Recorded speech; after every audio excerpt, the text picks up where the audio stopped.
Thanks. Okay, now, welcome to this meeting of the Preservation Board. I will establish formally who's here. Commissioner Fathman, are you here? Commissioner Robinson, are you here?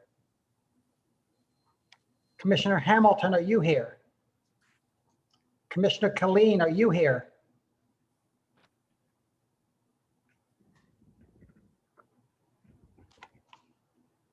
Commissioner Richardson, are you here? Present. Commissioner Weber, are you here? Yes. Alderman Coder, are you here? Here. Commissioner Colleen, are you here yet? I can see him. Perhaps he's muted. He's not muted, but I don't hear him. Gave a thumbs up. Yeah, I can. This is going to be a very interesting meeting. Okay, we have 4.5 commissioners present. Commissioners, has any commissioner present read the minutes of May 24th, 2021? And if you have, do you have a motion? I so move. Who was that? Commissioner Weber. Okay, is there a second? Richardson, second. Okay, all those in favor of approving the minutes signify by saying aye. Aye. Any opposed? Okay, those will be our minutes. Commissioners, we have a long agenda today, and for 1, 2, 3, 4, 5, 6 of them, we require a quorum. For 2 of them, we do not require a quorum. We know that at least one commissioner needs to leave at 6 p.m., and we're still short a promised commissioner or 2. I propose that we hear agenda items A, C, D, E, F, G, H, and then B. Is there any objection? Hearing none, that will be our agenda order. I think we're ready for the first agenda item A, which is 2853, 2865 to 67 Indiana. I'm Jan Cameron from the Cultural Resources Office. This is a rather unusual item. It is a request for reconsideration of a preliminary approval that was made by the Preservation Board at its last meeting for the construction of 3 two-story townhouses at 2853 and 65 to 67. I apologize for the typo in your agendas. Indiana, in the Benton Park. Can you move the National and Local screen Historic to that District. agenda item, please? I'm sorry? Can you move the screen to that agenda item, please? Oh, Bethany? Is it not showing up? No, it's Nope. still page 1.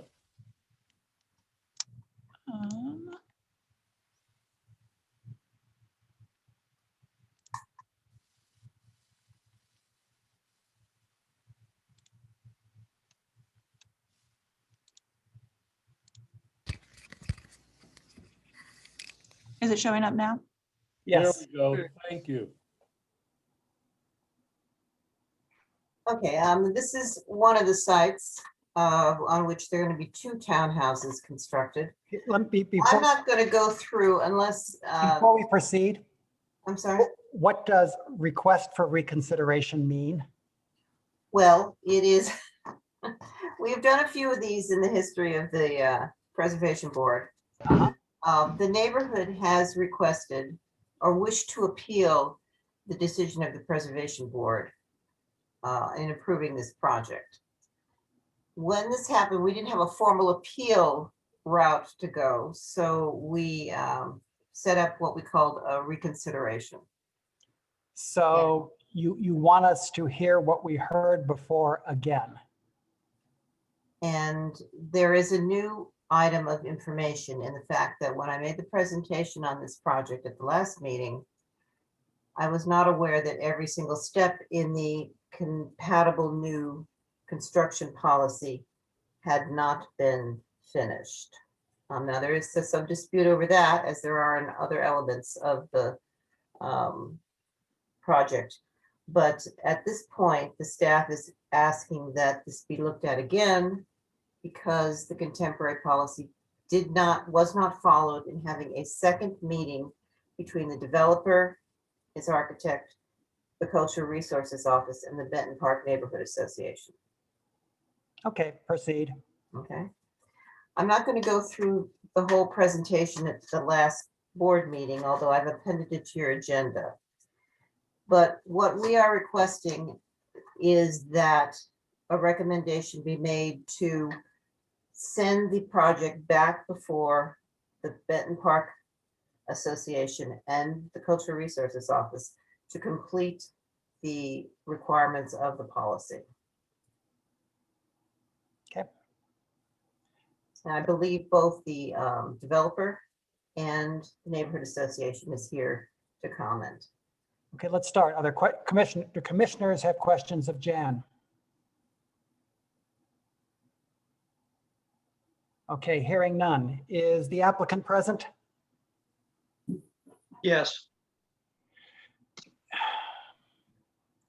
So you have heard why we are reconsidering it. Do you have anything to say about that? well, I have a lot to say, but I'll try to keep it brief because I know we went through a lengthy discussion last time around. And last time around, it was a discussion about architecture, and that resulted in a decision by the Preservation Board to approve the designs of the interior lot and the corner lot as presented. Now, a month later, the Benton Park Neighborhood Association, having lost that argument on the architectural merits, seems to me to be trying a last-ditch gambit of invoking a process argument about how many meetings were held with CRO to force the development team to go back to the negotiating table to agree to further architectural changes for the corner building at 2865 to 67 Indiana. Parenthetically, I would add, it's my understanding that the interior lot at 2853 Indiana is not at issue because as a non-corner lot, it is not subject to a 2-meeting requirement. So I'm open to hearing thoughts on that one way or the other. But yeah, I think that the architectural debates like the one we had last month, they're good and healthy, and I appreciate and relish those debates, and I applaud the passion and the expertise and the commitment that everyone on all sides brings to those debates. You know, even if we have conflicting viewpoints and we might never fully agree. But while I relish the architectural debates, I frankly relish process issues far less. And I think that in the case of this project, the process has been extremely frustrating for the development team. As you may recall from last month, I was frustrated by what I saw as a one-sided negotiating process with Benton Park Neighborhood Association, which ended with BPNA still opposing our plans, even after we agreed to make all of the specific changes they had requested. Now I'm further frustrated by BPNA's latest move, in which they're responding to a vote that didn't go their way by basically crying foul over procedural steps that they, in my view, incorrectly claim were done improperly, and using that, in my view, misguided process argument as a pretext to nullify the Preservation Board's vote and to force further design concessions from a project team that has adhered to and played by the rules as laid out by CRO at every step along the way. Now, in the interest of time, I'm not going to rehash in detail why I think that BPNA's process complaints are incorrect and misguided, since I trust you've already seen my letter from last Friday, in which I spelled out in excruciating detail all the procedural steps we took to obtain and respond to the comments and concerns and requests of both CRO and BPNA. But suffice it to say here that there were 2 Zoom meetings that CRO arranged to convey to City Life Development and UIC the comments, concerns, and requests of CRO and BPNA. The first of those 2 meetings was on March 24th, at which time CRO staff provided us input from both CRO and BPNA based on the fact that CRO had previously sent BPNA our initial design proposal and had already obtained feedback from BPNA on that initial design proposal. At the time, I was disappointed that this sequence of events preempted our chance to describe and defend our initial proposal to BPNA when our plans were first presented to them. But CRO's approach of sharing our initial design with BPNA weeks, if not months beforehand, and then conveying to us BPNA's reactions along with CRO's, seemed to me to be a reasonable approach during COVID time when so many meeting protocols were being modified and improvised. That was the first meeting. Then the second of those two meetings was on April 15th, at which time we asked BPNA to go beyond generalized criticisms by actually itemizing specific changes that they wanted us to make, all of which we then subsequently made. The bottom line is that if we're now arguing process issues, we complied with the required two-meeting protocol for the corner building at 2865 to 67 Indiana by virtue of those two meetings convened by CRO to discuss CRO's and BPNA's responses to our design proposals. In fact, we were told we were eligible to present our revised plans to the Preservation Board on April 26th. As it was, though, we didn't even go to the Preservation Board in April, but instead deferred until May in order to give BPNA a chance to review and hopefully approve our latest plans that had been revised to satisfy all their requested design changes. Unfortunately, BPNA didn't do that, but we didn't find out about BPNA's refusal to take yes for an answer until 2 business days before the May 24th Preservation Board meeting, by which time the agenda for that meeting had been finalized. So we went ahead with our presentation at last month's meeting, which resulted in the Preservation Board's approval of our revised designs. So I'll wrap this up. Yeah, I'm almost finished. By saying that I think this appeal by BPNA not only puts the Preservation Board in an uncomfortable position, but at the risk of being kind of dramatic, I think it also, yes? I think it also raises the fundamental question of what kind of city we want St. Louis to be. A progressive, forward-looking, welcoming city, or one that's rigid, hostile, insular, and fearful of change? I mean this in 2 ways, one from an architectural perspective and one from a business perspective. The first choice to be made is, should St. Louis be a city that celebrates its historic neighborhoods by welcoming sensitive, respectful, contextual, yet contemporary infill, the way the thriving, vibrant cities such as New York, Washington, D.C., and Chicago do in their renowned historic districts such as Greenwich Village, Georgetown, and Lincoln Park? Or should St. Louis cling to a purely backward-looking approach that freezes our wonderful historic districts in amber and shuts out any new development other than fake replicas that are designed to deceive everyone into believing that everything there is historic and old, even when the neighborhood's own standards don't require this? On this first choice, it's clear that the Preservation Board's vote last month came down on the side of welcoming, contextual, yet contemporary design where it's permitted. But this month's challenge from BPNA forces a second choice. What kind of message should be sent to those seeking to do business in the city? Should property owners, developers, and other businesses be able to rely on the actions of the city's governmental bodies once decisions are made and actions are taken? Or should developers, property owners, and businesses always have to worry that formal governmental actions are tentative, provisional, capricious, and subject to reversal at whim, which would have a very chilling effect on anyone who wishes to invest in and devote themselves to the city? And I would add, since the approval last month, we have gone ahead and ordered the preparation of final bidding and permit ready architectural plans and specifications at significant additional financial commitment on our part. So the chilling effect, I believe, is real if an approval can be essentially rescinded after the fact. I'm sorry to sound apocalyptic, but I think that's really what's at stake here. And I think that's precisely the wrong kind of message for St. Louis to be sending at this point. I urge the Preservation Board to stand by the decision you made last month and to deny this unprecedented and, frankly, I think damaging appeal from BPNA. So that's enough for me. I appreciate your patience and thanks for taking my view seriously. Do any commissioners have questions of Nick?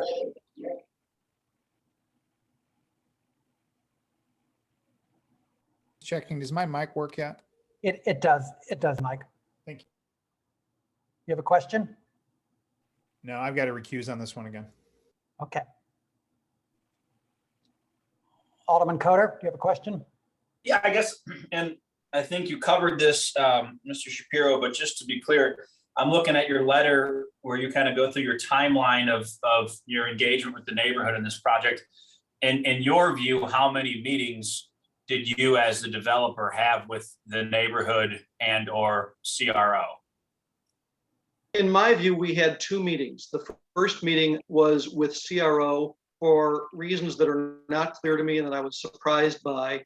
The Benton Park Neighborhood Association was not part of that first meeting, but CRO represented to the development team the concerns and suggestions that CRO and BPNA had at the time.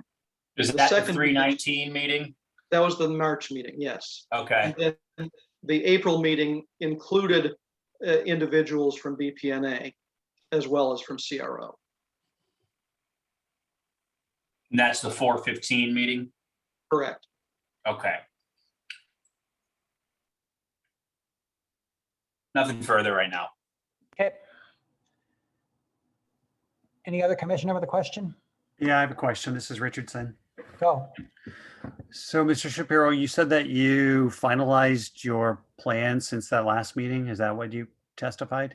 No, what I said was that I I directed our architect to start preparing those final plans and specs. They have not been finalized yet.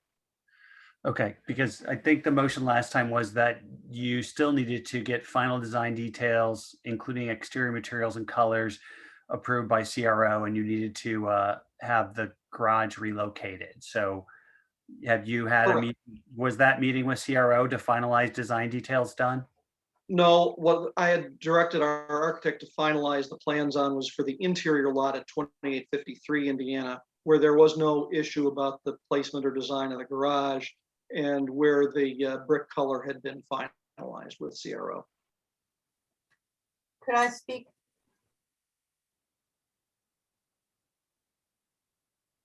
Chairman, could I respond?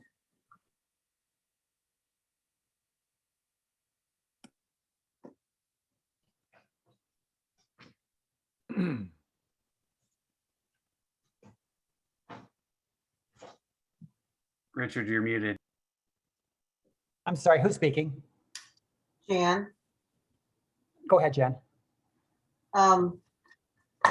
You cannot take a project and separate it into different sections. So in our estimation, all 3 buildings are considered to be one project.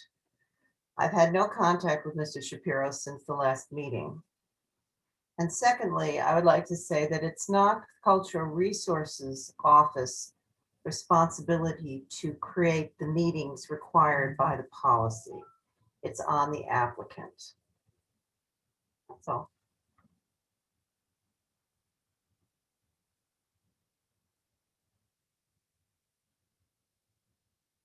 Further questions from commissioners of Mr. Shapiro? Okay, then, what do we have in the way of testimony before us?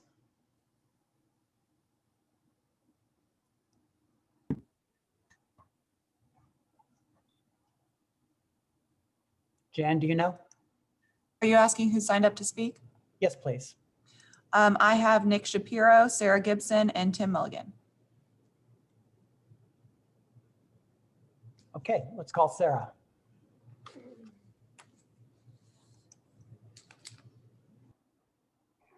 Hi, this is Sarah Gibson with UIC, the architect and designer and builder for the projects at 2865 through 67 Indiana and 2853 Indiana.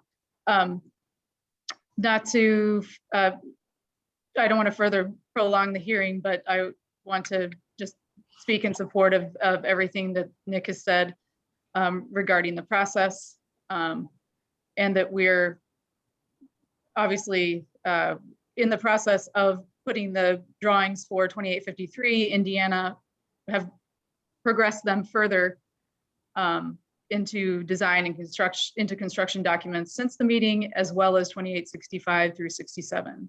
Not realizing that we would be revisiting this until about a week ago. Sarah, how many meetings do you think you attended, or the developer?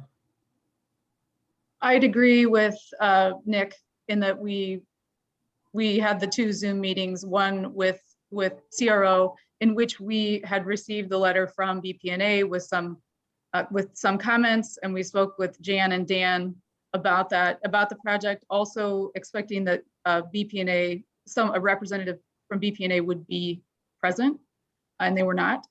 And then the second meeting was the April 15th one. Okay. Tim, are you here? I can't see you on my screen. Yes, I am. Proceed. So I think this came to light, at the last meeting when, Commissioner Richardson, I believe, pointed out that this, compatibility, policy, is not a standard. It's an add-on, to the existing historic district building code, that's been in place now for 15 years, I believe. And so, this was formally speaking the second, project, that we had been party to, having reviewed in Benton Park. And I think I'm trying to keep our opinion on this guideline or policy separate from the agenda item here, but our request in reading back through this, that we would be party to 2 meetings to provide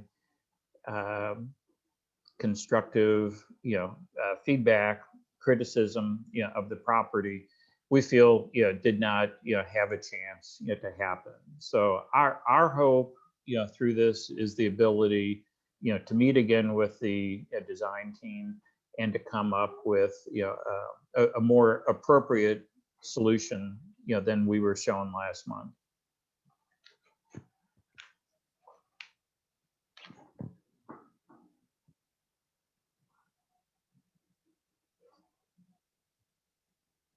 Great. Thank you. Has anybody else signed up to speak? Not on this item. Excellent. Thank you. Commissioners, that concludes testimony on this reconsideration. Commissioner Richardson, have you got a motion? Since it's technically a motion to reconsider and I was on the losing side, I don't think it's appropriate for me to make that motion to reconsider. Fine. Alderman Coder?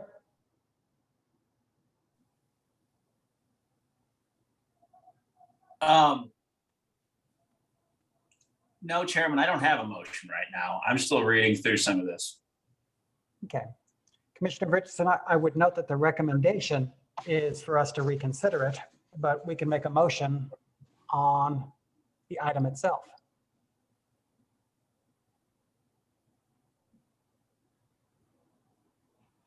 I think you lost me with your logic there, but if.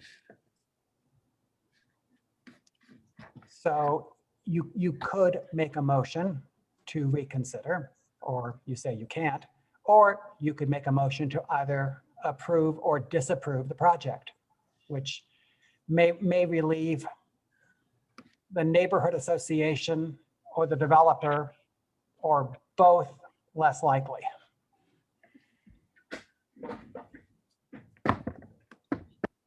I think what was before us is to have a reconsideration of it so it goes back to the neighborhood so that the process could be completed correctly. Wasn't that what staff wanted us to do? That's what staff has recommended, but we have just reconsidered it. I mean, Yeah. And I guess the question is whether or not the matter is properly before us. That is a question, but it doesn't have to be the only question. I don't think it's appropriate to vote it up or down. We have to reconsider it. And as a member of the non-prevailing party, I don't think it's appropriate for me to make, or it is allowed for me to make a motion to reconsider. Okay. Is it your parliamentary opinion that the motion needs to be made by someone who voted on the prevailing side or someone who did not vote on the losing side? The prevailing side. Okay. Is there a commissioner present who voted on the prevailing side last week who have a motion? I'm looking back. And the motion would be to reconsider this.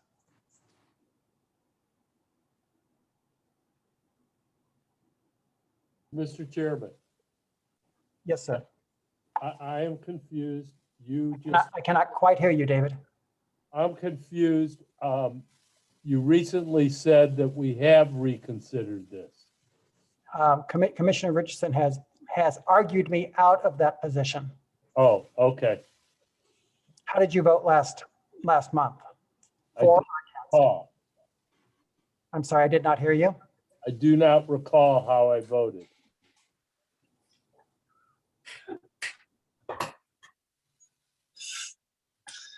Okay. All right, Chairman, I have a motion. Who's speaking? It's Alderman Coder. Yes, sir. And looking back to the minutes, I believe Commissioner Richardson and I voted against the preliminary approval and were outvoted 3-2. But I'm comfortable, I guess, making a motion. I don't think we're going to wind up with a different result in this matter, but I am comfortable enough to make a motion to, I guess, take the recommendation of the Cultural Resources Office and send this back to CRO and the neighborhood for additional discussion before preliminary approval. Is there a I'll second? second that. Motion has been made and seconded. Commissioner Richardson, do I hear an objection from you? Nope. Chairman, Yes. may I get clarifications? Is the motion to send it back the way I understood the testimony to the neighborhood to complete the process? The policy Yes, process? to complete the policy. Okay, I just want to be clear because I'm taking notes.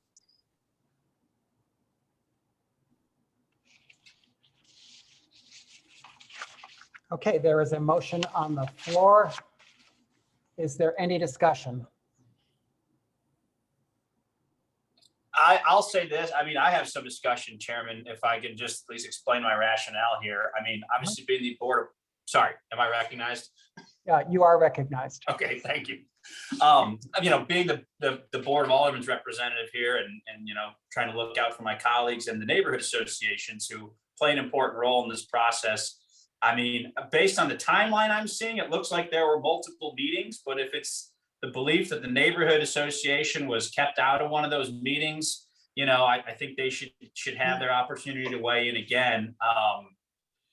If we're back here in a month and we've got the same plans in front of us and there's been no, I guess, modifications made and they're still at a stalemate, frankly, I'll probably be inclined to vote for this project after seeing what this developer has been put through and how much effort they've been put into these plans. But I think, we owe it at least to our neighborhoods who are the backbone of this city, to give them one more chance to say their piece. Any further discussion? Hearing none, there's a motion on the floor that has been made. Is somebody making noise? Nope.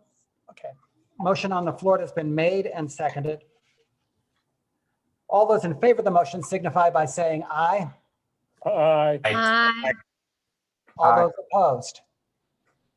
The motion carries. Thank you, commissioners. I'm going to now shift us to hear appeals of staff denials and call agenda item C, 2016 Adelaide. No, I'm not actually. And I'd note for the record that Commissioner Fathman is now present. Yes. Chairman, Has any other commissioner arrived? Commissioner Robinson is also present. Yes. Great. Okay, Let me just advance the slides.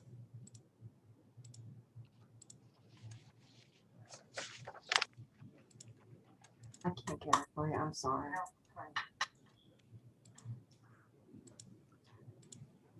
like to thank those present, those watching for their patience. We do not do many requests for reconsiderations, and we will be doing another one in 100 years.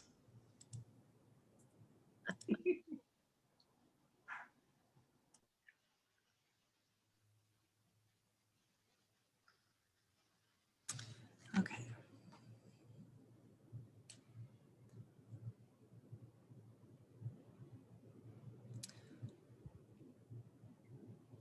Are we ready for agenda item C? Please proceed. All right. Bethany Moore, Cultural Resources Office. I swear to tell the truth.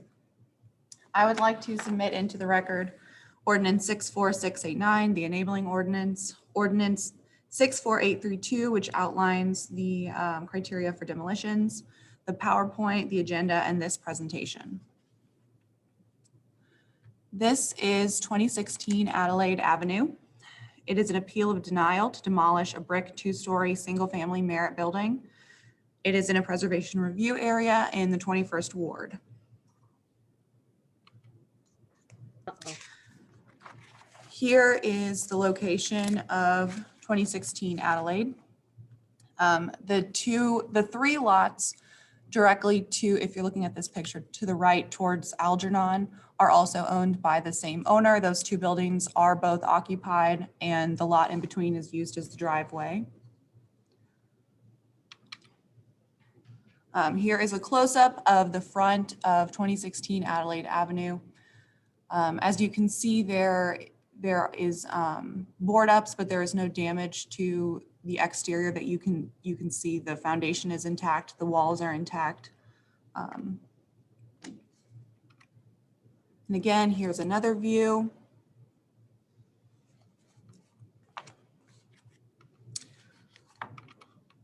And again, here's the rear. And the immediate context, again, that building that is to the left is occupied and owned by the same owner.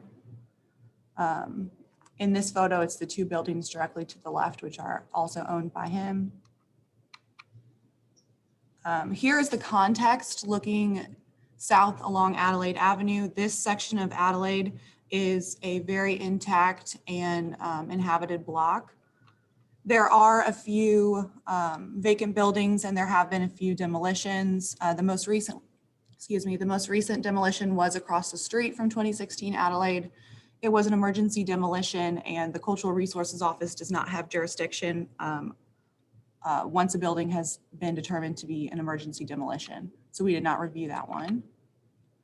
And again, here's looking south across the street from 2016 Adelaide. And here is an aerial view of the roof. It does have a flat roof, so you can't see that from the exterior. As you can see, there is some damage to the roof. The building has been sitting vacant for at least 20 years. And then here is a picture of 2016 Adelaide in greater context. As you can see, north and west towards the park, the building stock is more intact, and then south and east, the further you get away from the park, there is less context still extant.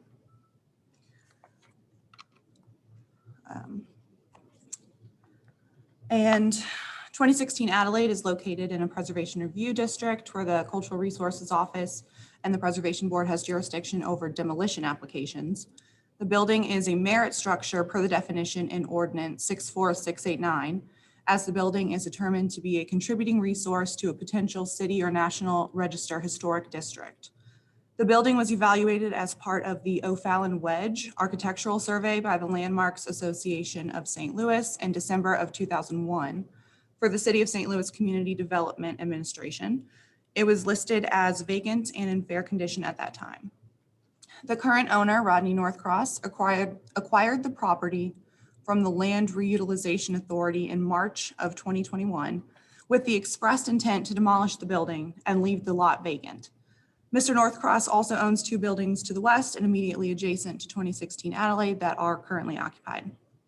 The Cultural Resources Office staff conducted an exterior survey and determined the building to be sound per the definition in Ordinance 64689. No damage to the foundation, bulging or cracked walls or collapses were observed. Damage to the flat roof is not visible from the exterior, but the owner did provide interior photographs highlighting the deteriorated condition of the roof. The Cultural Resources Office staff denied the application as the building was determined to be a merit building in sound condition. The owner has appealed the denial and the matter is now before the Preservation Board. And I would like to briefly go through the sections that we review after we determine soundness per the ordinance. And those would be A, D, F, and G.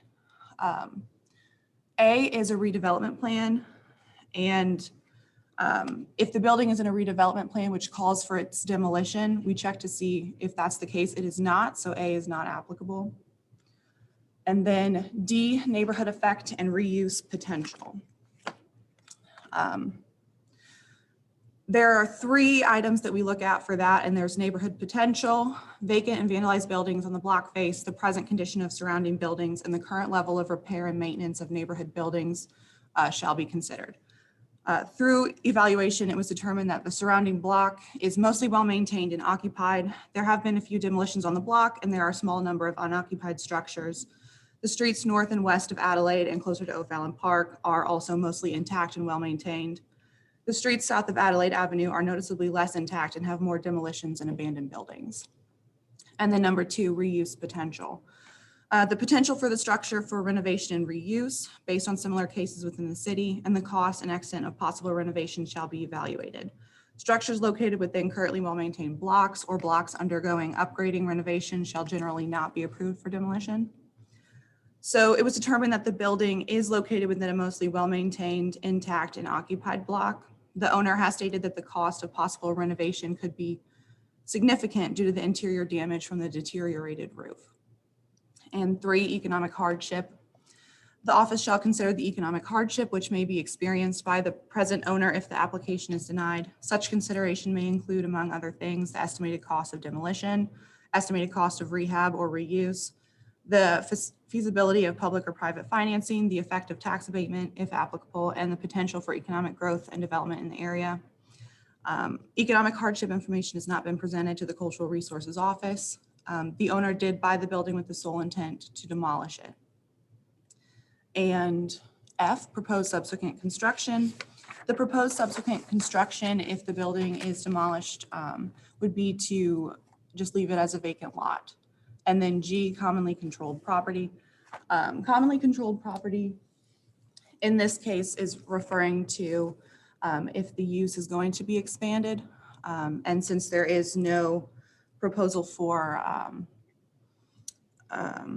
anything other than a vacant lot, it is not applicable in this situation. And then based on that, the preliminary findings and conclusion, the Cultural Resources Office consideration of Ordinance 64832 and the specific criteria for demolitions led to these preliminary findings. 2016 Adelaide Avenue is located in a preservation review district. The building is a merit structure in sound condition. The building is in a mostly intact and well-maintained block. There is apparent potential for reuse of the building. The evaluation of the neighborhood's potential allows for some doubt as to the resale potential for the property, and proposed plans for the site after demolition is a vacant lot. Based on these preliminary findings, the Cultural Resources Office recommends that the Preservation Board uphold the denial of the application to demolish 2016 Adelaide as it is determined to be a merit building and a contributing resource to a potential city or National Register historic district. Commissioners, are there questions for Ms. Moore? Okay, thank you very much. Is the appellant present? He is. Okay, let's hear from him. Mr. Yes, Good yes, sir. afternoon. How are you today? I am fine, thank you. Tell us your name, sir. My name is Rodney Northcross. Will your testimony be the truth, Mr. Northcross? Yes, yes, it will. Proceed with your appeal. Okay. I had gotten my notice, my letter denying the demolition. And my understanding was that the property had been assessed probably about 20 years or so ago. And if that's true, I don't know that the damage that that the property would take on in 20 years' time in terms of the roof being down and the floor joists that help hold the exterior walls in place are all pretty much gone, rotted away. The mortar and the joints is probably washed away, at least not washed away, but loosened, and the adhesion in the mortar, having set so long, is probably not very good either. So the walls are probably in danger of, if not bulging at this time, possibly falling and causing damage, if not something worse. The building itself is set for, I know, at least 20 years, and there's been vandalism in the building. There's been people going in and out of the building for whatever reason, possibly drugs or whatever. I have grandchildren in my building next door to that, and I'm a little concerned about that, as well as some of the neighbors in the area. And my position is to get rid of the building that's been a sore eye for this property, for this neighborhood rather, for at least 20 years, the building that I'm living in at this time. So I think that I can understand the historical value in some of these neighborhoods, but this particular building, I don't think it can offer very much to the neighborhood, having sat for so long. And my intentions were to add that property to my building, which is just right next door, which is 2012 Adelaide. And that would help improve the neighborhood. It would also help eliminate the threat of these bad people going in, cutting through the lot for one, dumping debris on the back of the property for two, which we've had a big problem with that, and possibly hiding in the building to do drugs or whatever, and just putting my grandchildren and others in danger. So I've been looking forward to purchasing this property just so I could clean it up and get it and, and help the neighborhood is basically what I'm trying to do. I think the building is too old to try to preserve, because the cost that it would take to redo everything that it needs you wouldn't be able to recoup your money either in selling the property or in renting the property. I just think it would just cost too much to try to do that. Did you tell them how dangerous the inside was? Yeah, it's pretty, as a matter of fact, the Laclede Gas Company, they refused to send their technician in to recoup their meter because it's so dangerous. They decided they would go out to the street and do it rather than send their technician inside. So it's pretty damaged building for having sat so long. Mr. Northcross, your photos are in this presentation if you'd like me to go through those as well. Yes, please.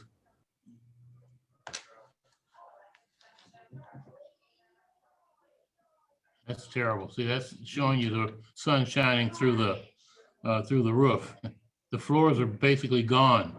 And when you notice that, if you know anything about rehab, those joists that go across that make the floors up, they help anchor the exterior walls. And if they're rotted away like they are, that's weakening those exterior walls. It's also allowing water to run down the walls and loosen and take the adhesion out of the mortar that was in there 20 years ago. So it can look straight from the outside just to look at it, but that doesn't mean it's sound, because once the mortar, and this is even on a building that doesn't have the roof gone and the floor is gone, because when a building is that old, you might have to retuck point it after so many years anyway, because rain will wash away some of the mortar from the joints of the bricks. So this building has to be in terrible shape with no roof, at least a giant hole in the roof, and the floor joists are gone.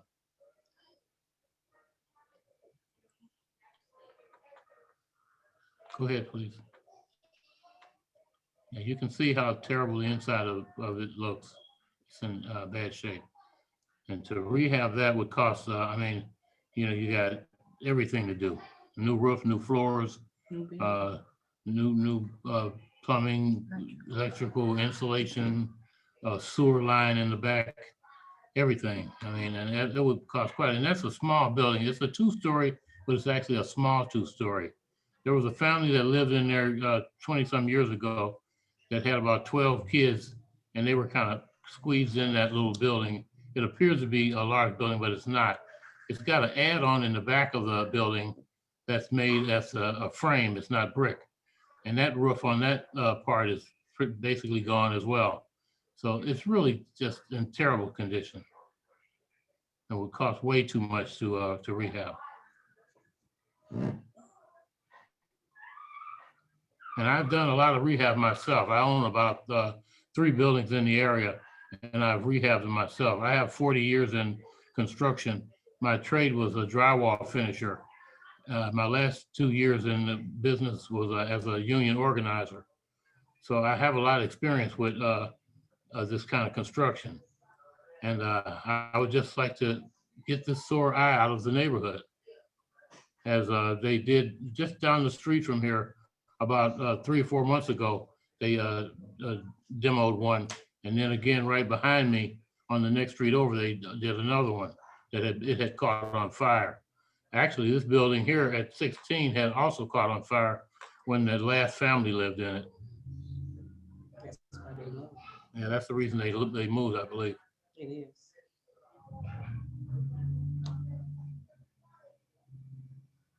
Yeah, you can see there, that's the back room that I was referring to. See, the building is really not as large as it appears. That's a frame extension on the back of the building, and it's in terrible shape, as you can see. And the other picture is the front entrance. The walls appear to be nice and straight, but you know that once that mortar washes out, I mean, it can be a problem.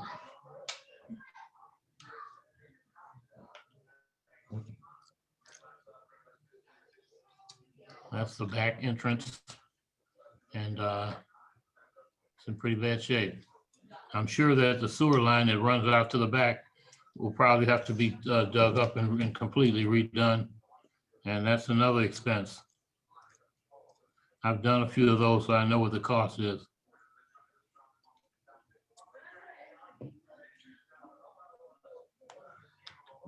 That's one down the street, just a little ways down the street, and it's much larger than 2016.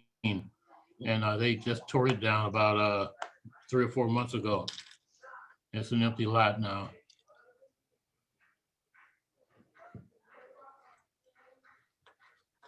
I think that I was a little concerned about this building being on the cultural or historical registry. From what I read, it's not on there at this time. And the thing I'm concerned about is what, whenever a person comes down, whether it's a contractor or a private citizen, to purchase one of these properties, it seems to me that the fact that it would be on a registry like that should be made aware of a buyer prior to them purchasing the property. And then they might not have to go through what I'm going through now. I've already spent money, and I've already gotten my demo guy lined out. I've even given him a down payment on the money to do this job. And then we were stopped because of this registry. And I think that that's something that should be thought about in terms of making it over at LRA, making it clear to a buyer whether or not they're going to have to go through a process like this prior to them purchasing it.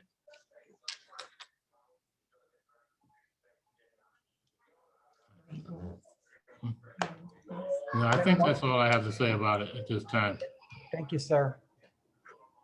Questions for Mr. Northcross among commissioners? Chairman, it's Alderman Coder. Sir. Yeah, Mr. Northcross, based on your testimony, it sounds like you've lived in the area for quite a while. Is that right? Yeah, about 20, what, about 30 years. close to 30, yes. Okay, so have you guys been on Adelaide that whole time? Yes. All right, and you own, I'm just looking at Google and the pictures provided. You own the two properties immediately to the west, correct? No, that would be to the north. Oh, north. Okay, sorry. All right. And does you mentioned your grandkids, do they live up there as well? Yes, and the building that's directly next to 2016 is a two-family, and I have two daughters that live in the building. One daughter lives in the smaller unit downstairs, and my other daughter lives in the townhouse unit upstairs. Okay, great. Thank you. Nothing further. Yes, sir. Further questions from commissioners? Commissioner Colleen here, just to clarify, so the building was purchased with the intent to demolish, is that what I understand, or? Yes, sir, that's correct. Okay, so you've held on to it, how long? How long have you had it now? I've had it just a matter of months. End of February. I guess the end of February, somewhere around there, when I purchased it. Okay, and you weren't clear about this historic stuff? No, not at all. I didn't find that out until after my demo guy went to get his permit, I believe. Okay, and it's your professional opinion as a rehabber that this thing's not salvageable for money that would turn a profit in that neighborhood? No, sir, not in this neighborhood, because it would cost quite a bit to do all the things that are necessary in a building that old and that damaged. Even with the use of historic tax credits? I'm not aware of the tax credits and how much that would allow. Okay, thank you, sir. Yes. Further questions among commissioners? Okay, hearing none, that concludes the testimony on this appeal. I'm sorry, Chairman. That's fine, Commissioner, go ahead. I'd like to clarify, this is a preservation review district, so there would not be tax credits available.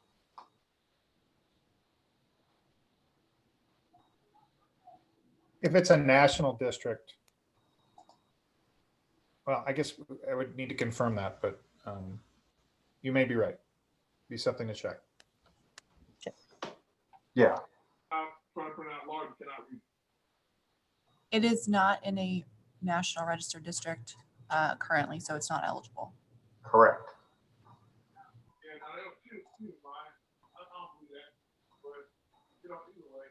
Further questions, Commissioner Robinson? No. Okay, thank you very much. Sorry, I have one question for staff. Richardson? So 2037 Adelaide that he showed that got torn down a couple months ago, who approved that, Jan? That was the emergency demolition that I mentioned Okay. that we don't have jurisdiction over once it's determined to be an emergency. Got it. Okay, thank you.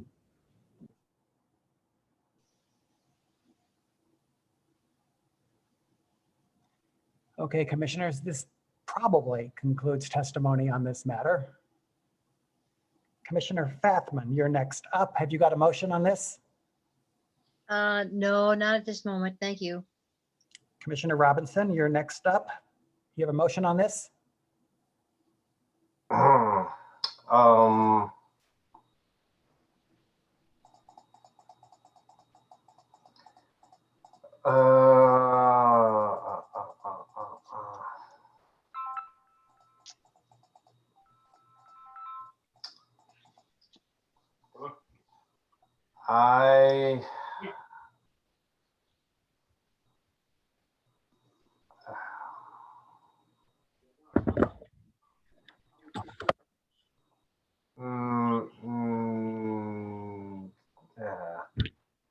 No. No. Commissioner Colleen, you're next up. Have you got a motion?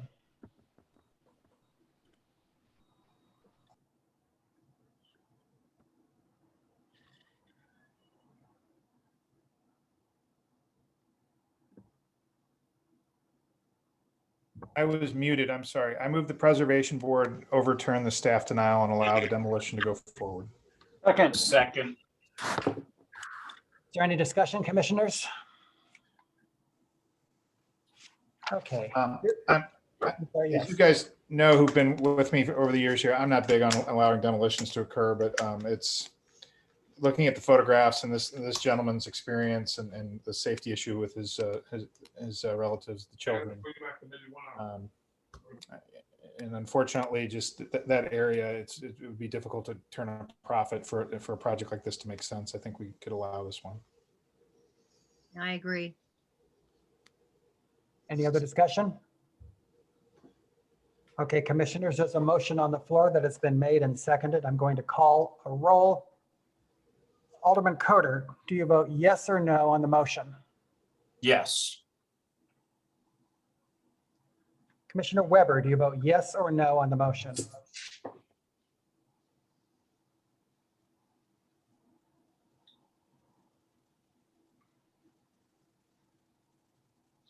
Can anybody see Commissioner Weber?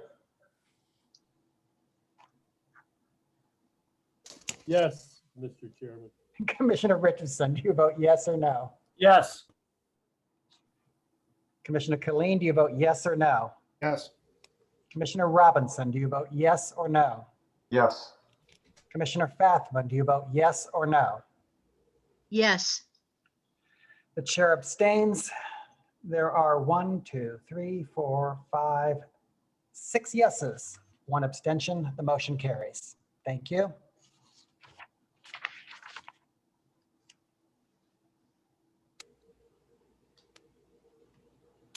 Calling the next agenda item D.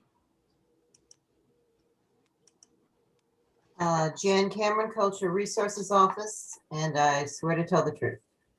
This is the proposed demolition of 5200 Kate's, very unusual building, and a contributing resource to the Mount Cavity Raymond Place National Register Historic District.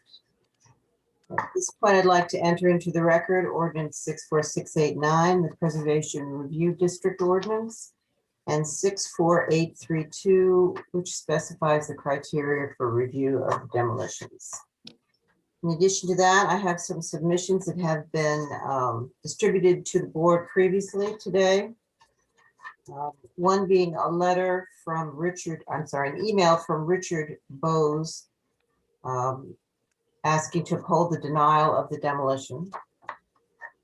Another from Guy Slay, president of the Mangrove community, and he's writing to voice his opposition to the proposal to demolish the building.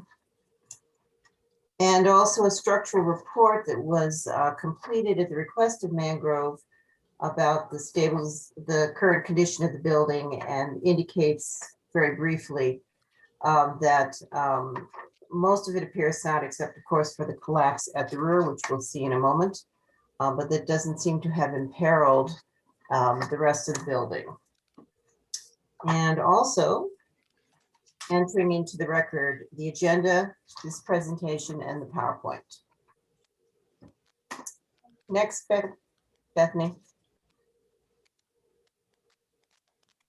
Bethany. You can see the interesting footprint of the building. It is as in the just outside the Visitation Park Historic District, but within the National Register District. And it is at the junction of Kate's, Clarendon, and what you see curved there, which somehow didn't get labeled, was the Hodiamont streetcar line. Next.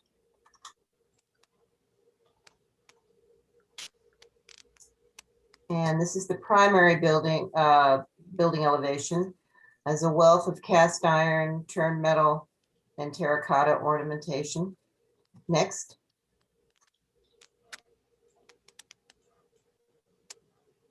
And the Clarendon elevation, again, very decorative and an unusual style. Next. And now you can see the really interesting form of the building. On the right is the Hodiamont streetcar line, and on the left is Kate's Avenue. So it is kind of arrow-shaped, really. Next.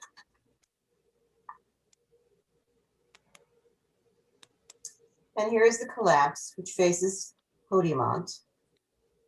And it is as a result of water seeping into this rear elevation for many years. Next. Another detail of the collapse. So it is primarily the wing of the building that you see on the right, but it has taken some fabric away from the opposite on the left. Next.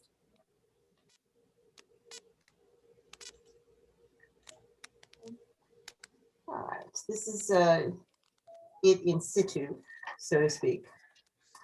The building was, the demolition for the building was denied by Director Krasnoff on October 26th of 2020. It was appealed by the owner within the allowed time on November 10th. Since then, the owners have requested a number of deferrals, so that's why it's taken so long to be brought before you today. Let's see. Kate's is considered a merit building as it is a contributing building to the National Register District. It's actually listed on the National Register District, and tax credits would be available for its rehabilitation. The majority of the building is sound under the criteria in that it will support itself for 6 months. It's been supporting itself since the collapse for longer than that. Next, Bethany.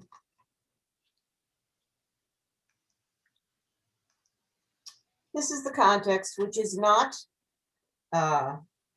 excellent, but it does have some context, and it is important to note that this is like a corner element of the neighborhood, and its loss would have a strongly negative impact upon the streetscape.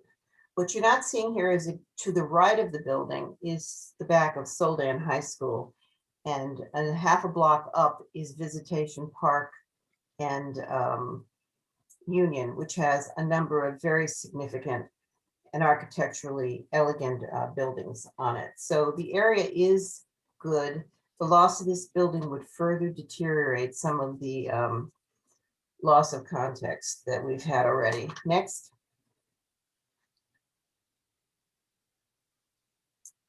This is the intersection of Marcus and Clarendon. This would be opposite the building on the left, and on the right would be Catty Corner. So as you go west along Kate's, it's the context becomes much better. Next.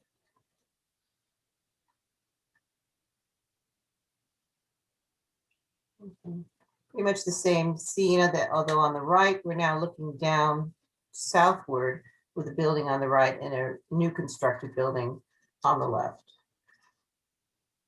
Next.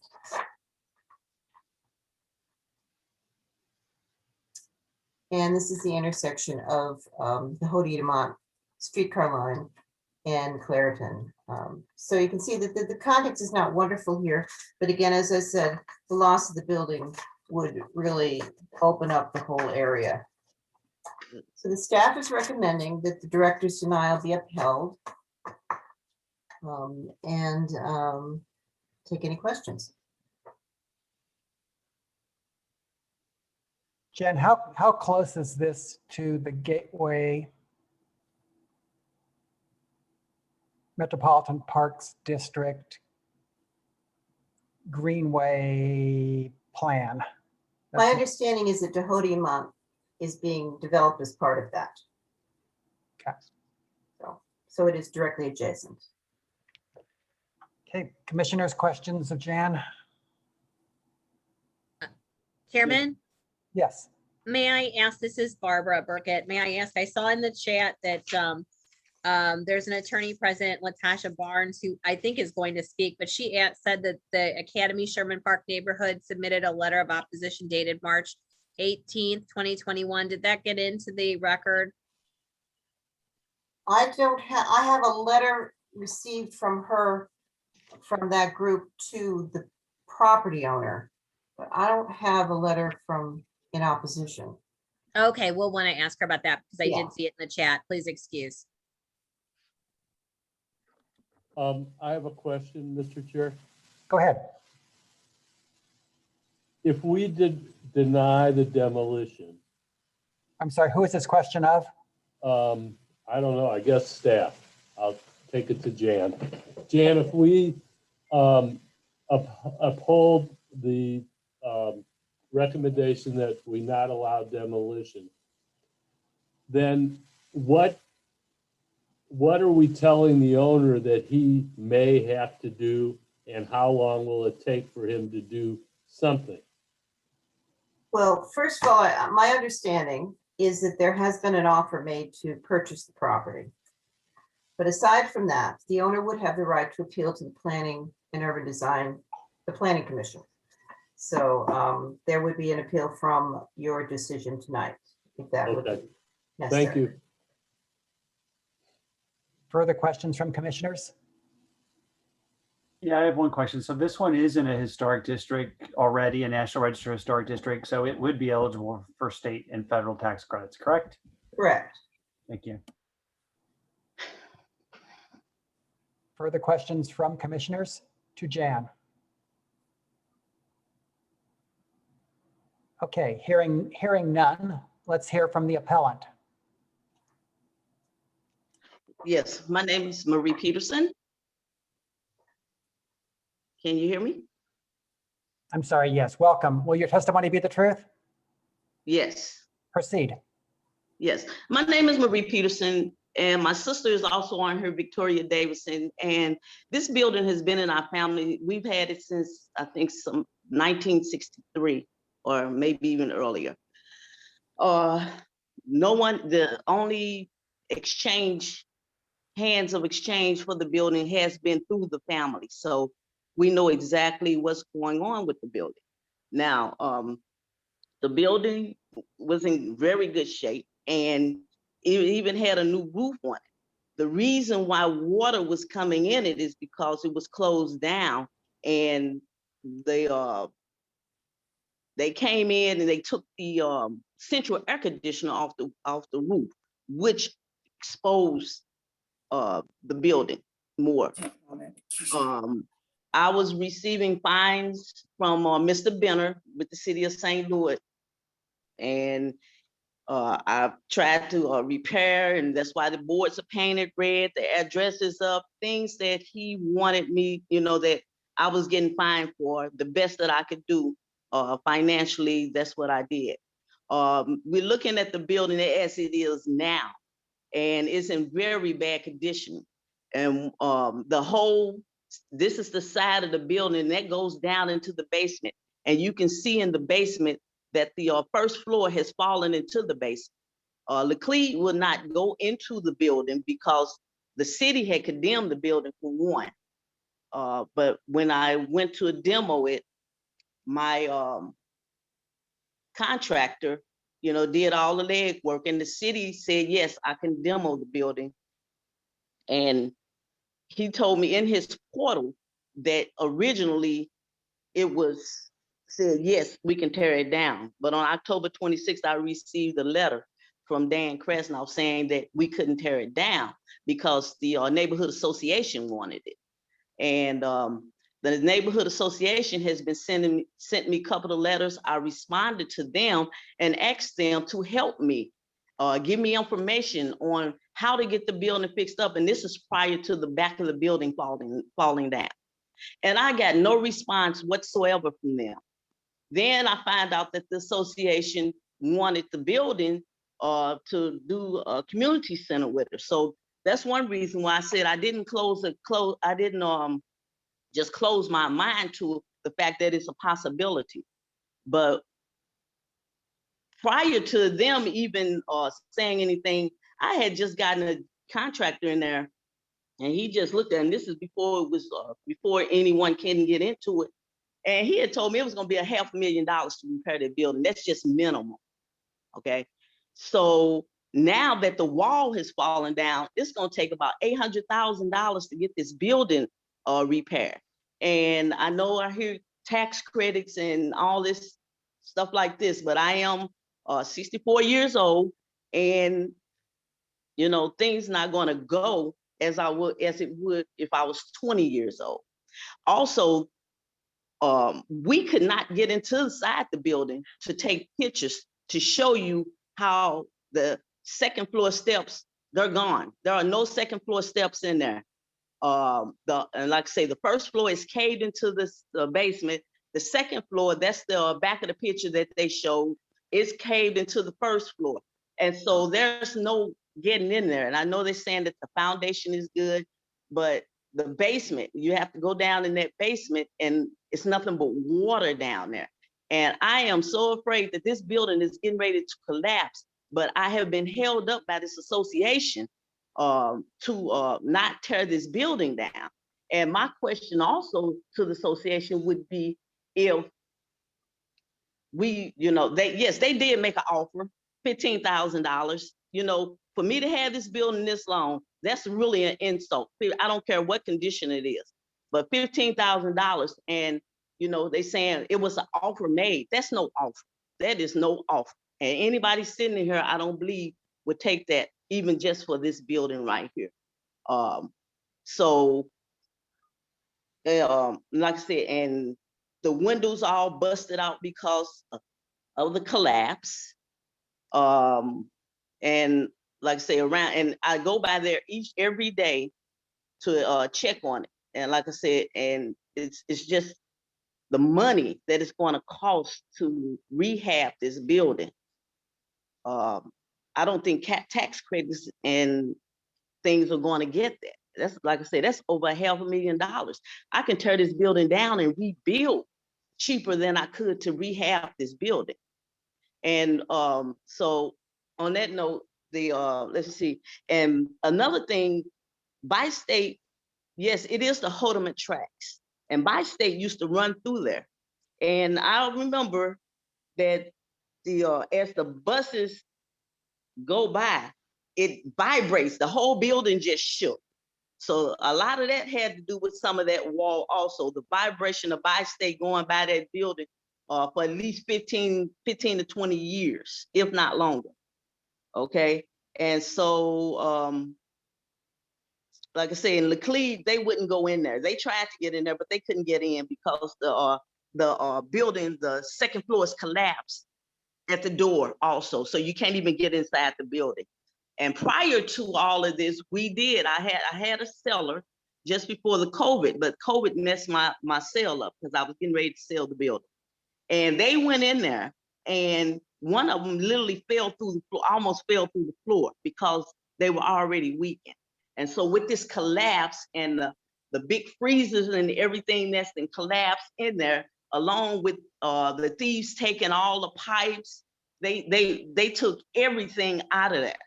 When I say everything, even the aluminum that the drop ceiling, they took the aluminum from the drop ceilings also. So everything was taken out of the building. It was nothing in there of value as of right now. And then, like I said, the basement, you can see in that hole that I'm just scared it's going to collapse, and that's the reason why I'm asking for a demolition. And we also have a presentation by my niece, Lakeisha Brown, and she'll take it over from here if it's okay. Yes, it is okay. Okay.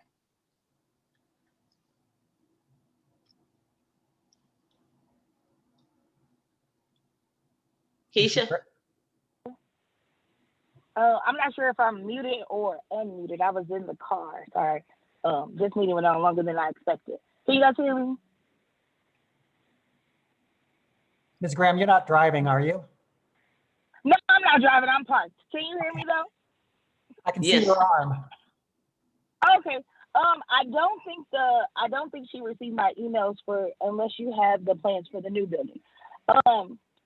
My concern is the city inspector himself has labeled the building an immediate and imminent danger to the community. My aunt has taken a lot of steps to correct the things as different organizations since she was getting violation after violation. She has done those things. We were going to apply for the financial hardship, right? But the Historical Society has said that it's a historical building, but is the history really in the building? People in that neighborhood, and my aunt has been in that neighborhood for years, but people in that neighborhood, they don't remember the building. They remember the experiences they had with my aunt and her family. So they don't go by the building. They come by her house because she still lives in that neighborhood. When they see her on the street, they talk to her about the stories and the times they spent with her inside the store. So the history is really not in the building for those of us in the community and that live in that neighborhood. The history is really within the person.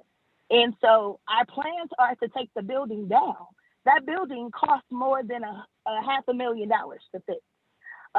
My personal friend that owns an architecture company out of Chicago, he came down and he lost his $3,000 drone inside that building trying to get pictures.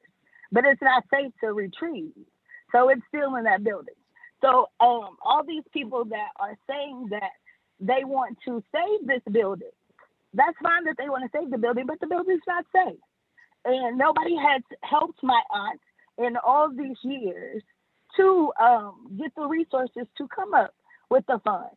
So now that those of us that are adults now are in a financial position to help her, we are going to, but it's not feasible at $500,000 for anybody. Not in this community, but to take this building down and then put up another building at $100,000 or $200,000 is something feasible, which is what we plan to do, and to put something there in regards to culinary. There's no culinary training for any of the kids in the neighborhood anywhere in this area within the city. And that's what the building was a representative of. It was a restaurant. And so those are our plans. And so that was my only contribution to the program, to the presentation today. Okay, Ms. Graham, just for the record, was your testimony the truth? Yes, sir.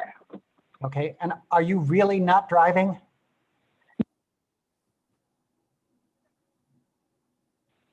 I am parked. I just moved my iPad.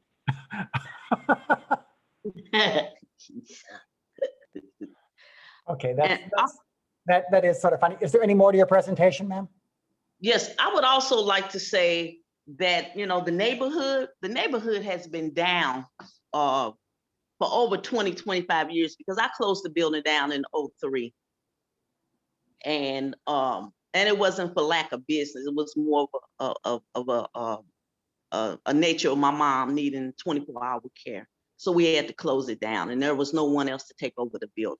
And the building, all of us, we came back each day to look at it and make sure it was all right. And I had started putting windows in, and historical, they stopped me from putting the windows in because the kids were breaking the windows down. And I did have someone living in there also while it was closed down. But and it was them and a lot of kids, so they did their little damage to the building also on the inside.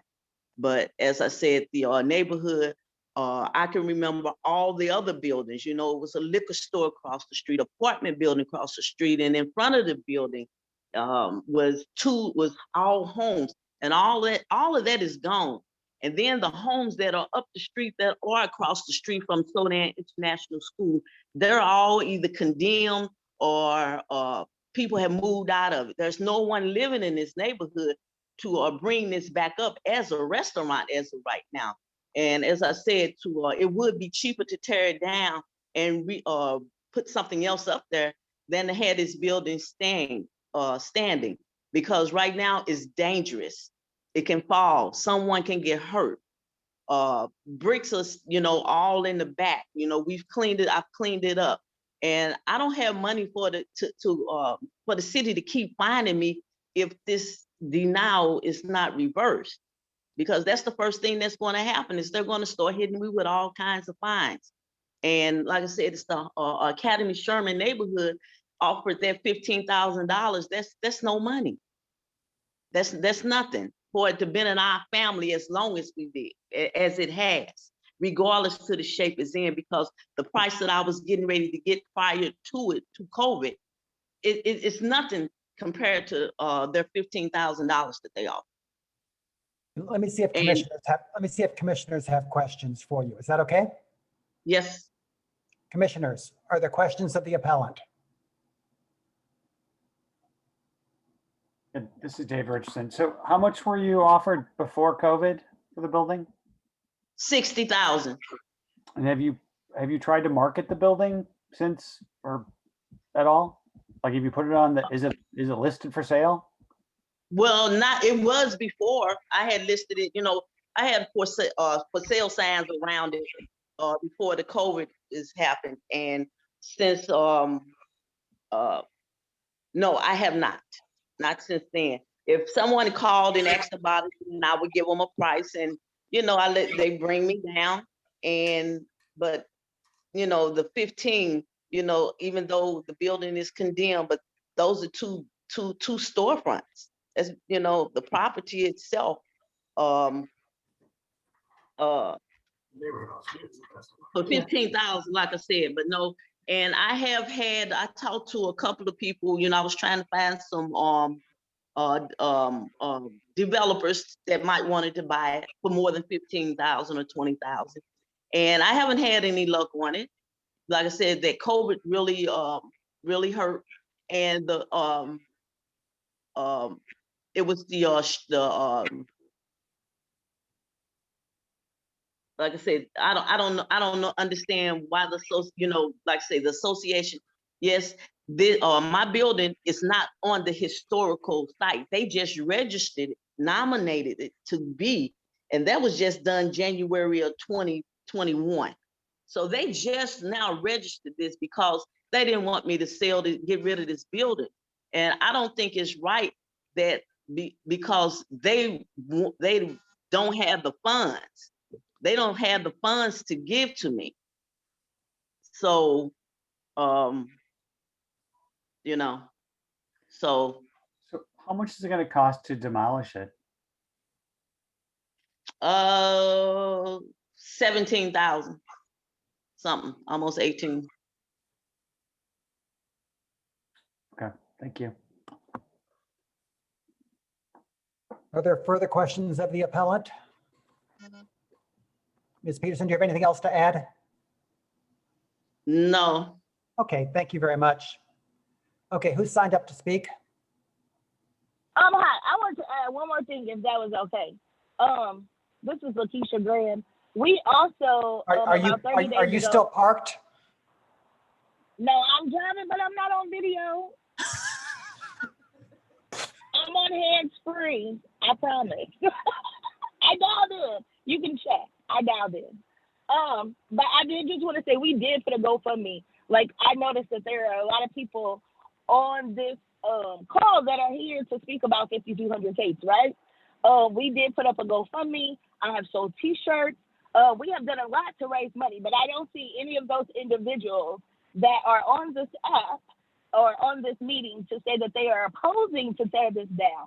They haven't donated $1. They have not reached out to say, here's an application for this grant. Here's an application for this tax credit. Here's how you get this. So when I live in San Antonio, Texas right now. And in my neighborhood and in my neighborhood association, when we find families, and I also worked with Castle before I left St. Louis. So I'm not unfamiliar with this territory. But with my association here, when we find families that are having difficulties, we don't go in and try to take away. We try to go in and help families become self-sufficient, and we try to build those families. So the one thing that my aunt is trying to do is keep the generational wealth that she has in this neighborhood and in this family, in her family. So I don't really feel like that. I know she keeps saying about the $15,000. I don't really feel like it's about the amount of money, especially not for her son and those of us that are around her and that love her. It's about the generational wealth as a family, and land is a part of that. And I don't feel like because there is a cultural element on the building that it should prevent her from holding on to a piece of land that has been in our family for a multiple of decades.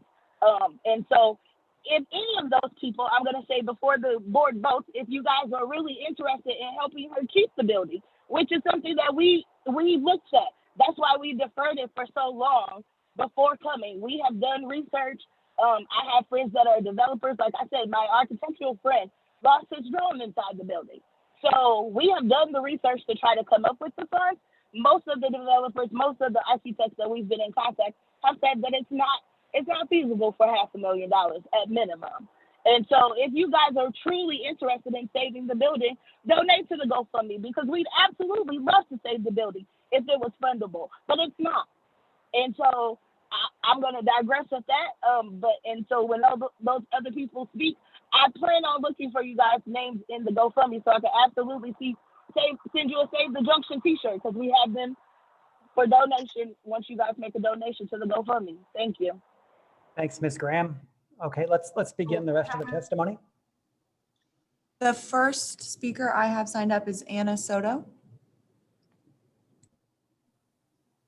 Yes, I'm here. Can you hear me? Yes. Will your testimony be the truth, Ms. Soto? Yes. Proceed. Okay, my name is Anna Soto and I'm a legal clerk at Legal Services of Eastern Missouri. And I'm with the Neighborhood Vacancy Initiative. So I'm here to discuss the bright future of this structure as it sits within the National Historic District, as established by the U.S. Department of Interior National Register of Historic Places. So this location is vital to the redevelopment process and continued economic growth for the Academy of Sherman Park neighborhood. And currently there are substantial renovation and rehabilitation interest as a though for the larger community of Academy of Sherman Park, and the most extensive rehabilitation and renovation effort in Academy of Sherman Park is the Del Mar Maker District occurring south of the property. And then additionally, along the Del Mar Boulevard, old buildings have been gutted, rehabbed, and written into the Del Mar Maker District. So in between the property and the Del Mar Maker District, 4 to 5 blocks of historical properties are undergoing a complete transformation. And this rehabilitation effort is continuing to move north. So across the Potamount tracks and slightly north of the structure, a realty company has recently completed a historic renovation for the Clark Elementary School and converted it into luxury condominiums. And all but one condo is currently rented by residents. So although the exterior of the wall has collapsed, the remaining brick wall appears relatively undamaged. So the northwest portion of the building seems structurally independent and does not appear from the exterior of having significant structural damage. So the structure signifies the past beauty and the future potential of this building, especially considering the renovation projects and efforts happening nearby. So the structure alone holds great significance to the neighborhood. It was designed by architect Charles Holloway and built by John R. Strite. And the design features distinctive, rich and architectural design, including a high artistic value of the late 19th and 20th century architectural revivals. So the goal of Academy of Sherman Park neighborhood is to beautify the community while preserving the structure. So the property holds physical and communal centrality to the neighborhood, both historically and in the future. So the structure began as a central locale to open a corner store, and later it became a regular stop for as a charming soda shop, and many residents traveling stopped by. So by preserving the structure and history, and hundreds of hours used to construct this building meticulously are worthwhile. So the architecture of this building cannot be duplicated. So the demolition of the property would be detrimental to the historic character of this neighborhood, and the junction is a structure that cannot be replaced in Academy's history or architectural landscape. Thank you. Who's next? Next, we have Micah Heinlein. Thank you. It's Micah Heinlein. Proceed. And I will be telling the truth. Thank you. That's good till midnight. I would just like to say that this is something that I walk by quite frequently on my daily walks through the neighborhood. I live just a little bit north of there. I feel like this discussion that we're having here is kind of there's a dichotomy between the concept of private ownership and public stewardship. This is something that is privately owned, but also represents more than just that, even as important as that is. There's no shortage of empty lots and areas to build along the Hodiamont track, which will be a greenway that we have been working for years to see come through and be a revitalizing factor in our neighborhood. This building, if it can be saved and rehabilitated and made into something beautiful, the neighborhood deserves that chance. And I hear the testimony of the current owner and definitely feel for that, and that concept of wanting to hold on to something that is important. But if there isn't the ability to fix it, and that ability is somewhere else, and I believe that that's true, then it would be such a shame to see it torn down when it could be fixed. And I really do hope that the current owner is able to invest in the neighborhood, build something in this neighborhood, and be part of that revitalization. But something that that I also just don't think you see from the pictures that we're saying is what it will be. We have so much work that's happening in this neighborhood, so much revitalization. So almost every street you walk down, there's a house being rehabilitated. And Mangrove has about 6 houses along the backside of where I live.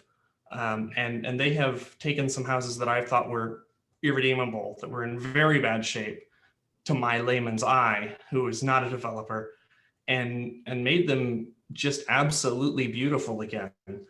And I would, and when they said that this could be done here, I can't help but believe that is true, because they have done things that I wouldn't have thought possible before. There also just seems to be a lot of money coming into the neighborhood, and I just hope this could be a target for that. I guess that's about all I've got to say, and I appreciate your time. Thank you very much. Is there anyone else? Yes, we have 2 more. First will be Latasha Barnes, and then we have Rhonda Jones. Good evening, and I will not hold you long, but thank you to the Cultural Resources Office and the Preservation Board for your consideration. My name is Latasha Barnes. I'm an attorney with the Neighborhood Vacancy Initiative at Legal Services of Eastern Missouri, and we do represent Academy Sherman Park Neighborhood Association and request that the director's denial of the application for demolition be upheld. The Academy Sherman Park neighborhood opposes the demolition at 5200 Cates for several reasons, including those outlined in this formal letter of opposition that was sent to Ms. Peterson dated March 18th, and the accompanying slide deck. The same were emailed to Director Krasnoff and then again to Director Cameron as originally instructed this spring. This matter is not about the sale of the property. The neighborhood's goal is to protect the character of the neighborhood and to beautify its community. This building has been a longstanding vacant building in this neighborhood for decades.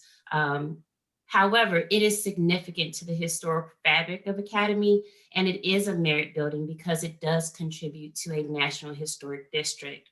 Preserving this building is crucial to maintaining Academy's built environment. This property was recently inspected by a structural engineer, and his professional recommendation was that the structure is sound and that rehabilitation is feasible. And I believe that assessment is dated May 27th and has been forwarded to the board. Similarly, Mangrove SDL submitted a letter of opposition in this matter that's dated June 22nd. Mangrove is a professional development company that specializes in historic rehabs here in our city. They know our buildings, they understand our building stock, and it's within their professional judgment that rehab is feasible. For this reason, we ask the board to uphold the director's denial of the application for demolition. And at this time, there is a board member for the Neighborhood Association who would like to speak. Thank you.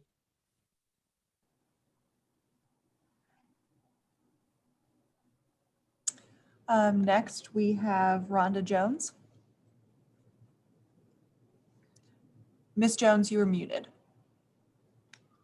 My name is Rhonda Jones, and I will be speaking the truth. Thank you. You notice that I do not swear lawyers in. I am very passionate about the building and have had a long relationship in trying to save the building. I would like to make note that the Gateway Greenway is directly across, and it would be a wonderful thing to have the historic building restored there as that is being developed. Also, the tax credit eligibility would make it feasible. We did talk to Ms. Peterson about the trying to work out a way for her to receive compensation in the form of cash and/or tax credits, relieving her of the responsibility for the demolition. And we were working well, and then all of a sudden, I guess Miss Peterson got emotionally upset after she spoke with her family and decided that she was not going to communicate with us any further. In the past several months, I have called her house to try to let her know that we were still trying to work it out and do it in a peaceful and amenable, trying to find out what we could do to make her happy so that she wouldn't tear the building down. She's not returned any of my calls. I did see the GoFundMe page on Facebook and noted to her that we supported her GoFundMe efforts and asked her to reach out to me. She did not. Well, I have a question as to how would you have a GoFundMe when you plan on tearing it down? What are you going to do? Use the Save the Junction money for the demolition? What would happen? That is my concern. Because on the same week that I saw the GoFundMe page, I got a notice from the Preservation Board that the hearing was on. So I've been confused and trying to reach out to Ms. Peterson to peacefully understand what her intentions were and how we could work with her.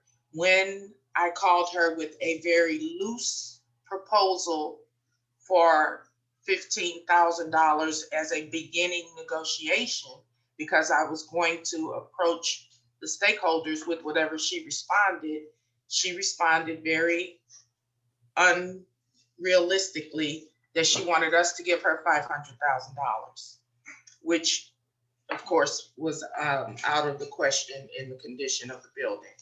And we do know that she has the right to appeal, and we respect her rights and want to work with her. As I said, with that GoFundMe, we got excited thinking that she was going to try to save it. And I reached out to everyone involved on the board to let them know that there was a possibility that they were working on a plan to save the building. We, as a neighborhood association, have only been active for the last 2, maybe 3 years with the leadership that we have. So Ms. Peterson's attempts prior to our taking leadership, we have no way of knowing what the resources were and what the leadership did or did not do.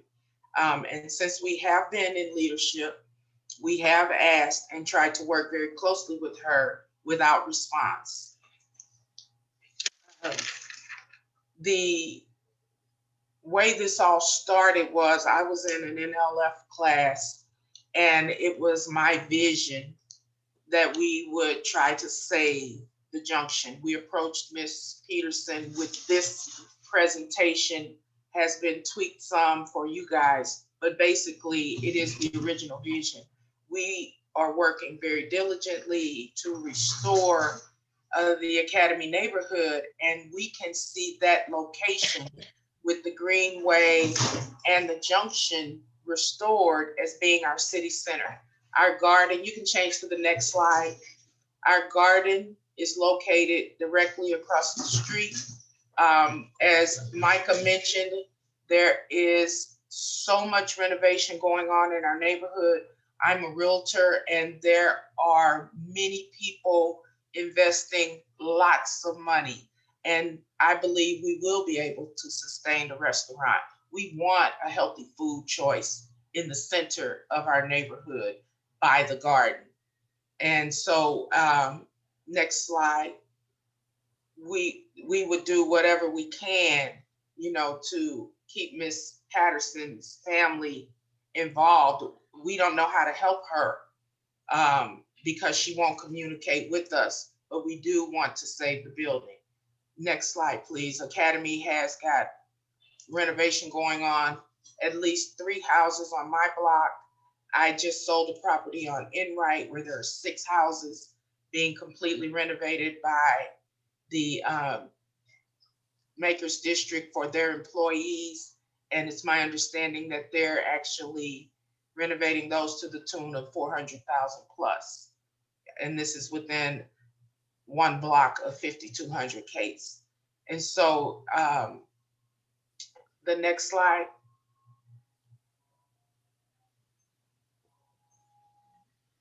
Our location, we are in the middle of creating a special use district to make sure that we do have some authority over the things that will be allowed inside of the district.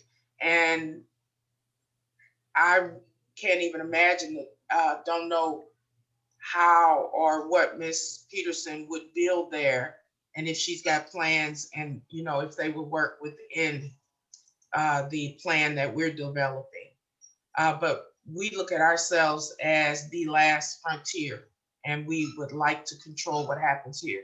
Next slide. This slide shows our garden, which is directly across the street, as well as we have started our social media and have our community involved. At this time, we have over 400 or 500 people on our Facebook page, and we have a website where we communicate and are working on our membership. Next slide. The garden has art from the community. We also are working very diligent on our vacancy initiative and hosting open houses in the buildings in order to attract developers. This was done in the fall. We actually just held open 2 houses this past Saturday, one at 5074 Cates and one at 5025 Cavity. Next slide. These are just slides to show the development and how we're working in our garden and involving the community. We had a couple of local artists do the murals, and they are posted in the garden. The garden has really changed this year because we've had volunteers go in and paint all of the beds and add several more beds. It is an active place where we have a philanthropist that is willing to match our donation to create the garden space for our community activities. Next slide. As we started working on the Save the Junction, it really got people excited.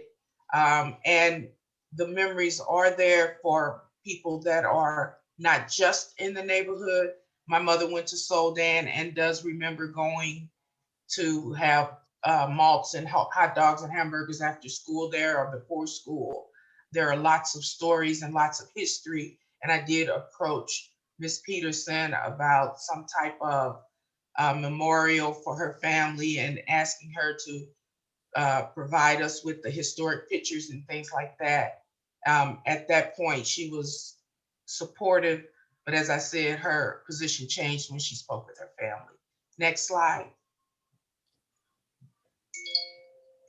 And this is a comparison of what the original drugstore looked like and the current building. This is the slide, the picture that was taken from the National Historic Registry. It was an anchor then, and we hope that we can rebuild that as an anchor in city center. Next slide. And you've seen the collapse back. We did have an architect go by that said they can restore the building. Next slide. Those vacant lots we also see as part of the city center, and we would like to have a dog park and possibly an outdoor stage and things like that. And as we said, we have lots of stakeholders. Next slide. In the community, if you stand at this building and look directly down Cates to Del Mar, you are connected visually to the glass factory. And it reminds me of the spot in the Grove where they've got the big balls. This would be our center where you would enter into Academy from Del Mar. Next slide. Information about the historic character. I think the Anna Rosa did a great job in explaining the historical reasons and the details here. So we can go to the next slide. and keep going in the name of time. I know you guys have a couple of more projects.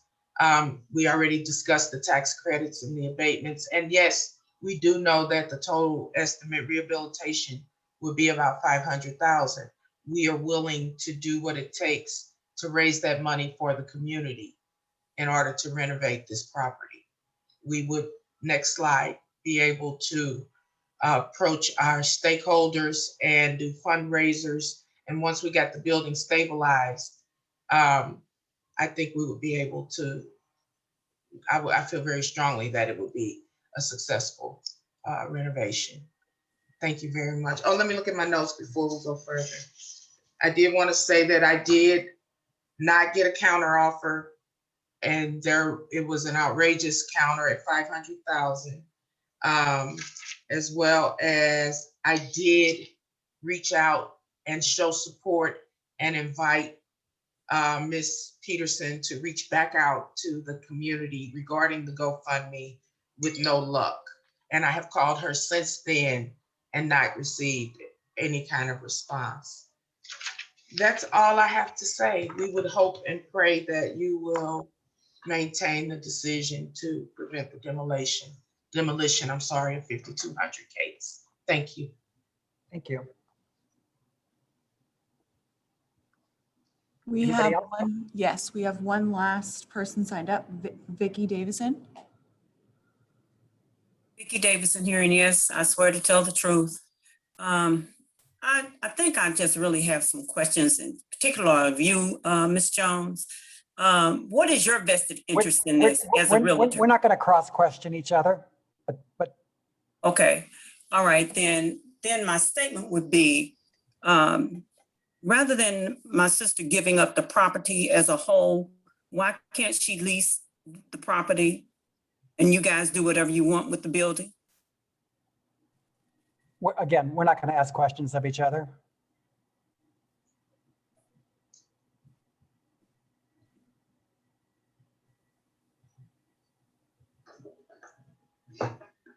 Okay, I believe that concludes testimony in this matter. Okay, can I say something else? This is Ms. Peterson. Yes, Ms. Peterson.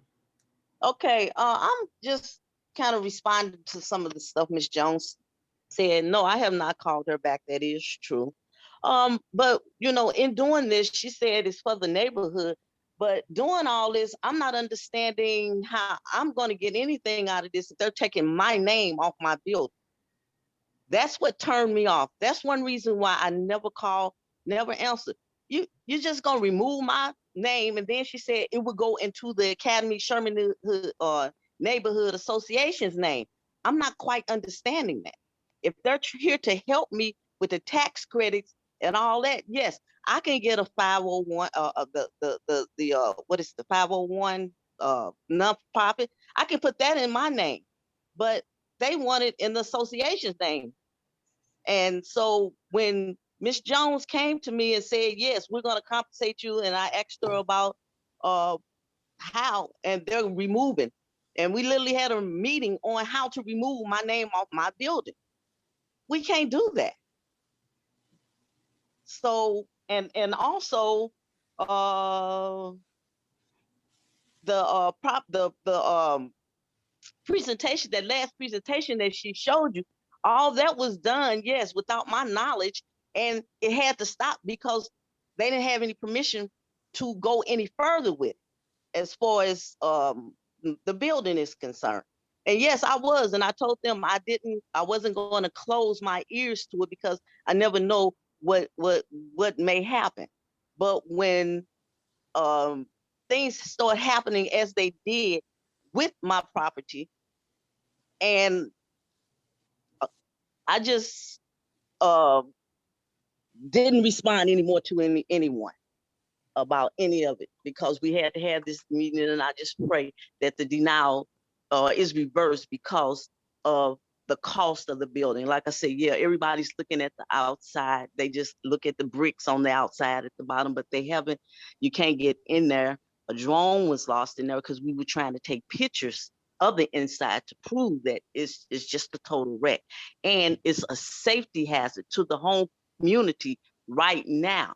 And another thing is that if the association, gets this, who's to guarantee that they're not going to tear the building down, just for the greenway? So it's just it's a process. And like I said, I'm not trying to skip out on any responsibility or anything, but all these people saying they're feeling with their feelings right now. We're talking money and business. Okay. I feel that it would be this and we do have a plan that if the building is torn down, to do something else with it. It's not going to be just a vacant lot, because like I said, we can build another building. We have I think we turned it. I'm not sure if my niece turned it in, but we have something from the architect and drawings showing what we could put there, which would, like she said, be a culinary school. I'm a cook, and I would teach the kids, so we would do something like that and put computers in there, but at the expense of the building that everybody's saying is historical. Like I said, it's never been historical, because we've never been able to get any help with it for all the years. My mother tried, my sister tried, my aunt, everybody tried to get money from the historical district, but because we weren't on the national registry, and we're still not on the national registry. It's been nominated. It is not on the national. That's the point that I think Ms. Jones and everybody's trying to say, that it's on the National Historic. It's nominated because they haven't seen the real building. They turning pictures in of the good building that was back in way before we got it, or that picture that they're showing you. The building, for the National Historic District should be the building that's there presently, not what was there before, because they would probably deny it also. So I'm just asking, for consideration, all these are everyone saying what they can do. Yeah, we like the building, we love the building. Yes, but it's a danger. We got bricks falling down. The sidewalk may cave in a minute. And Okay. then whose responsibility is that going to be? Ms. Peterson, do you think you've had your say? Yes. Okay, thank you. Yes, I have. Thank you very, Mr. thank you very Caldwell, much. I have one last thing. I did want to respond to the GoFundMe. Even in Mrs. Nah, Jones' own presentation. I think I've heard pretty much all the testimony. That's fine. I just wanted you to know why the GoFundMe was up, to stabilize the building. If we got it stabilized and we raised the money to stabilize the building, then we could go in and look for other developers. But right now the building is unstable, and it costs about $50,000 to stabilize the building. The city inspector has said it is an immediate and imminent danger. The city themselves was going to tear the building down and charge my aunt $30,000 before this all came about. So that's why the GoFundMe is up. We have the $20,000 to demolish the building. Thank you, Ms. Graham. Commissioners, this concludes the testimony in this matter. Commissioner Fathman, you're up first. Have you got a motion? Oh, Mr. Chairman, may I say something before you conclude the testimony? Yes, ma'am. I see the attorney Latasha Barnes is making a statements in the chat. I don't want anybody to be thinking that that's testimony. If she has additional testimony or something she wants to read into the record, you might want to ask, because I don't think that just putting things in the chat is entering them. That's fair. Thank you very much. Let me look at the chat for a second. Okay. Ms. Barnes, are you still here? I am still here. I am. Would you please read what you posted so I get it into the record? A point of clarification, the building is part of a National Historic District. It was registered on September 13th, 2002. And I just provided the reference number in the chat, the 020000984. I think there is some confusion regarding the building itself being designated a historical site as opposed to being a contributing building in a larger historic district. So just a point of clarification. Thank you very much for your testimony. Commissioner Fathman, have you got a motion? Mr. Chairman, before you do that, this is Dave Richardson. I need to recuse myself because Hush Blackwell does pro bono legal work for Academy Sherman Park. Thank you. Oddly enough, that is noted in the chat. Yes, I would like to move that we uphold the denial of the demolition. Second. Is there any discussion? Yes, Mr. Chairman. To me, it looks like we have two parties that have not really sat down and discussed what is good for each party. If we uphold the denial, we're going to have an unhappy owner who may never meet with the organization. My thought process, and I don't know how you do this, but I wish there was some way we could direct both parties to sit down and try to hammer out a sincere way to satisfy each other before we vote on this and then come back. And I don't know how to do that. Okay, I know you don't. Any further comments? We've done that. I'm sorry, any further comments from commissioners? Oh, sorry. Okay, hearing none. Commissioners, there's a motion on the floor that's been made and seconded. I'm going to call a roll. Alderman Coder, do you vote yes or no? Yes. Commissioner Weber, do you vote yes or no? Abstain. Commissioner Colleen, do you vote yes or no? Yes. Commissioner Commissioner Robinson, do you vote yes or no?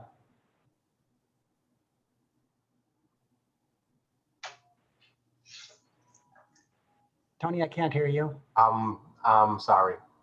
Yes. Commissioner Fathman, do you vote yes or no? Yes. Commissioners, I count 4 yeses, 1 abstention, chair abstains. Chair does not abstain. Chair votes yes. That is 5 yeses, 1 abstention. Richard, can I add something to that? I agree with Mr. Weber. If there's some way we can get them to talk and hash it out, is there anything we can do? No. Okay, commissioners, we've been at this for 2 hours. I'm going to take a 5-minute break. Now let's continue. Let's get this meeting over with.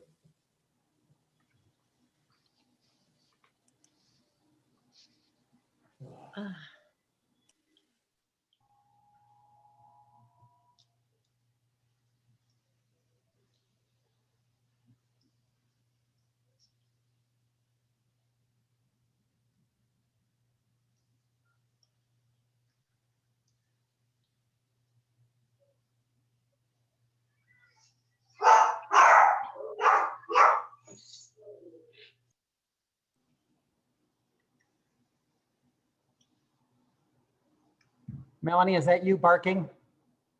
Right, no. We have a dog and it doesn't bark. Can you believe that? How did you do that? Well, we got it from a kill facility in Alabama through the Association of Prevention of Cruelty to Animals. We have no idea what they did to him, but he's a great dog, but he doesn't bark. I know. Will he call 911 or push the alarm button? He'd probably call 911. I don't know what he would do. Probably the push the button, right? I have to have you guys meet him. Okay, we're going to plan something for later in August. Okay. He can come to So our you can next meet him. he can come to our next in-person meeting. Okay, sounds like a plan. Okay, you've got 3 minutes left of our break. For what? I'm sorry, what? There's 3 minutes left to our break. If you need to run. Oh, I see.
Okay, commissioners, we've made very, very good progress. Thank you very much for your patience. I'm going to call the next agenda item, which is the appeal at 1824 Allen.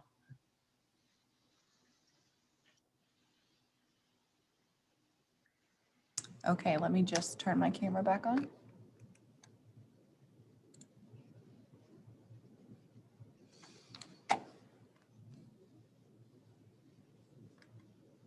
Okay. Are we ready? Please proceed. Okay. Bethany Moore, Cultural Resources Office. I swear to tell the truth. This is 1824 Allen. It is an appeal of the denial to retain the front door alteration that was done without a permit. It is in the McKinley Heights Local Historic District. And I would like to read into the record Ordinance 64689, the enabling ordinance, Ordinance 67901, the McKinley Heights ordinance, the agenda, the PowerPoint, and this presentation.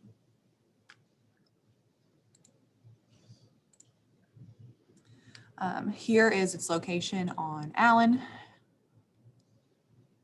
kind of in the middle of the block. Here is a view looking east along Allen Avenue. You can see the building closest to us is 1824, and then the two buildings to the left of it, or I guess to the east, are two buildings that we'll talk about later on. This is looking directly across the street from 1824 Allen. And this is a detail of the current work. This is the front door and where the other matching front door was. The Cultural Resources Office received a Citizen Service Bureau complaint regarding door and window alterations made without a permit. An inspection was done on April 20th, 2021, and a violation letter was sent on April 22nd, 2021. It was determined that the three front windows had been replaced with new vinyl windows and the existing double front door configuration had been altered. One of the original front doors was removed and the additional opening was covered on the exterior with a siding material. Upon contact with the owner, Crow was made aware that a building permit had been issued after the work was completed for the front door alteration without review by the Cultural Resources Office. The permit was rescinded after the Cultural Resources Office inquired. The owner then applied for two separate permits to address the violations. Cultural Resources Office was able to approve the application for the new wood windows to replace the vinyl windows, but was unable to approve the front door alteration as it does not meet the McKinley Heights Local Historic District standards for doors or abandoned doors. The owner appealed the denial and the matter is now before the Preservation Board. And as you can see here, one door is still left and one door has been removed and covered over with siding. Here is 1820 Allen. It is directly next to 1824. It has also had a similar alteration. This alteration appears to have happened a while ago. There's no application for a permit on this one and it looks to be an older alteration. Again, it's against the standards. It's not something that we would approve, but we didn't have an application on it. Again, same with this one. This alteration at 1816 Allen appears to be newer, but again, we don't have a permit application on it and we would not have been able to approve such an alteration. Let me go back. And while we're looking at this, I did just want to read what the standards say about doors and abandoned doors. So section 204 doors, number 1, door shall be one of the following: the original wood door restored, a new wood door that replicates the original or based on a model example. This project does not comply. One of the 2 original decorative wood doors was lost when the alterations were performed. 2, the following types of doors are prohibited: flush, hollow core doors with or without applied moldings, flush doors of any material, or indoor stock doors. The project partially complies. One of the original doors is still intact, but the matching door has been removed. Then number 4, when more than one primary entrance door exists, all primary entrance doors must be identical and of the same color. Again, the project does not comply. One of the paired matching doors has been removed and replaced with the siding material that has been painted blue. And then we move down to number 7, placement. Setting doors forward or back from their original line of placement is prohibited. And again, the project does not comply. it partially complies. The remaining door appears to be in its original the remaining door appears to be in its original placement, but the alteration to the second door opening had been made almost flush with the exterior wall. And the second door is no longer behind there, so that's all been removed. And then number 8, abandoned doors. Doors that are to be abandoned at the inside on a public facade, and this is a public facade, shall be closed with a door that replicates the original door or that of a model example set in the existing frame. The door frame and subsill shall be maintained. Again, the project does not comply. The abandoned door was removed and the opening was covered with a siding material. The door frame does not appear to be intact, and I did speak with the owner and it is confirmed that the framing is no longer behind that. And then based on that, the Cultural Resources Office determines that 1824 Allen Avenue is located within the McKinley Heights Local Historic District.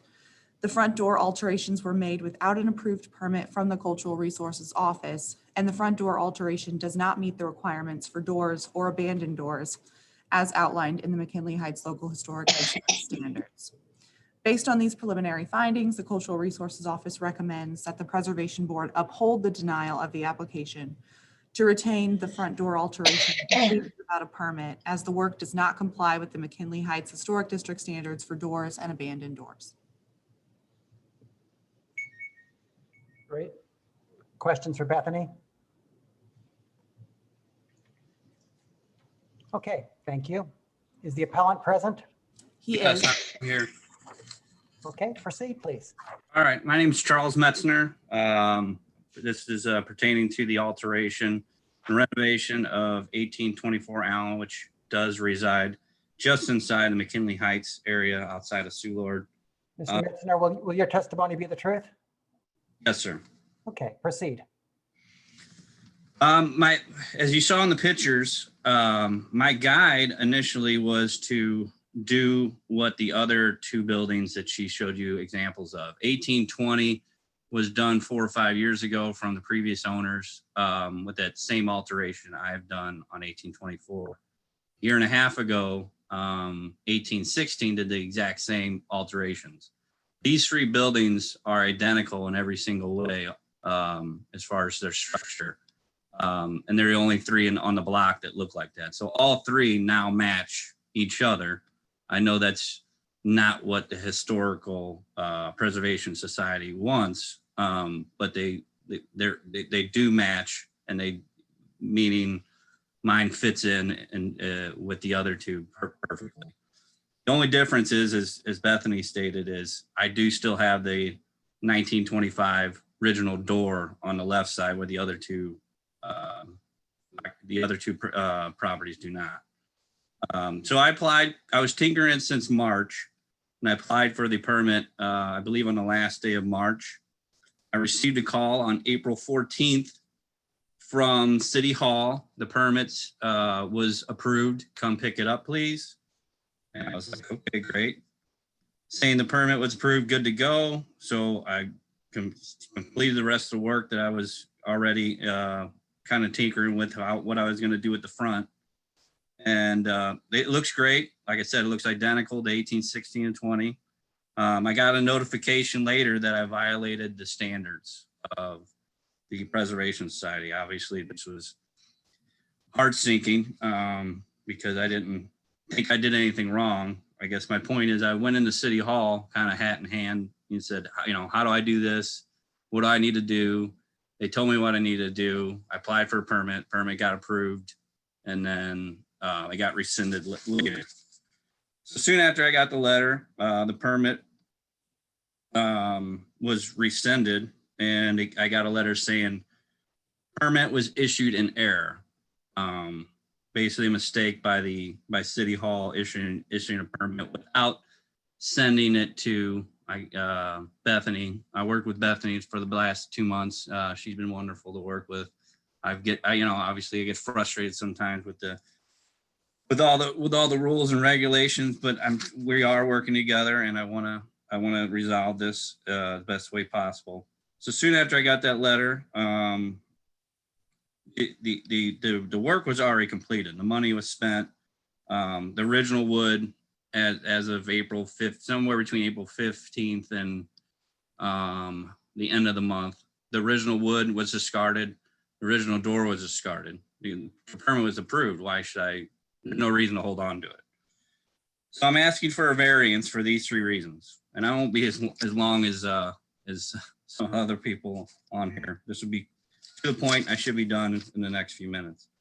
So I used, like I said, I used 18 and 20 as my guide for, and mirrored what they did prior. I just assumed, being a layman, that if it was done 4 or 5 years ago, it was done a year and a half ago, even looking at the historical thing, maybe I just figured I was misreading it or not reading it correctly. If it passed then, it must pass then. The only 3 houses on the block that look like, only 2 other houses look like mine, had the exact same facade. So all 3 match. So I acted in good faith. I applied for the permit. It was approved for said change. There's a sketch somewhere in the picture somewhere where I submitted the sketch. I discussed with City Hall how to properly submit this permit in depth, because like I said, I was trying to actually learn and do it right. So City Hall made 2 errors. They failed to send it over to the Preservation Board for approval. And I did get confirmation from them that they made that error and they failed to send over the application to the Preservation Board, which is normal protocol. They also admitted that the error by approving and rescinding, it was the preservation. They only noticed it once the Preservation Board called them out and said, "Why was this approved? We got a call on this. This isn't correct for the area, the street, the historical area of McKinley Heights." So as soon as they got that call, they freaked, trying to cover up, their error, and rescinded and revoked my permit. The work was already done. Thousands, a couple $1,000s was spent. So and the wood's gone. I'm not sure how I would duplicate the wood, the door again. I'm not that good to go out and find a period door and period wood. What's there now, it's going to be what's going to look the best, and it matches 18, 16, and 20. My residence being 1824, all 3 houses in a row match and look great. I still got a little work to do to it, but I didn't want to touch it anymore until we resolve this. Like I said, I no longer have the wood, so it'd be impossible to make it look original. I believe this will cause an inferior look. It won't make it better. I think it would look pretty rough if I try to mismatch wood and doors that don't match. Again, costing me more additional dollars. I work 5-6 blocks from there. I'm a St. Louis City firefighter. I work in that area. I care about that area. I protect it and serve protective citizens in that area. I know what houses look like there. That house was really in disrepair. There's dead animals in it. The roof had failed. I sunk God knows how, basically all my regular general savings into it to make it a nice property. And it's come along. It's taken 2 years because, again, I'm not a professional. I'm not a professional developer. I feel like I've seen a couple names on here that I recognize who are. They might want to speak on this, but they probably have their own agendas. But like I said, I respectfully request a variance based on what I said, mostly because City Hall's error, the wood and the door do not exist anymore. And I've applied for the permit and tried to, in good faith, look at the other 2 buildings next to me and replicate what they did. If they did in the past, obviously, I thought it was right. If that's my mistake, then it is. But I tried to get a permit anyway, and it was approved and then rescinded. And now, if you deny my appeal, I will make the front of the house look probably worse, and it will cost me, another, I don't know, $2,000. I'm not sure. I don't know how I don't even know how to go about it. So, plus the time I've held up the project for the last month or so, waiting to see what happened with this. And that's all I got. Commissioners, questions of the appellant?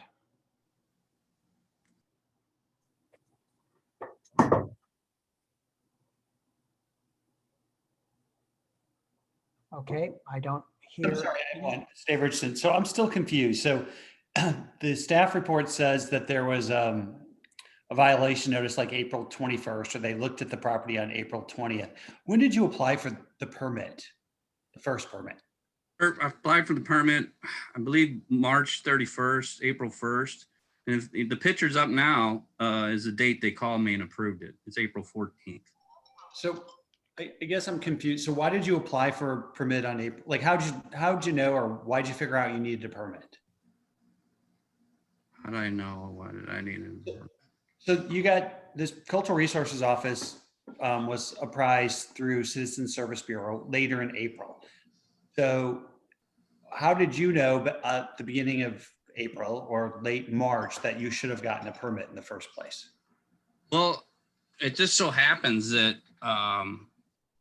my inspector is the son of a St. Louis City firefighter fire captain that I knew real well. So he would stop by and tell me, hey, don't forget to do this, don't forget to do that. And I've been working real closely with him, making sure the interior's, perfect. He's had no problems with me. His name's Adam Wiesnahan. And he's basically been guiding me along the way. Again, I leaned on him. I leaned on City Hall to guide me the right way. And I assumed Adam's never guided me the wrong way, but I assumed that, I guess he did as far as cultural, historical stuff, but he's always had my best interest. But when I went into City Hall and asked him, what do I need to do? How do I need to do this? And they failed to send over my application over to the Historical Preservation Society and then avoid a permit after the work was done. Seems like they almost should be liable. City Hall should be. Because how are you going to let somebody get a permit and then you spend money and do the work and then say, oh no, it's void now. But I'm confused because I thought the staff report read like you applied for a permit after you had done the work. No. Like for a permit at the end of March, you got quote busted by the CRO office on April 20th, right? I mean, I'm putting that in quotes. And then that permit was revoked and then you applied for new ones. So the staff report says that the work was already done when you applied for the permit in late March. Is that not true? That's not correct. I got a phone call. You can see at the bottom of the picture that's shown right there on that date saying it's been approved, come pick it up. See the date? We see the date on top when I first brought it in for their advice. To be clear, is that date April submitted 3/19, approved April 14th? Right. Reading that right? The first time I went in, I did not get the permit rolling because they wanted a better sketch. And I was like, you know what? I'll just come back later. Thanks for your advice. And then I did apply for the permit the end of March when I came in the second time. When did you do the work, sir? In April. David, I'm sorry. Commissioner Richardson, did you finish asking questions? Okay, go ahead, Commissioner Weber. Sorry about that, Mr. Chairman. Yeah, I have a couple questions. When did you do the work? After April 14th? Yeah, I was tinkering with it, trying to figure out what I was going to do, but the work with the cement board being popped up was after April 14th. And I had it all like boarded up with plywood and such before that, trying to figure out what I was going to do with it. Okay. Could I ask staff, Bethany, a question? Yes. If we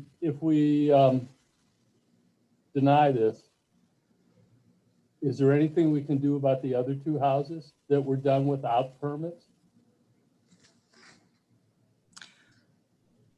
Too much time has passed on those. We did not have any violation notices for those, but I did actually pull up my first communication about this address. I have a picture from April 5th of the work completed.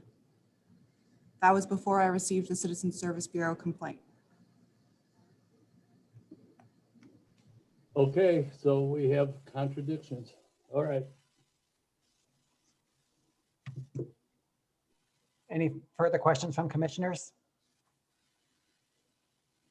Okay, thank you, sir. We have a speaker. Yes, we next have Rocco Dana. Hey,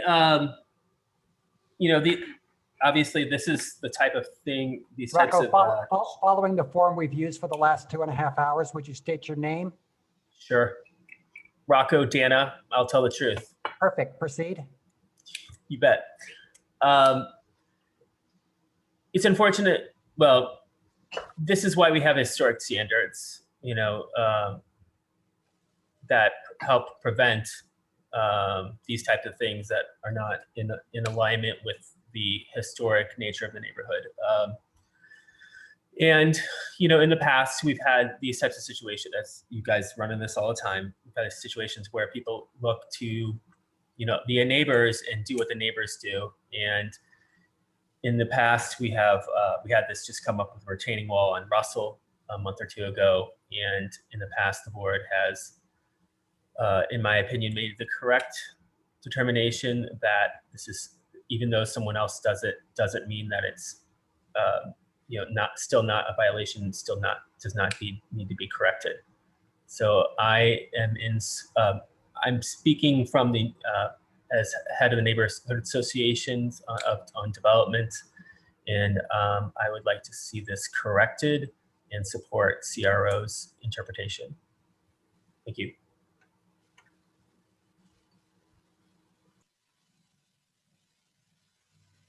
Sorry, does that conclude our testimony, Bethany? Yes, he's the only one signed up. Okay, commissioners. Thank you very much. Commissioner Fathman, have you got a motion? No, not at this time. Commissioner Robinson, have you got a motion?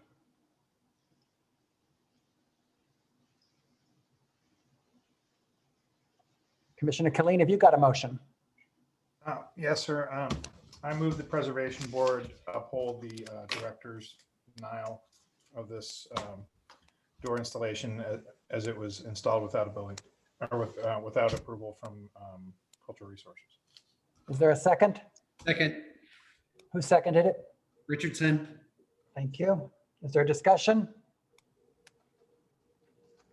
Hearing none. Commissioners, there's a motion on the floor that's been made and seconded. I'm going to call a roll. Commissioner Fathman, do you vote yes or no? Yes. Commissioner Robinson, do you vote yes or no? Commissioner Killeen, do you vote yes or no? Yes. And I'm sorry, that was a yes. Commissioner Robinson votes yes. Commissioner Richardson, do you vote yes or no? Yes. Commissioner Weber, do you vote yes or no? No. Alderman Coder, do you vote yes or no? Yes. I count 1, 2, 3, 4, 5 yeses and 1 no. Chairman, Yeah.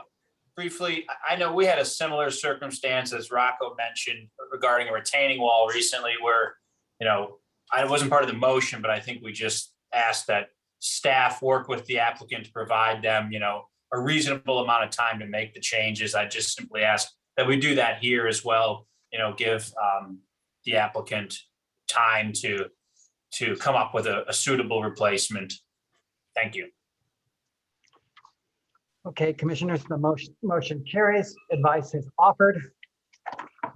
Moving on to the next agenda item, which is 1027 to 29 LAMI.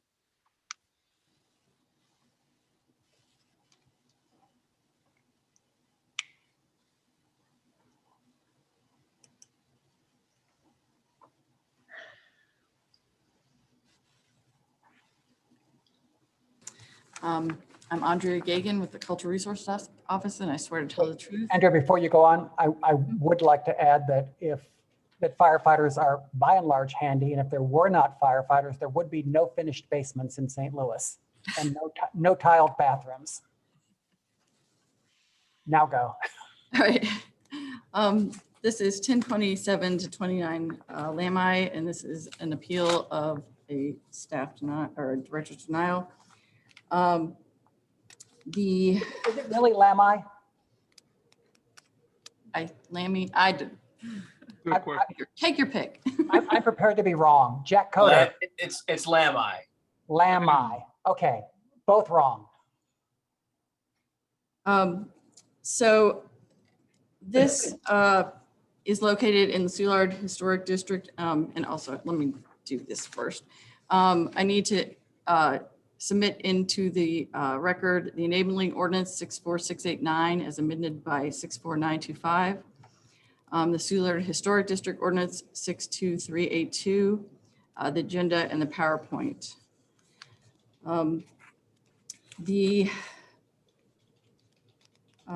As I said, this is located in the Soulard Historic District at the corner of LAMI and Menard. The owner originally applied for a permit in December 2020. An application was denied as not comply with the Soulard Historic District standards. The staff assisted the owner to select a more appropriate model example for the building he wished to construct, and the owner as architect continued to work with us to bring the proposed new construction closer in line with the historic district standards. Initially, he was working with me and then with Dan, and then came back to me when Dan left. The current proposal is a great improvement over the initial submittal. There's still elements of the design, such as the mass, scale, garage placement, and ratio of solid to void on the Menard elevation that only partially comply with the historic district standards. This is mainly because they didn't want to change the form of the building at all. Basically, it was just the architectural details that were changed. The applicant has provided a model example located at 1852 South 10th Street. It's 2.5 story building.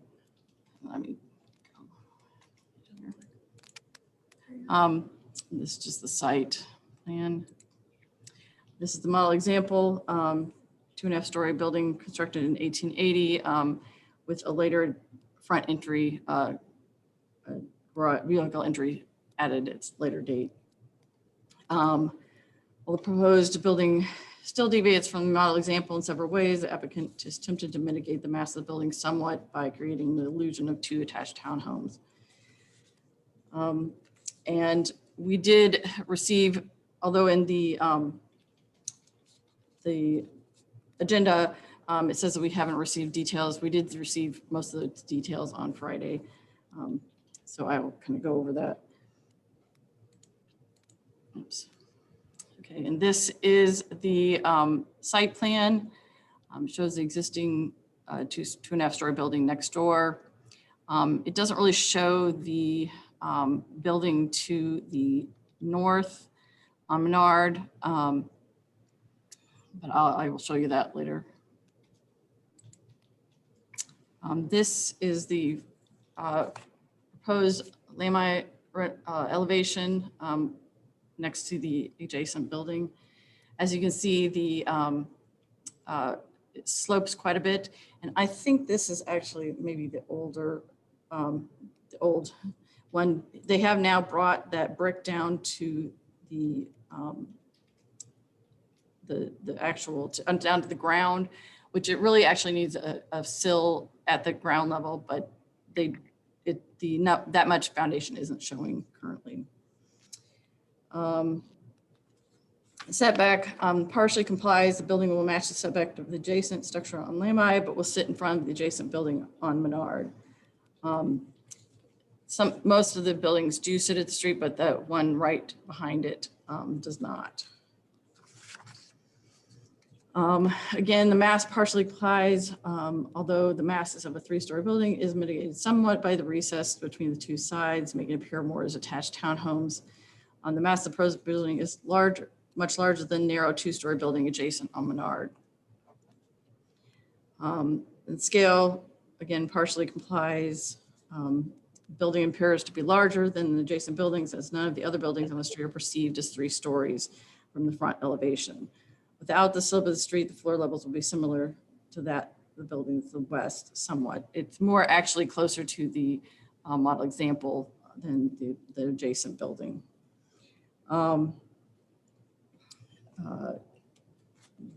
Again, the other buildings on the street don't present as 3-story buildings, so it doesn't apply in that way.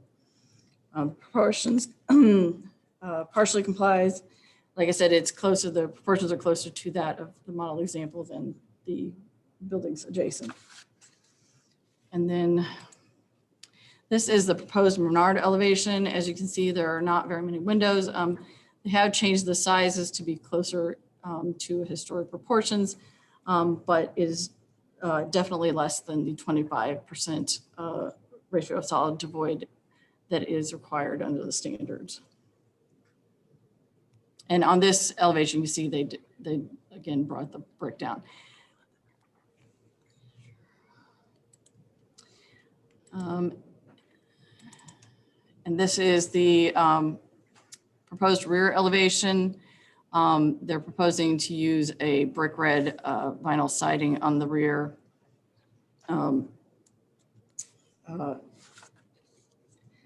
This also only really partially complies because it does extend out. A small section of it does extend out past the adjacent building, which makes it a semi-public facade. This is just the first and second story floor plans. And some details of what the garage doors and the front entry doors are proposed to be.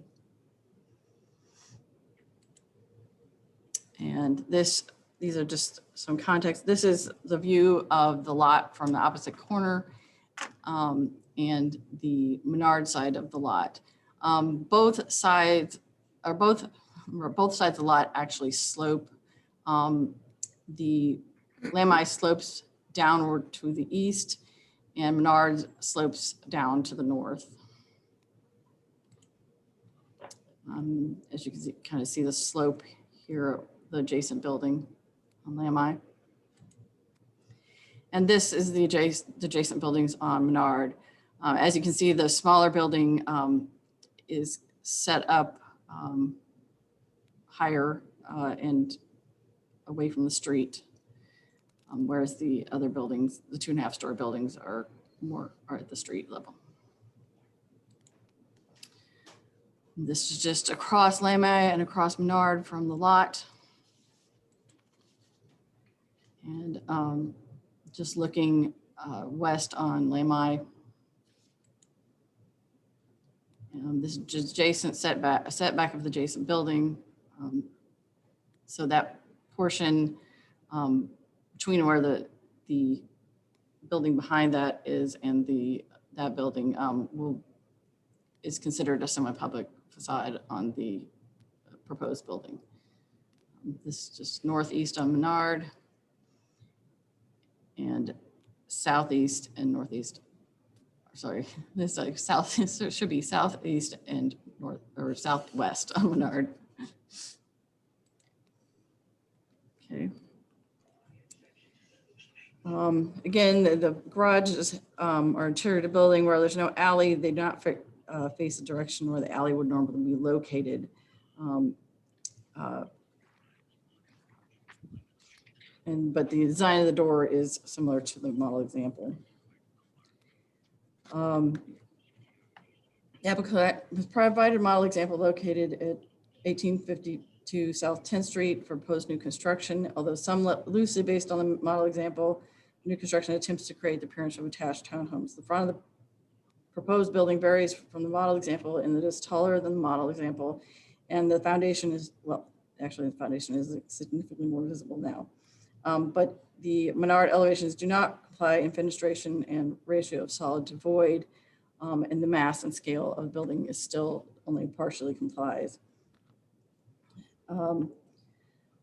Based on this, the Cultural Resource Office recommends preservation hold the director's denial of the proposed new construction does not comply with the Soulard Neighborhood Historic District standards. Now, I also have a letter from the Soulard Restoration Group that I'd like to read into the record.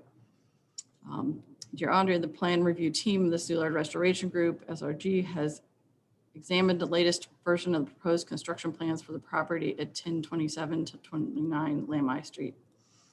The SRG opposes the plan as shown for the following reasons.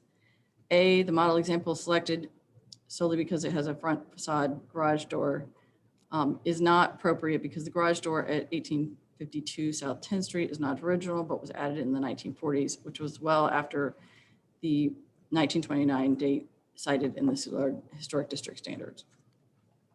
B, the design for the two houses does not resemble the model with a totally different roof line, different number of vertical bays, 3 in each instead of 4, and perfunctory cornice, which does not match. Furthermore, the pair of garage doors visibly dominates the LAMI facing facade of the proposed building. The SRG generally does not support additional curb cuts except for extraordinary circumstances. D, the SRG feels that this placement of 2 attached houses on a fairly small lot measuring 40 some by 60 some feet is too crowded. The footprint of the proposed structures would fill nearly the entire lot. We think that a single house, in parentheses, which is what originally stood at the site, would be a more appropriate density. E, the rear north-facing facade should be brick veneer because it will be highly street visible when viewed from Menard Street facing southwardly. This is due to the fact that the existing Menard Street buildings just to the north of the site are significantly set back from their front property line. Sincerely, James W. Dallas, President, Soulard Restoration Group. Great. Questions from commissioners? Alderman? Andrea, I guess my question is first about point A in the SRG letter, which mentions that I guess the garage door in the model example is not original. Is that something that, yes, that you took into consideration? We did realize that it was not original. We didn't know exactly when it was added. Obviously, it is a historic alteration at this point, but not according to the Soulard Historic District standards. Okay. We didn't know when it was added until the SRG told us, basically. Gotcha. My other question was, I think you mentioned you got some additional drawings on Friday. Is that right? Yes. Have those been shared with the neighborhood with Soulard yet, with SRG? No, but it didn't significantly change any of it was more just the door details and the, it was basically just details. It didn't change the design of the building a whole lot, except for what I said, them extending the brick down to the base of the building. That was the main change to the drawings. It was just basically the door details that I showed and cornice, like in window details, stuff that we will look at, but don't necessarily change the appearance of the building significantly, except for obviously the doors. Okay.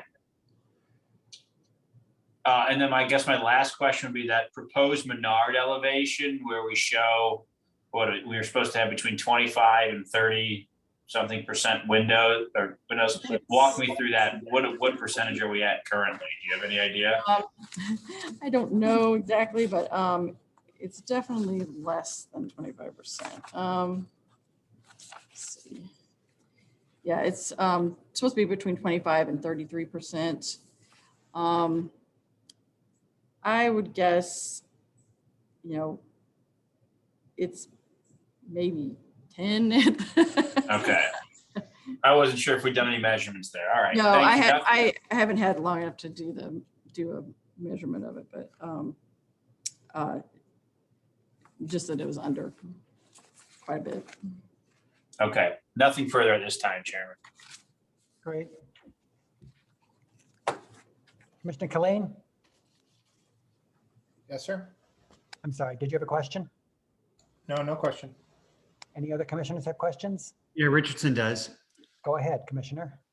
So Andrea, if the 1852 South 10th Street, if we accept that the garage door was added in 1940, then they can't use that as a model example, correct? Yeah, technically that's true. I mean, Dan, that was one that Dan had suggested to them. So I hate to say that, they can't use it when our office is the one that told them they could, but like I said, we didn't know that what the date was at that point. Got it. Now we because if it had been done 11 years earlier, or if it was in 1940, if it had been done 11 years earlier, then they could use it as a model example. So. Got it. Okay. And then the other thing is the LAMI elevation. Their building appears 3 stories and the quote model example is 2 stories, right? Yes. So and that was one thing they were not willing to change when we were working with them. They wanted a 3-story building. So even if 1852 South 10th Street was a model example with the garage door, it's still, they've taken a great deal of liberty with it by stretching it and making it 3 stories. Yes. Okay, thank you. Any other commissioners? Great. Ms. Gagan, thank you very much. Okay, let's hear from the appellant. Mr. Askins, are you still here? Absolutely. How are you guys? Greetings. Fine, thank you. Tell us your name. Tell us you're going to tell us the truth. Orlando Askins, and I absolutely tell the truth. Proceed. Well, I wanted to start off by thanking you guys for taking a chance to listen to this. A couple points I wanted to touch on. We started this process when we purchased this lot in 2016, at which time we started reaching out to, I believe it's the Solar Restoration Group. And we went back with them over ideas, my architect, probably for, I'm going to say over 18 months, maybe, or a little longer. And initially they started off speaking with us frequently, with back and forth with ideas, and then they kind of just stopped. At which point, we kind of put things on hold and tried to figure out what we can do. We came back to the table with it again, at which point we were fortunate to get Alderman Coulter involved in putting us in front of Dan Krasnoff, who took the time to review what we were trying to do. He gave us his suggestions along with Andrea. I think we did just about everything that they said we should do. We actually supplied them with that particular model example, and along with a few others, in fact. But that was the one that Dan believed to be best representative of what we were trying to do. So we went with that. So I think myself, as well as Dan or anyone in Cultural Resources, wasn't aware that perhaps that door was built in 1940 as opposed to in the 20s. So with that being said, he told us to use that as a model. We did that, and that's how we came up with our drawings. Another point I wanted to make is we had some other model examples that we thought were relatively close, and one of which was a new construction, which we thought was, hey, great, it's even better. This was just recently approved by Cultural Resources, recently approved by the board about 1.5 years ago. It's new construction, same thing we're trying to do, pretty much the same look. And that property was at 1851 Menard and 1853 Menard, and their new construction the facade looks pretty much similar to what we're doing, and we thought that that would be a great example.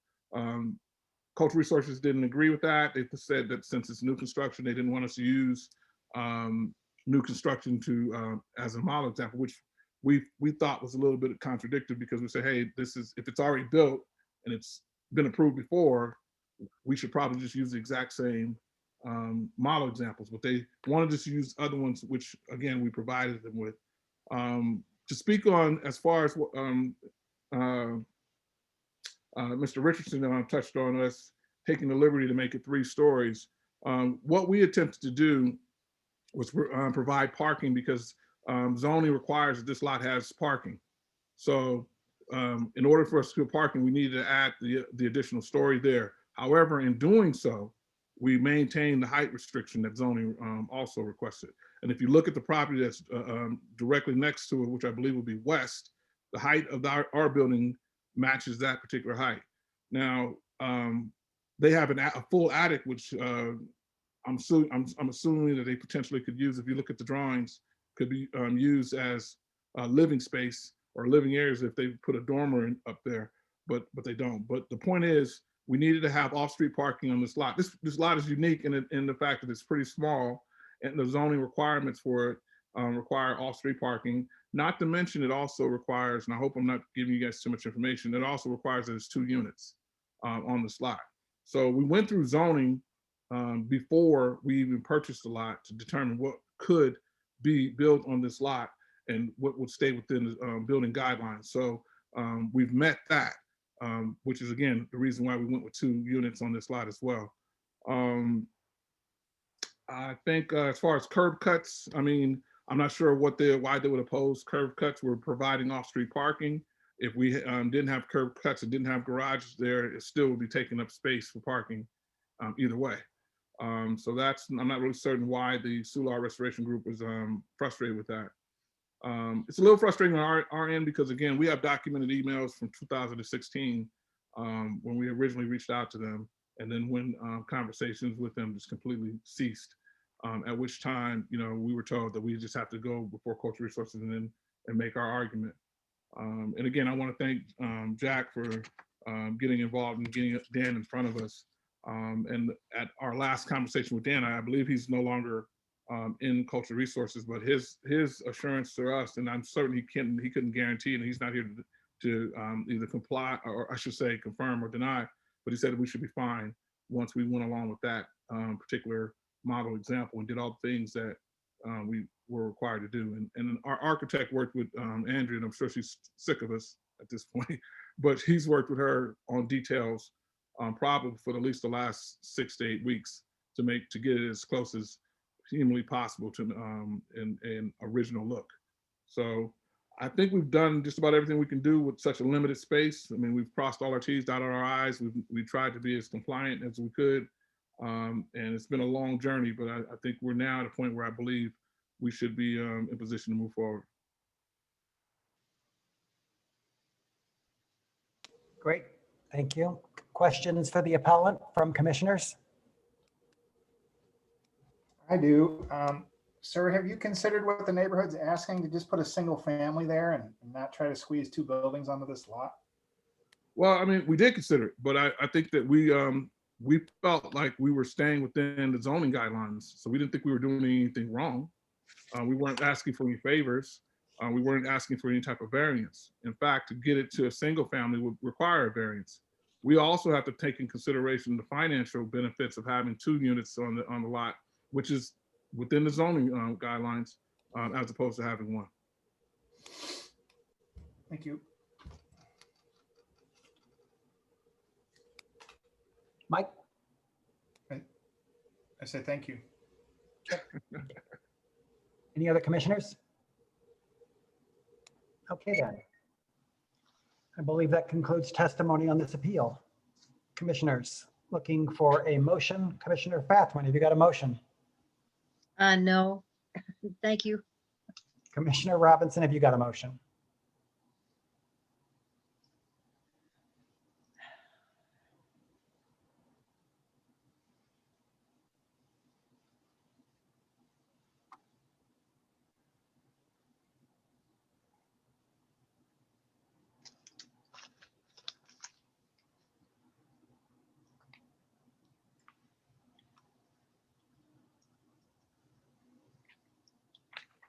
Chairman, I have a motion.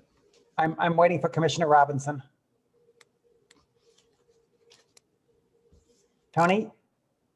Still thinking.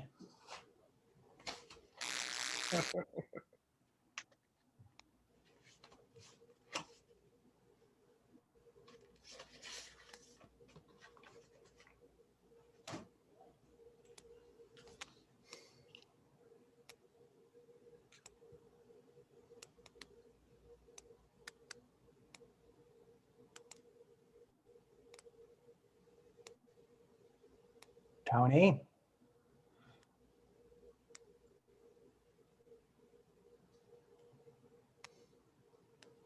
Okay, Commissioner Killeen. Yes, sir, Mr. Chairman. I move that we uphold the director's denial as this project's design does not meet the Soulard Historic District Thank design you, guidelines. Commissioner. Is there a second? Second, Richardson. Motion made and seconded. Is there discussion? May I ask a question prior Yes, to, sir. I'm sorry? No, sir. I'm not able to, oh, okay. Well, I wanted clarification, so that's why I wanted to ask the question more than anything. But So my reasoning for this motion is really just following what we heard from staff that you know, they kind of played lip service to an historic model example, but didn't really follow it too closely. And I just think that these two buildings in that district would be a detriment visually. And and that was backed up by the letter from the neighborhood. So that's my reasoning.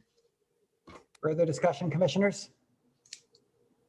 Yeah, Chairman, Alderman Coder, just a comment, I guess, you know, Orlando, based on the fact that, you know, both the neighborhood association and cultural, you know, is still not approving this design, you know, I don't think this is gonna, your preliminary review is gonna prevail today, but you do have my assurances. I'll keep working with you to find, you know, a more suitable development for this lot, something that will make cultural and the neighborhood happy.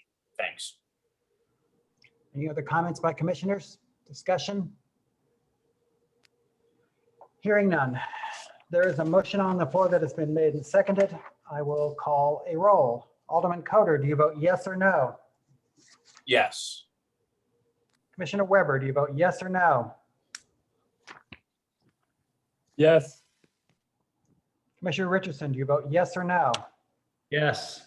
Commissioner Killeen, do you vote yes or no? Yes. Commissioner Robinson, do you vote yes or no? Abstain. Commissioner Fathman, do you vote yes or no? Yes. The chair also abstains, 2 abstentions, 5 yeses, the way I count it. The appeal is denied. Now, sir, you had a question, Mr. Askins? I did. I mean, I think that, and not just a question, but a statement. I mean, go ahead. You know, I've been on this for 4 years, and for 4 years, no one could give any clarity of exactly what needs to be done. We stayed within every single guideline that the books have, and other than, well, make it a single family, which is not something that is required based on zoning. We've tried to work with Soulard, and they have been non-compliant for some time. We worked with Cultural Resources for quite an extensive period of time, back and forth. I have tons of emails of us being completely complicit with everything that they're saying they want us to do. And here we are. And then it's, oh, well, no, it's not within Soulard's guidelines. And it's a bit frustrating because I've spent a lot of money, time getting these drawings done. We are staying within, again, it's a different lot, but it's small, but the guideline says put 2 units on it, and that's what we're doing. It says put off-street parking, and that's what we're doing. We came up with several examples, and frankly, Mr. Killeen says that he thinks it's going to be detrimental to the neighborhood for this to be on this lot. Well, the property at 1851 and 1853 was a much more challenging lot than this. And for some odd reason, that property was able to get approved with multiple units on it, with parking at street surface with garage doors. So I'm just trying to, I need to be able to go back with something and say, hey, look, we bought this lot, we've done everything everyone says, but no one wants to build on it. And that is a bit frustrating considering, again, 1851 through 53, I think that lot poses far more challenges than this one does. And I think that particular location, which was at a dead end, was much more of an eyesore in terms of building something on it than this would ever be considered. I So- acknowledge that this is frustrating. I strongly urge you to take up Alderman Cutter's offer, and with luck, we'll see you again shortly with a plan. Well, I mean, is it saying that we're not able to stay within the zoning guidelines? Is that what the board is telling us, that we must go to a single family? I don't think the board is going to comment on its decision now, but thank you very much. Well, I just think it'll give us some clarity, because that's the problem we've had for the last 4 years, is it's just been denials, or we're not sure, but no clarity. And we're just spinning our wheels and we're not getting anywhere at this point. I mean, if someone just told me. The board will ask CRO staff to reach out to you. Okay. Okay, thank you. Agenda item G, 2825 Lemp.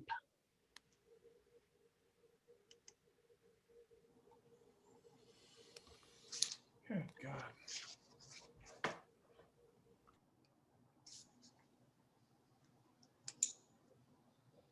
All right. This is 2825 Lemp Avenue. It is an appeal of the denial to retain exterior alterations made without a permit. It is within the Benton Park Local Historic District. I would like to enter into the record Ordinance 64689, the enabling ordinance, Ordinance 67175, the Benton Park ordinance, the agenda, the PowerPoint, and this presentation.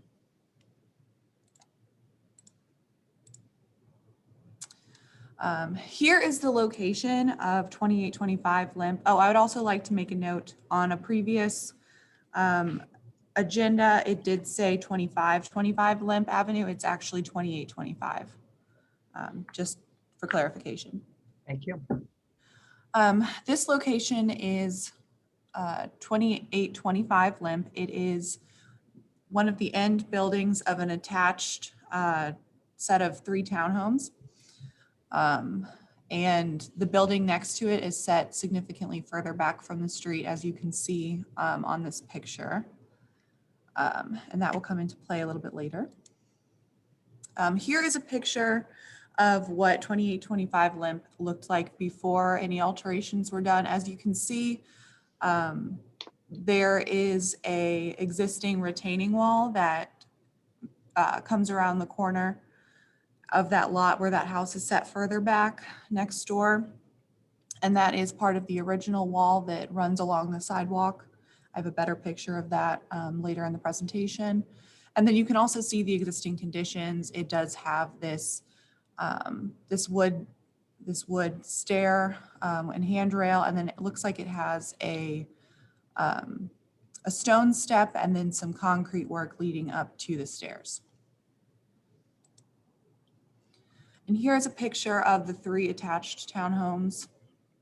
As you can see, the alterations have been made in this photo, and the alterations that were made were removing this section of the retaining wall over here and putting in CMU units, removing the concrete walkway and the stone step here, putting in 3 concrete stairs, and then putting in a new wooden stair, entry stair as well.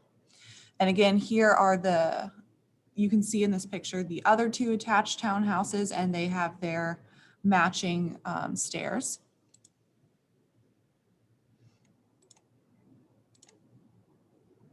And again, here is just another picture, just a better picture of the existing appendages.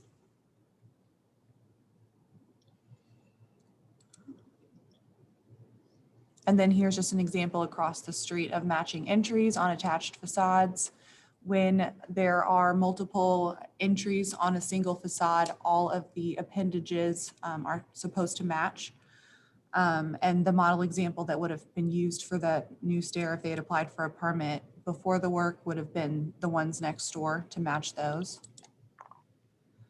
And here is a picture of the historic retaining wall that is intact. This is just a little bit further down that lot. This is the portion that runs along the sidewalk. And this is what would have to be used as a model example to put back that retaining wall portion that was removed. Okay, and then here is just the picture of the work. The project at 2825 Lemp Avenue includes replacing a section of the historic retaining wall with CMU units, the replacement of wood entry stairs and the addition of new concrete stairs. 2825 Lemp is the end unit of 3 row houses. The other properties have similar entries based on historic examples. And the Cultural Resources Office received a complaint for work being done at 2825 Lemp without a permit. Upon inspection by Cultural Resources staff, it was determined that there was no permit for the work, which was in violation of the standards. A stop work order was placed and a violation letter was sent to the owner. Crow staff advised the owner that the project did not comply with the historic district standards and he wished to appeal this decision to the Preservation Board. And then I have 3 relevant sections from the standards since there were 3 issues done on the exterior. So this is from Ordinance 67175, the Benton Park Local Historic District Standards, Section 206.1, reconstructed appendages, which is what the wooden stairs attached to the building are considered under the standards, to public and semi-public facades.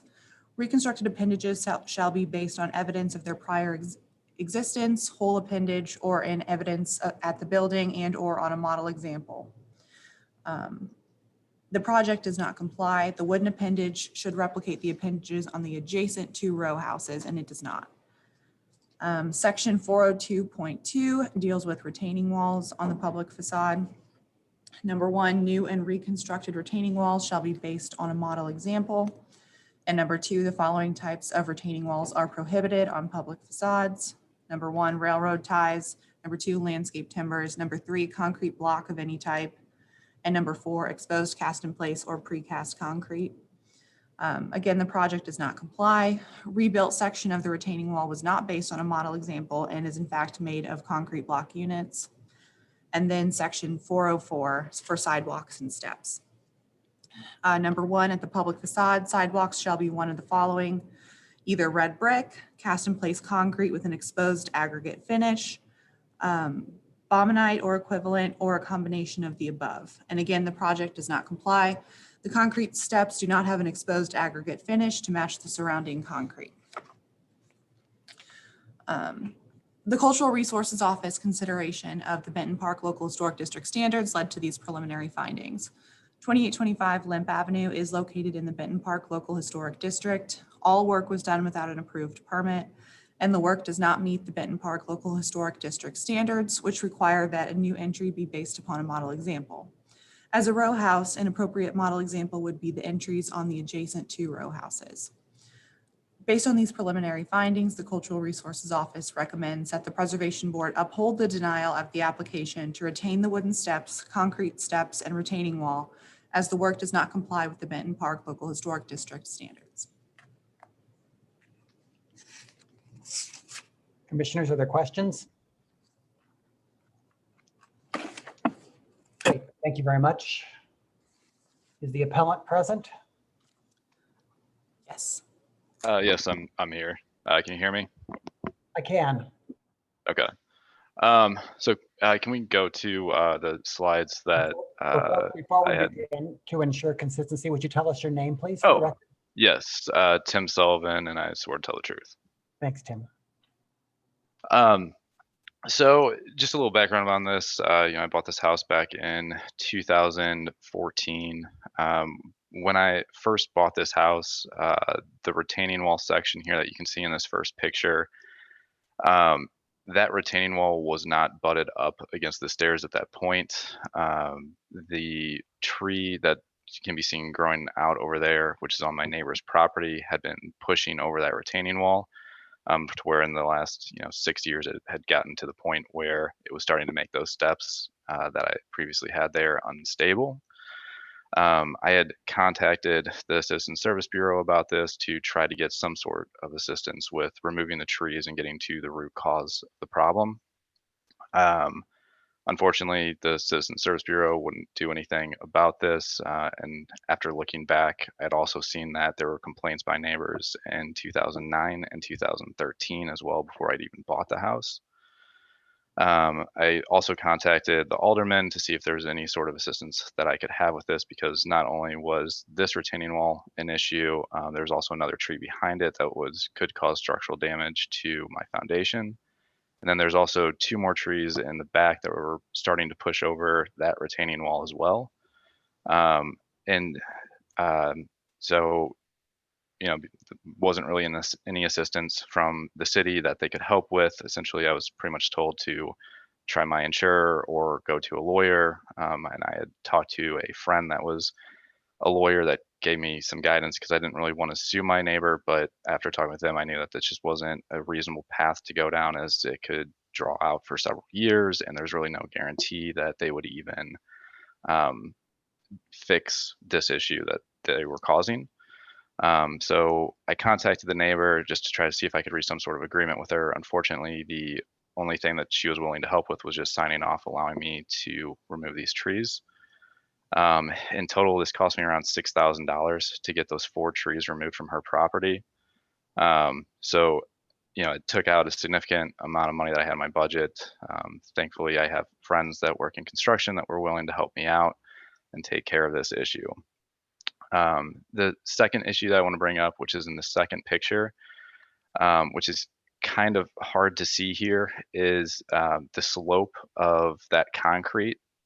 It was not in any way level whatsoever, and what's definitely posing a safety concern. And then lastly, with the prior retaining wall, you know, the model example that I'm being told is to use what is in front of my neighbor's house at 2827 Lemp.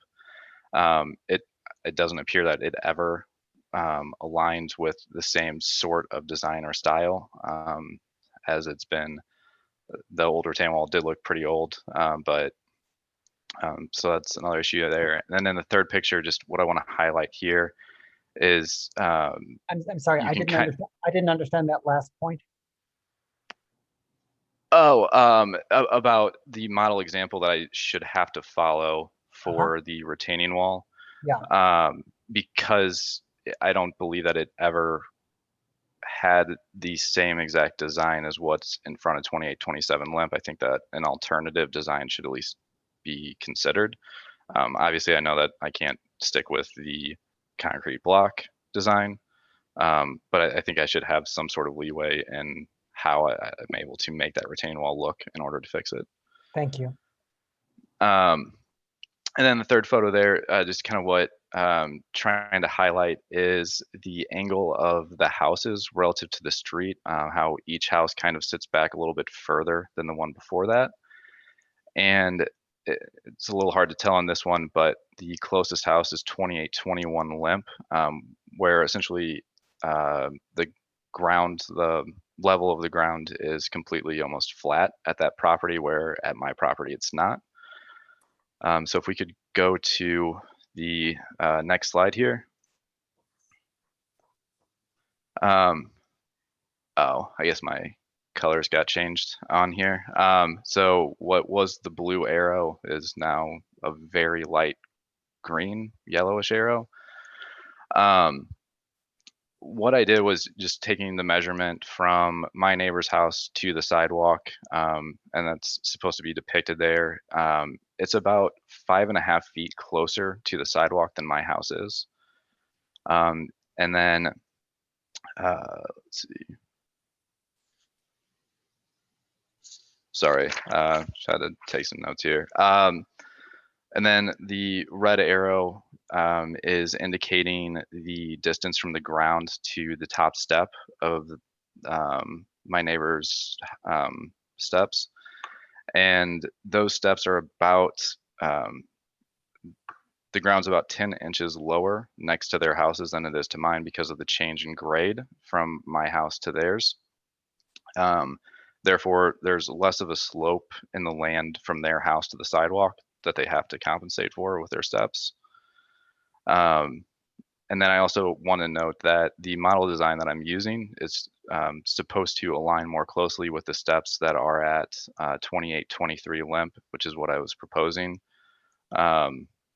in my permit application that I did submit after getting busted by the CRO. And then the other items that I wanted to point out was that the majority of the change in slope on my property is within the last few feet to the sidewalk, where there's a 16-inch change in elevation, right where those first two steps are, and that's from, you know, the back of that second step is completely level or flush with the land. And so essentially, the current MoDOT rules and guidelines for walking ramps require that there's not more than a 1-inch change in elevation over every 12 inches, which is about approximately a 4.8 degree angle. Sorry for all the numbers here, but the previous design had a slope that was about 3 to 4 times steeper from that guidance. So my main concern here is obviously with the maintaining the concrete steps in that design, mostly for safety reasons. I think that it makes sense in order to try to maintain the same visual style as other houses if all other things were equal, but in this case they aren't. And in fact, it's in order to try to create a similar design, it would pose a safety risk to myself and to my family. And if I'm required to revert back to that sort of previous design, how could I be held responsible for any financial liability if someone were to fall and hurt themselves when I'm being forced to do something that essentially the CRO is wanting me to revert back to. So then can we go to the next slide, please? So as far as the concerns with the concrete steps that I have about coloration and design of the steps, these are 3 properties that were recently rehabbed in the last couple years on the same block as mine. In picture number 1, the sidewalk that they have going back in between the houses, if you look in the far left corner of that picture, it's same coloration, same type of concrete that I'm using on my house. If we go to picture number 2, while I think that this design of this concrete looks fantastic, I also don't think that this would even be considered historically significant based on the guidelines that I'm being told that I need to adhere to here. And then picture number 3, more concrete steps from another house that was recently renovated. Can we go to the next slide, please? And then picture number 4, just another set of stairs on the same block as mine. And then picture number 5, it's a section of the sidewalk that the city replaced in front of my neighbor's house at 2827 Lemp, which has the same similar coloration and type of concrete as what I'm putting in front of my house or in front of my wood steps. Then can we go to the next slide? So here we have additional properties at Arsenal and Indiana that also have concrete steps similar to what I'm trying to put in. Then can we go to the next slide, which flipping over to retaining walls. And I fully realize, oh, sorry, back one more. Yeah, so it's sorry, back one slide. It's mostly a repeat of what was on the slide before. We're re-looking at 7 and 8 as these also don't comply with the concrete blocks. The only one that's concerning to me is the fact that this property at Indiana, which is one of the recent rehabs, was allowed to put in this retaining wall with concrete block material, the same kind that I'm using. And yet that's still able to stand and the house was able to be sold like that. So next ones, I think we can actually just, for sake of time, because I know that the retaining wall conversation probably isn't something that is going to be approved anyway, and I'm willing to come up or use some sort of mortar and adhere to a historical model example. So we can go to the next one, and then next one after that. So lastly, I just wanted to highlight the visibility of all of this work. This is from my neighbors, like just from the sidewalk in front of my neighbor's house at 2821. For the most part, that retaining wall isn't going up any higher than where it already is. The concrete steps and the retaining wall aren't very visible in any way from the street until you get right up on top of my property. So it's not something that's obvious to everyone else, what's there, but that's really just all I wanted to say around this. And like I said, I offered to redesign the retaining wall to more closely match that of the neighbors. I don't understand how my wooden steps are an issue, as those do, and the model design that I have is to match that at 2821 Lemp. It's just that there's one less wooden step because that the elevation drop, where the majority of the change in elevation hasn't happened yet on my property there.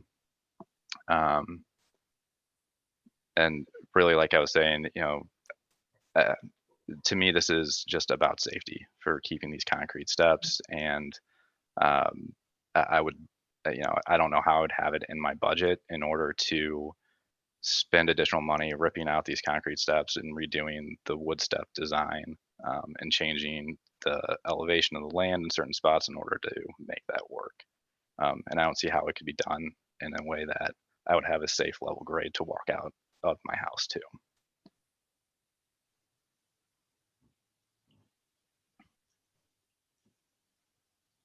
And that's all I had.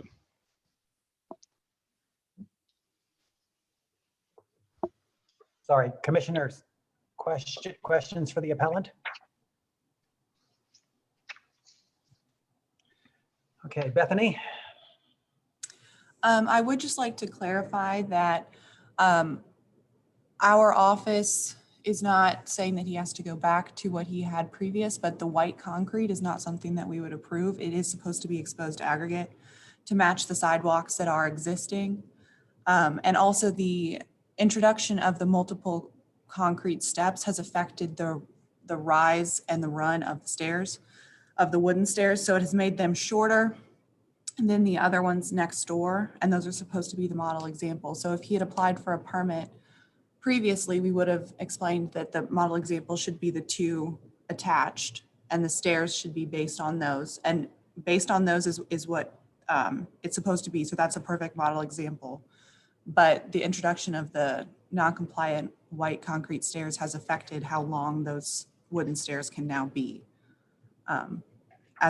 Also, I mean, the stairs are not the exposed aggregate. The concrete stairs are not exposed aggregate as they're supposed to be.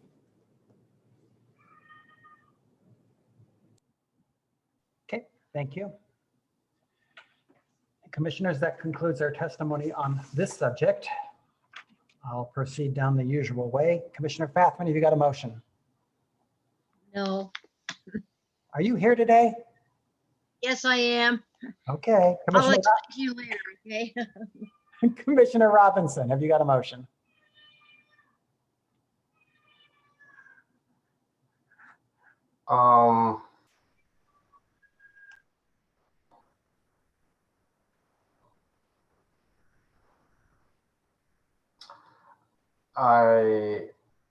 I move that the Preservation Board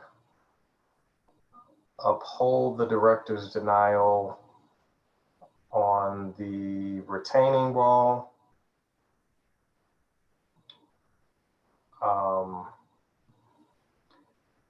that we overturn the denial on the wooden stair,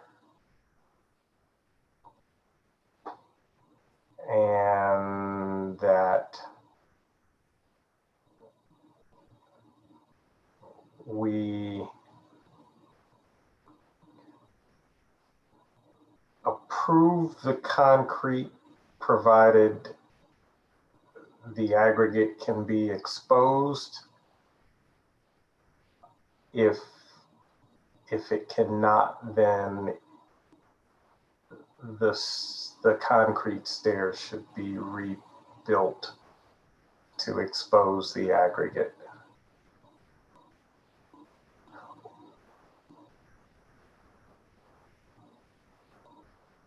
All right, is there a second?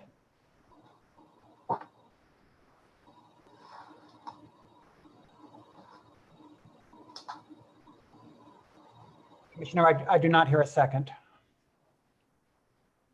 Would you like to make another motion? Nope. Okay. Motion fails for lack of a second. Commissioner Killeen, have you got a motion? Yes, Mr. Chairman, I do. I move that the Preservation Board, break this down some. I'm just going to break it down. I say we allow him to keep the concrete stairs. Actually, this is all pending that he go in and get a building permit. So he has to submit drawings for what he's built. There's going to have to be a code compliant rail put on there, but we allow him to keep those stairs, assuming it will pass code. The wooden stairs, those also need to be applied for, but we're not asking them to tear out. It's still not too late to make those at least look like those stairs down the way. I know they won't be as long, but we hold him to this retaining wall that gets built properly. I second that. Discussion? I second. So I sort of agree with Commissioner Killeen, but I know that you can relatively inexpensively do or apply an exposed aggregate to the concrete. And so that's why I made the motion that I made.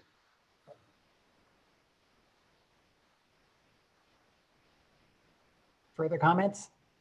I guess, could I get clarity on what the motion is? I'll try to restate it in a legal form. So I move that the Preservation Board uphold the director's denial of the retaining wall because it does not meet the Benton Park model historic example. I move that the Preservation Board overturn the director's denial on both the concrete and the wooden stairs and require that the applicant obtain building permits for both and approval from Cultural Resources for the wooden stair and the metal rail at the concrete stair. And could you, and what you said before is they're going to work with staff to make those wooden stairs look more like the adjacent ones, right? Right. So that when I said they have to get a Cultural Resources approval, I would assume Cultural would make that have them match those stairs down the way, but I don't know.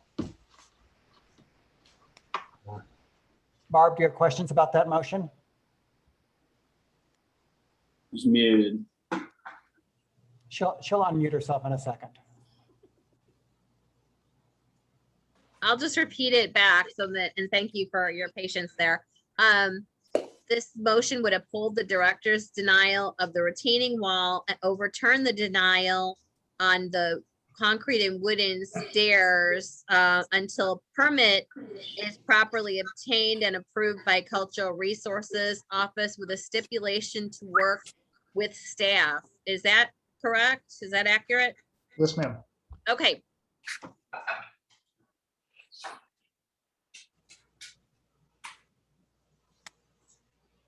And I had Ms. Bathman seconding that motion. Melanie, do you agree with the restated motion? Yes, I do. Okay.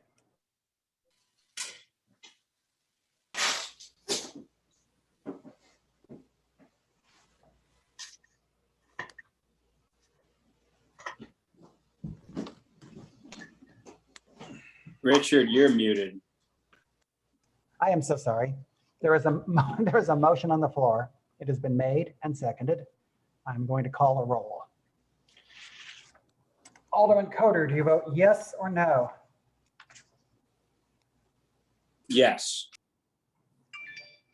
Okay. Commissioner Weber, do you vote yes or no? Yes. Hang on, let's see. There we go. Commissioner Richardson, do you vote yes or no? Yes. Sorry. Commissioner Killeen, do you vote yes or no? Yes. Commissioner Robinson, do you vote yes or no? Yes. And Commissioner Fathman, do you vote yes or no? Yes. The chair abstains on this vote. There are 6 yeses and the motion carries. Thank you, commissioners. We'll call the next agenda item 2001 Park.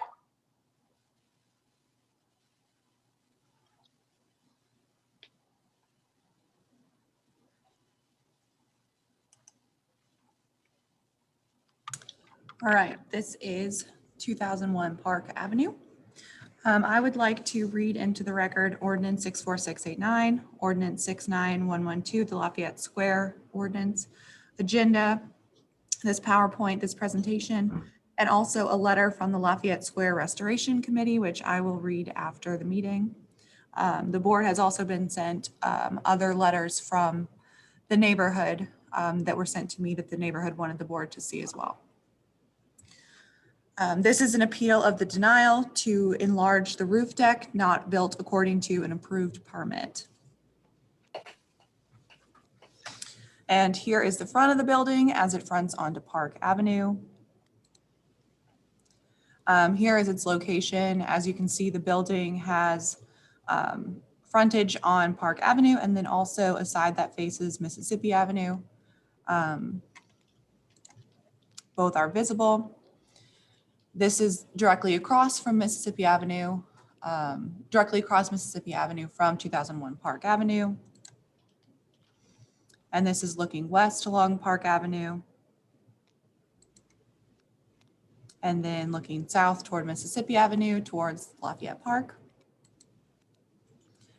And here is a detail of the roof deck showing the structure that's visible from Mississippi Avenue. In this picture, you can see that the black metal handrail is at the edge of the windows over here, and that this raised platform deck comes all the way to the edge of the roof, and there is no parapet wall on this side. So it is very visible from the street. And again, here's another picture of it. The Cultural Resources Office received a complaint that the rear second-story roof deck was being built and the work was not according to approved permits. The Cultural Resources Office staff inspected the property and found that the deck was larger than had been approved and the handrail design was incorrect. On March 11th, 2021, a stop work order was placed on the building. After communication between the owner and Cultural Resources Office, the incorrect wooden handrail was removed and replaced with an appropriate black metal handrail in the correct location, as had previously been approved.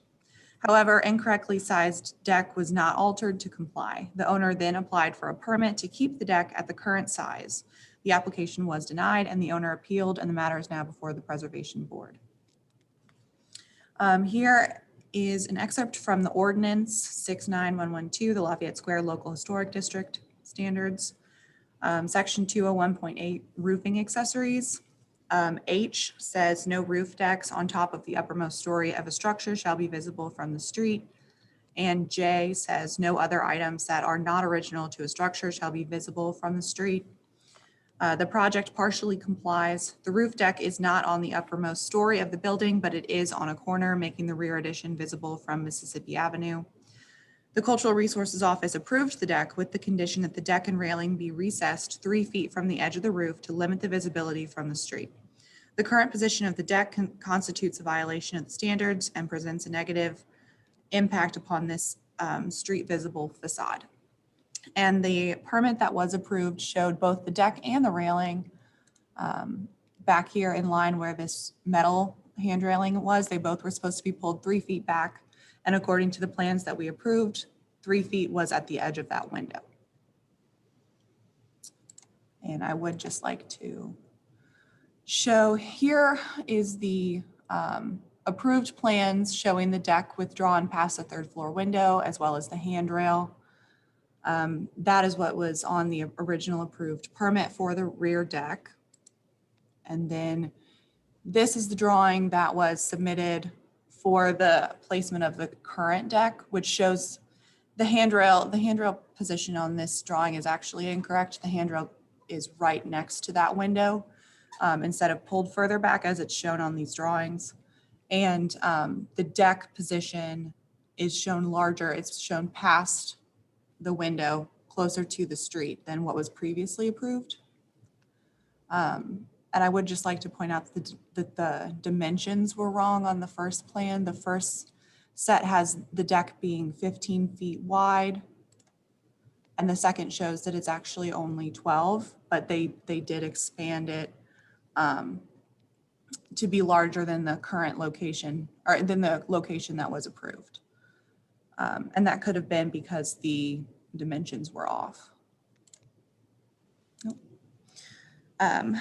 The Cultural Resources Office consideration of the Lafayette Square Local Historic District standards led to these preliminary findings. 2001 Park Avenue is located in the Lafayette Square Local Historic District. The current roof deck has not been built according to the approved permit, and the location of the current deck is visible from the street. Based on these preliminary findings, the Cultural Resources Office recommends that the Preservation Board uphold the Cultural Resources Office denial of the application to retain the existing roof deck as it does not comply with the previously approved permits or the Lafayette Square Local Historic District standards. And then I would like to read the letter from the neighborhood.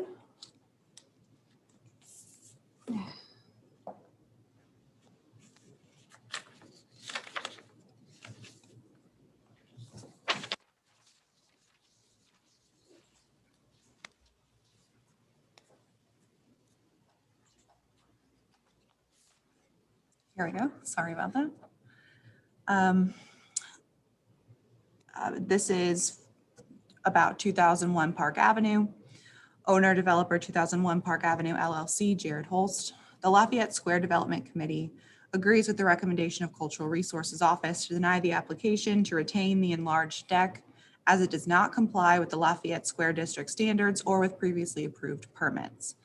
The present deck is highly visible on Mississippi Avenue and should be recessed 3 feet from the edge of the roof.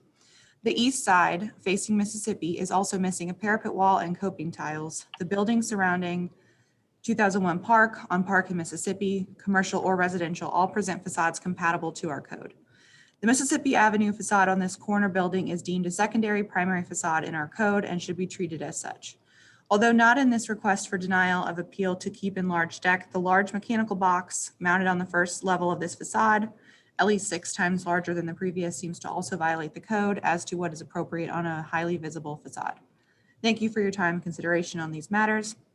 Suzanne Sessions, VP of the Lafayette Square Development Committee.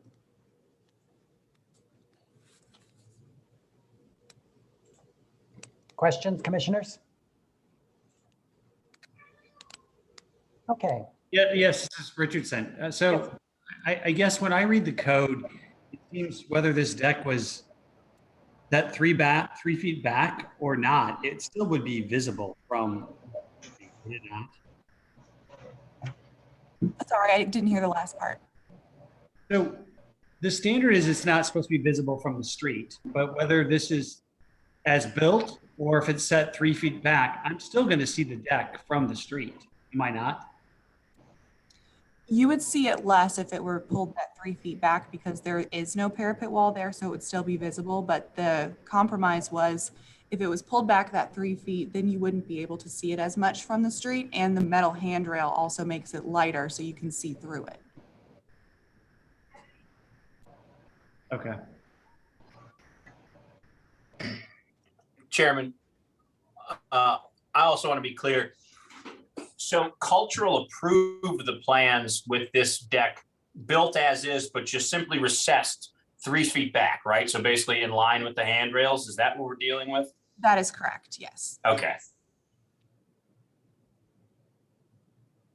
And I guess about a parapet wall, was there ever a parapet wall on this structure? Do we know? I don't know that for sure. We don't think that they removed it. It just doesn't have one there. Got it. Thank you. Further questions?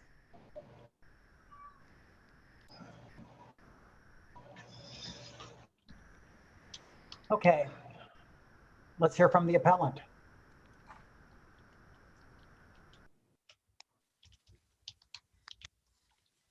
Hello, this is Jared Holst, the owner of 2001 Park. Can you hear me? Yes, sir. Will your testimony be the All truth? right, thank you. Yes, sir, it will be the truth. Proceed. So there's a couple things that are a little confusing for us. As Cultural Resources said, when you look at the plans, it shows a larger deck, and the larger deck shows a scale of 14 by 15 feet. So that's what our contractor was going off of when he built the deck, hence why it was larger. After we were cited and we put the new handrail on it, we had Inspector Adam Wisdenham come out, inspect the deck, and he approved it. He said, all right, you guys are good to go. You know, please proceed with everything else you're doing. So in good faith and relying on what he said, you know, we also added some electrical outlets to that portion of the deck that extends past the railing part. But that's not really the big issue. I think the thing that the board needs to focus on is the actual language from the ordinance, which has been admitted into evidence. If we could go back to the front page you guys had at the front of the building.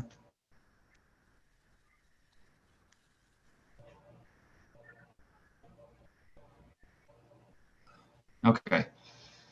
So a couple things when reading this ordinance. The first one is, in the preface, it says that the code was created to establish a consistent and understandable set of standards, and that it regulates the construction in Lafayette Square. And then when you look at section 100.1, it talks about essentially rules of statutory construction on how to interpret the use of the following words. So it says the use of the following words shall have the following meanings. Shall. Shall is an explicit mandatory implementation of the standards, departure from which such an implementation is not permissible. Now, in looking at this picture, I think we can all agree that this is 3 stories, right? I think we can also agree that there is a roof on top of that 3rd story because you can see the parapet wall coming off of it, okay? So when looking at the ordinance that's been cited by Cultural Resources and admitted into evidence, it says specifically in 2001 or 201.8 under roofing accessories, it says no rooftop decks, all right? So that's mandatory. On the top of the uppermost story of a structure, all right? So when you look at this structure, our rooftop deck isn't on top of the 3rd story. It's on the 2nd story. So this is a permissible use. And then it goes further and says, shall, mandatory, be visible from the street. So I'm going to read this again. No rooftop decks on the top of the uppermost story of a structure, 2001 Park, shall be visible from the street. It does not say that I can't put a rooftop deck on the 2nd floor. It doesn't say that a rooftop deck on the 2nd floor can't be visible from the street. They could have made an exception in the code for that. They chose not to do it. They could have made an exception in the code for the fact that this is a corner property and visible from Mississippi. They do that in other sections of the code. They don't do it in this particular section. They also could have said that because it's on a public street or that it's a public facade, that it also can't be visible. There's nothing in the code that forbids that deck on the 2nd story from being visible. So not only as a developer, but as a lawyer, I have to go by what is in the ordinance when I'm doing a development. And the ordinance says that that deck can be visible from the street. It just says that a deck built on the 3rd story, the uppermost story of a building, cannot be visible from the street. So when they say that, I mean, the Cultural Resources admits that the deck is not on the uppermost story of the building. They said that. But they do say that it's visible from Mississippi Avenue. Well, that doesn't matter. Just because it's visible, it doesn't mean that I can't have a rooftop deck that's not visible. It just says that I can't have one that's visible from the 3rd story. This is on the 2nd story. There's nothing in the code that says that because my deck is on the 2nd story, that I have to recess it, that I have to bring it back.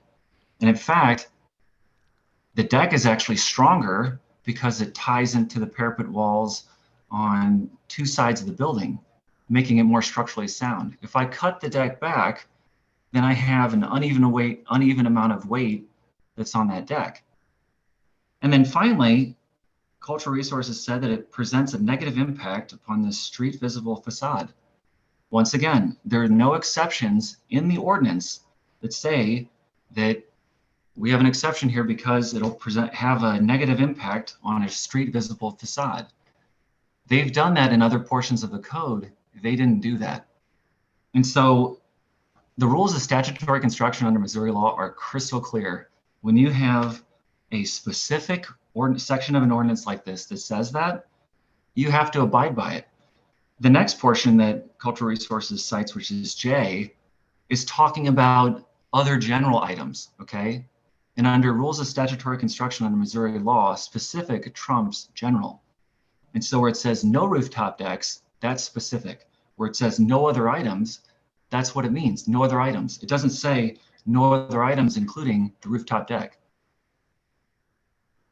So what we are seeking is, what we applied for in our permit, which was to keep the deck at its existing size. Thank you for your time.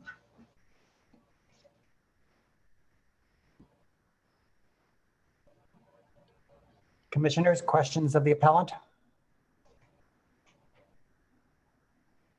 Chairman, it's Alderman Coder. I guess my first question is, Jared, I guess if your drawings that you applied on had the thing recessed 3 feet, even with the window, I guess I'm confused. What happened? Why did you build it all the way, I guess, out to the parapet wall to the gutters? So when you look at the drawings, you'll see pictures of how can we that go to that? Hold on, but Jared, then can you'll we go also to that see slide before you respond? I just want to make sure I'm following along. Sure. Sorry, go ahead. So yeah, we have pictures of the deck that show it before the window, but then we also have measurements for the deck. When you measure the actual size of the deck, like the existing deck that's on there right now going past the fence is 14 by 14. So it's even smaller than the deck that's approved in that scale, the part that's circled there. Where our carpenter screwed up is they built a deck that was too wide. I'm admitting that. That's fine. And that's why we filed another permit to move it past the window. It doesn't affect the view from the street. I mean, I walked the site today. You can see it across the street. You can see it down the street. You can see the fact that there's a rooftop deck there. It doesn't make a difference whether it's 3 feet away or it's all the way to it. We're saying that based on Lafayette Square's own code, as I said, it says no rooftop decks on the top of the uppermost story, which this isn't, of a structure shall be visible from the street. And the crux of Cultural Resources' argument is that it's visible from the street, when their own code flies in the face of their argument. It says that it can be visible on the street from a 2nd story. So it doesn't affect anything. And even if you, as Commissioner Richardson pointed out, even if you recess the deck back 3 feet, you're still going to see it. It doesn't solve the problem.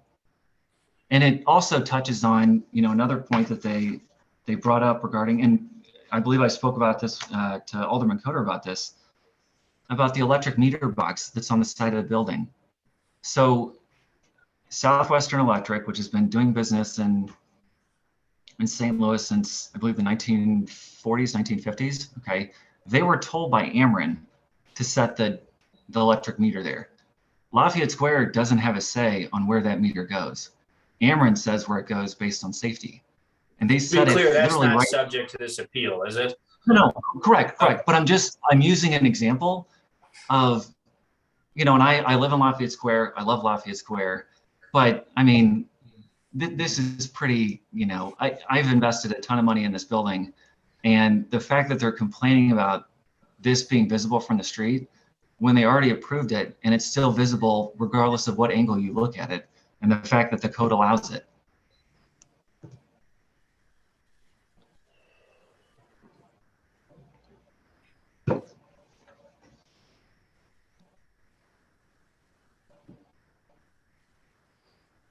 Alderman, are you finished? Yes, Chairman, I'm sorry. Any other commissioners with questions for the appellant? Okay, thank you, sir. Bethany? Yes, thank you. I would just like to read again what I read, the excerpt from the standards. H, no roof decks on the top of the uppermost story of a structure shall be visible from the street. And J, no other items that are not original to a structure shall be visible from the street. Again, we did determine that this project partially complies because the roof deck is not on the uppermost story of the building, but it is on a corner, making this rear addition visible from the street. This deck, as it sits, is visible from the street, from Mississippi Avenue. The standards do not say that second story decks can be visible from the street as long as it's not on the top. It just says no roof decks on the uppermost story of the structure shall be visible from the street.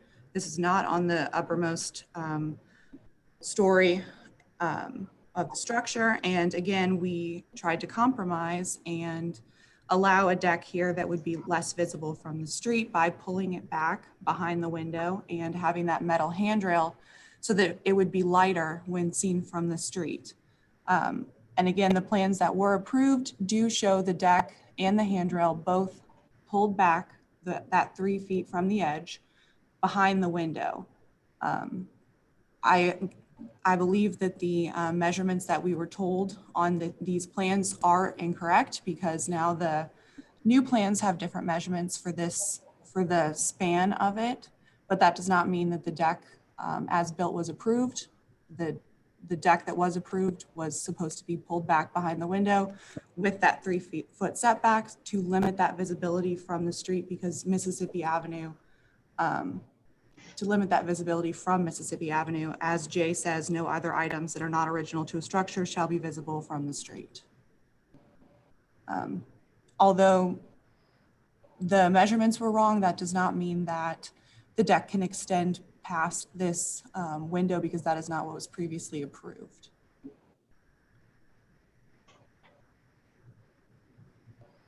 Great, thank you. Suzanne Sessions, are you here?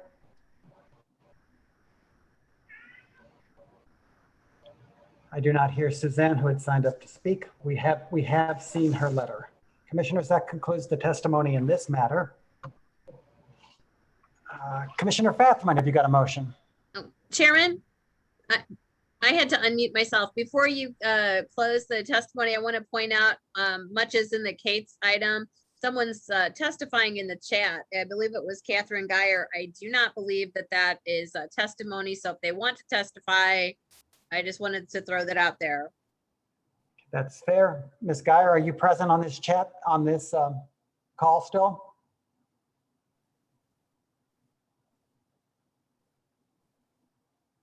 Now, can you hear me?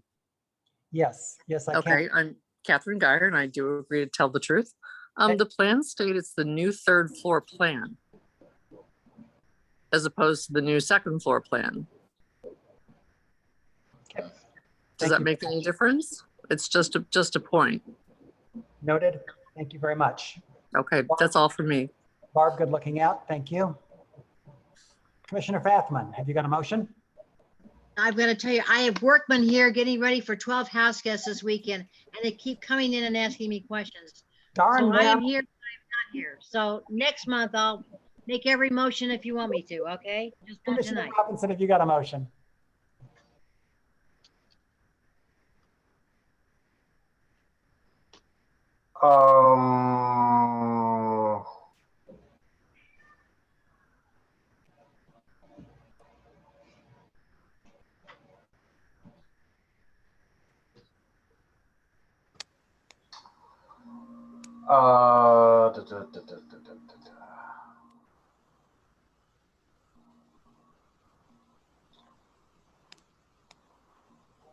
I move that the Preservation Board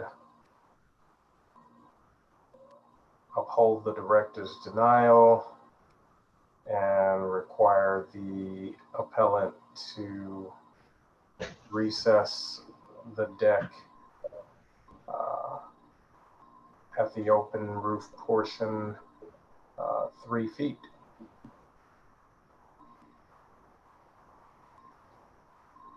Second. Sorry, motion has been made and seconded. Is there any discussion? Can we get a repeat of the motion, please? I'm sorry. Kindly request that you repeat the motion. Mark, you want to read the The motion? motion as I have it is, and correct me, Mr. Robinson, if I am wrong, but I believe the motion is to uphold the director's denial and require deck to be recessed 3 feet at the open roof portion. That is correct. And that was seconded by Mr. Richardson. That is correct. So I am in agreement with the appellant that this is in fact a second story rooftop deck, which you see often on 3-story buildings where there is a walkout onto the second floor roof. And so because of that, the deck would be allowed and would not fall under the purview of the code. However, on this particular building, this did not have an original walkout deck. And as such, it does in fact fall under the portion that that was mentioned regarding additions to the building. And because of that, should be recessed based on what Cultural Resources had previously approved. Is there further discussion among commissioners?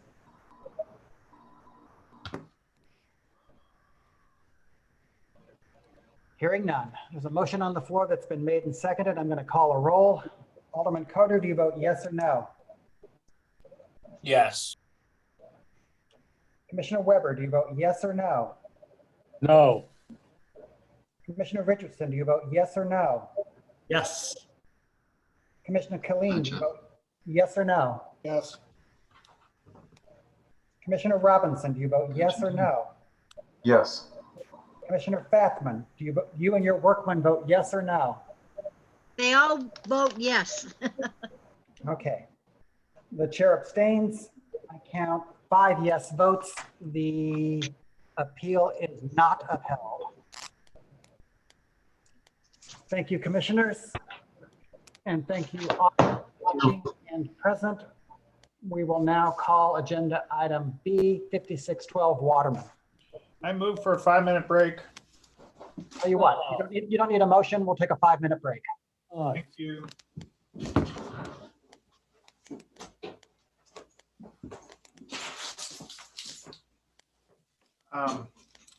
Bethany, I got to check out and go back home, so I'm going to try to get back home on my home computer.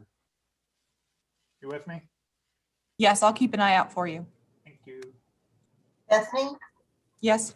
do we have anyone signed up for the neighborhood for the next item, 5612 Waterman? We do. I will read the names again. We have Beverly Berner, Neil Costello, Margaret Ryder, Doug Rasmussen, Steve Podlowski, Cindy Lefton, Dick Sims, Tony DeSano, and Trey and Bruce All right, Rice. that's good. I was just wondering if too many of them had dropped off. Thanks. Bethany, how many more items do we have on the agenda? This is our last one, item B.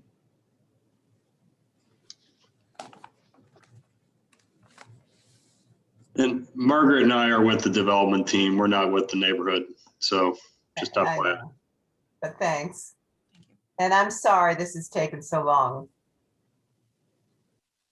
No problem, Jan. We appreciate it.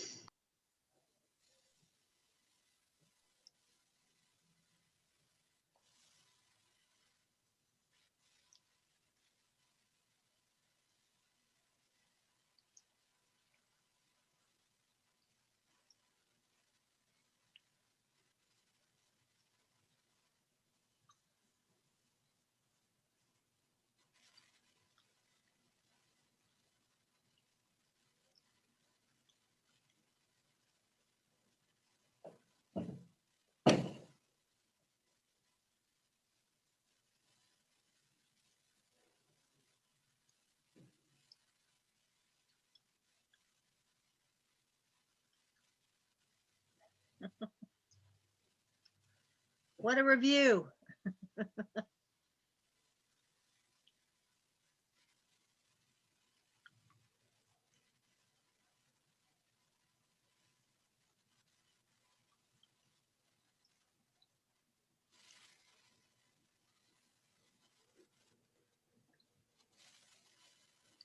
Hey, Jeff. Listen, we're gonna have to do this at another convenient time for you because this meeting, I'm on a city board. We've been at it since 4 o'clock. We're on a 5-minute break. No, it's 11. And it's about a current employee, Monica. I don't know. We can talk and I need more than 5 minutes to give you my spiel.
Okay, we about ready to begin?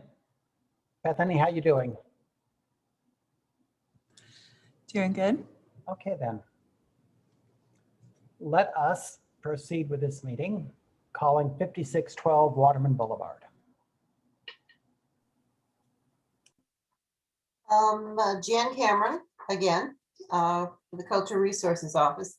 This is a preliminary review application to construct a 5-story apartment building on this relatively unusual site at the corner of Waterman and Clara in the Central West End Historic District. Next, Bethany.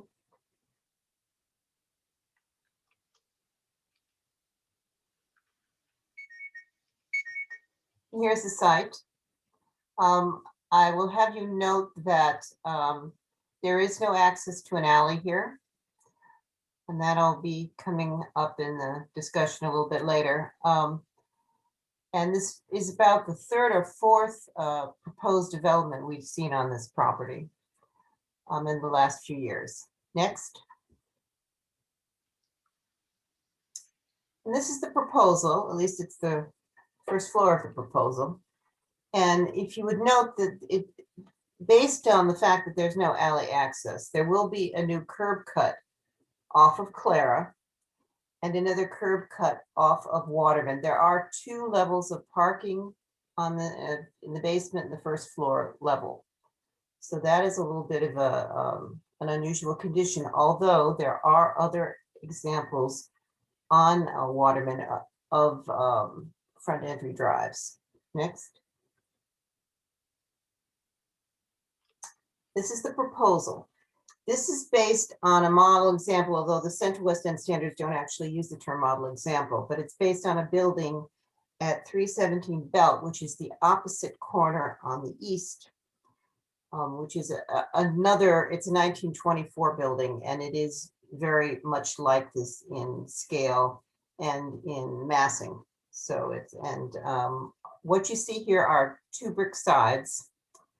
I will point out, and it's a little difficult since I don't have control of the pointer, but one of the concerns that the staff has that you can see in this rendering is the service area, which is located at the corner of Waterman and Clara, there where there's an elevator, emergency stair, trash chute, that kind of thing. So keep that in mind as we go on. Next. This is the front elevation. They'll face Waterman. And they have really gone to a lot of effort to relate this to the historic building, which you'll see in a minute. The deviations are the Juliet balconies, although the initial proposal had actually projecting balconies. And at the lower left, you'll see that there is a garage entry. That design has not been determined as yet, but it's something that the staff is particularly concerned about what that's going to look like. Next. Here's the model example, the other corner of the block. And you can see how much it's the new design is reminiscent of this one. Next. This is the Clara elevation, and you can see very clearly the service area is indicated by the false windows or blocked windows. That's an element that the staff would like to see rethought, maybe doing more decorative brickwork, something that doesn't look like somebody just closed the windows up on that bay. Next.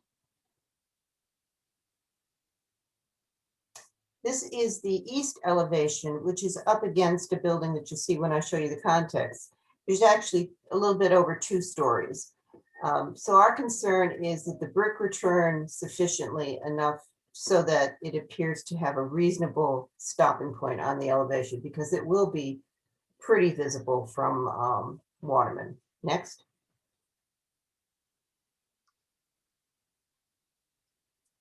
And the rear elevation. This is more visible than one would think because of the lack of an alley and any ancillary buildings. They are returning the brick, the first bay. Well, actually, I guess it's the third bay, second and third bay with a recessed balcony. The Central West End people feel that this is a visible enough elevation that the association is asking for brick on this elevation. And in fact, it is asking for brick also on the east elevation that we just saw. Next.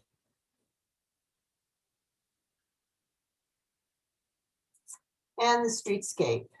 There's the unusual building. It's like a 2-story building built, I think, in the 80s.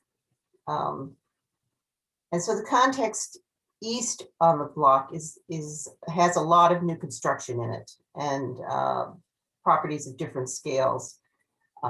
This building is meant to pair off with the building on the west side, which is opposite Clara. which is a larger apartment building. But again, it's more in scale than that. But again, we're looking back to the model example at the other end of the block. And then this is below is the streetscape for Clara. And you can see how it fits in with the existing context there. Next.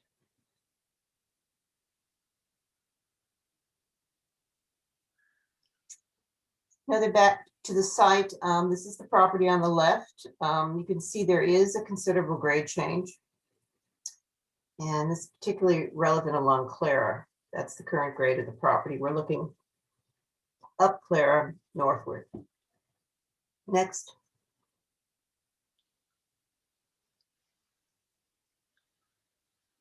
It's really slowed down, hasn't it? This is the Clara streetscape and the adjacent building, which is just to the south of the site. And this is the building that subsumed the original alley. Next.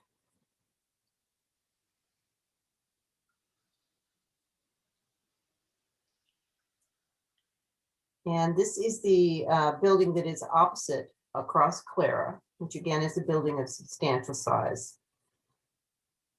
Next.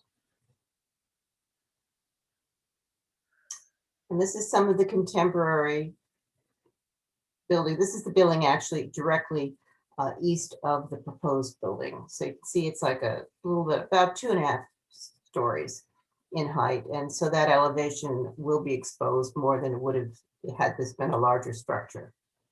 And the context is a mix of the original historic development about 1915 to 1925 and some newer buildings such as that one. Next.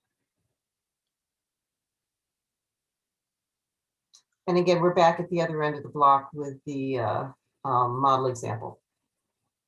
I think that's it. I think that's my last slide, right? Okay, so the board members were provided with some material, which I hope you had a chance to take a look at, the most copious of which is a number of petitions against the project. These, I believe, were collected originally for the zoning appeal, which has not happened yet. I understand it's going to be next week or the week after.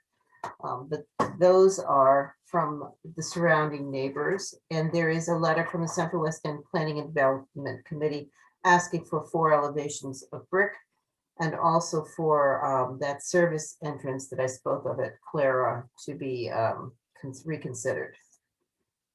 And finally, this you did not get a copy of because I just got it prior to the board starting, is from the Alderwoman. She reads, she says, Dear Preservation Board, I appreciate the thought and design of the proposed building at 5612 Waterman and the level of engagement the developer has undertaken with the neighbors. I agree with the Central West End Planning and Development Committee and the neighbors that given the prominent placement of this property on a corner, that the design should include more brick.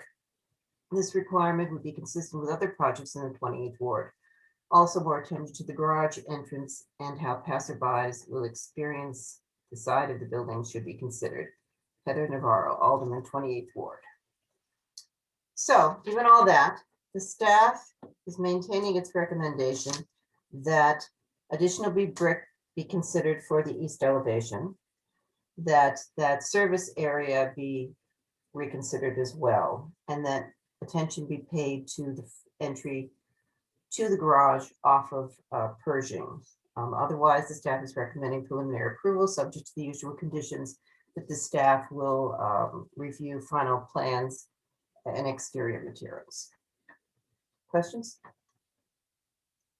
Questions, commissioners? Okay, thank you.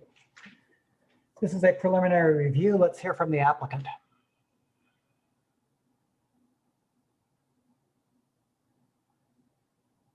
Hi, I'm Margaret. I'm representing the developer. Hello. Thank you for your patience. Thank you for the review. I guess really the the two things that we're talking about right now are the additional brick for the east elevation and the service entrance. I'll And start the with design of the area on the Clara elevation where the utilities are. yes, yeah. So for the Clara elevation where the utilities are, there's not really another option on the building for that to be. If you showed a picture of the site, and as you mentioned, it's an unusual site in that it's very small. And so a few projects have been considered for the site and just nothing has really worked.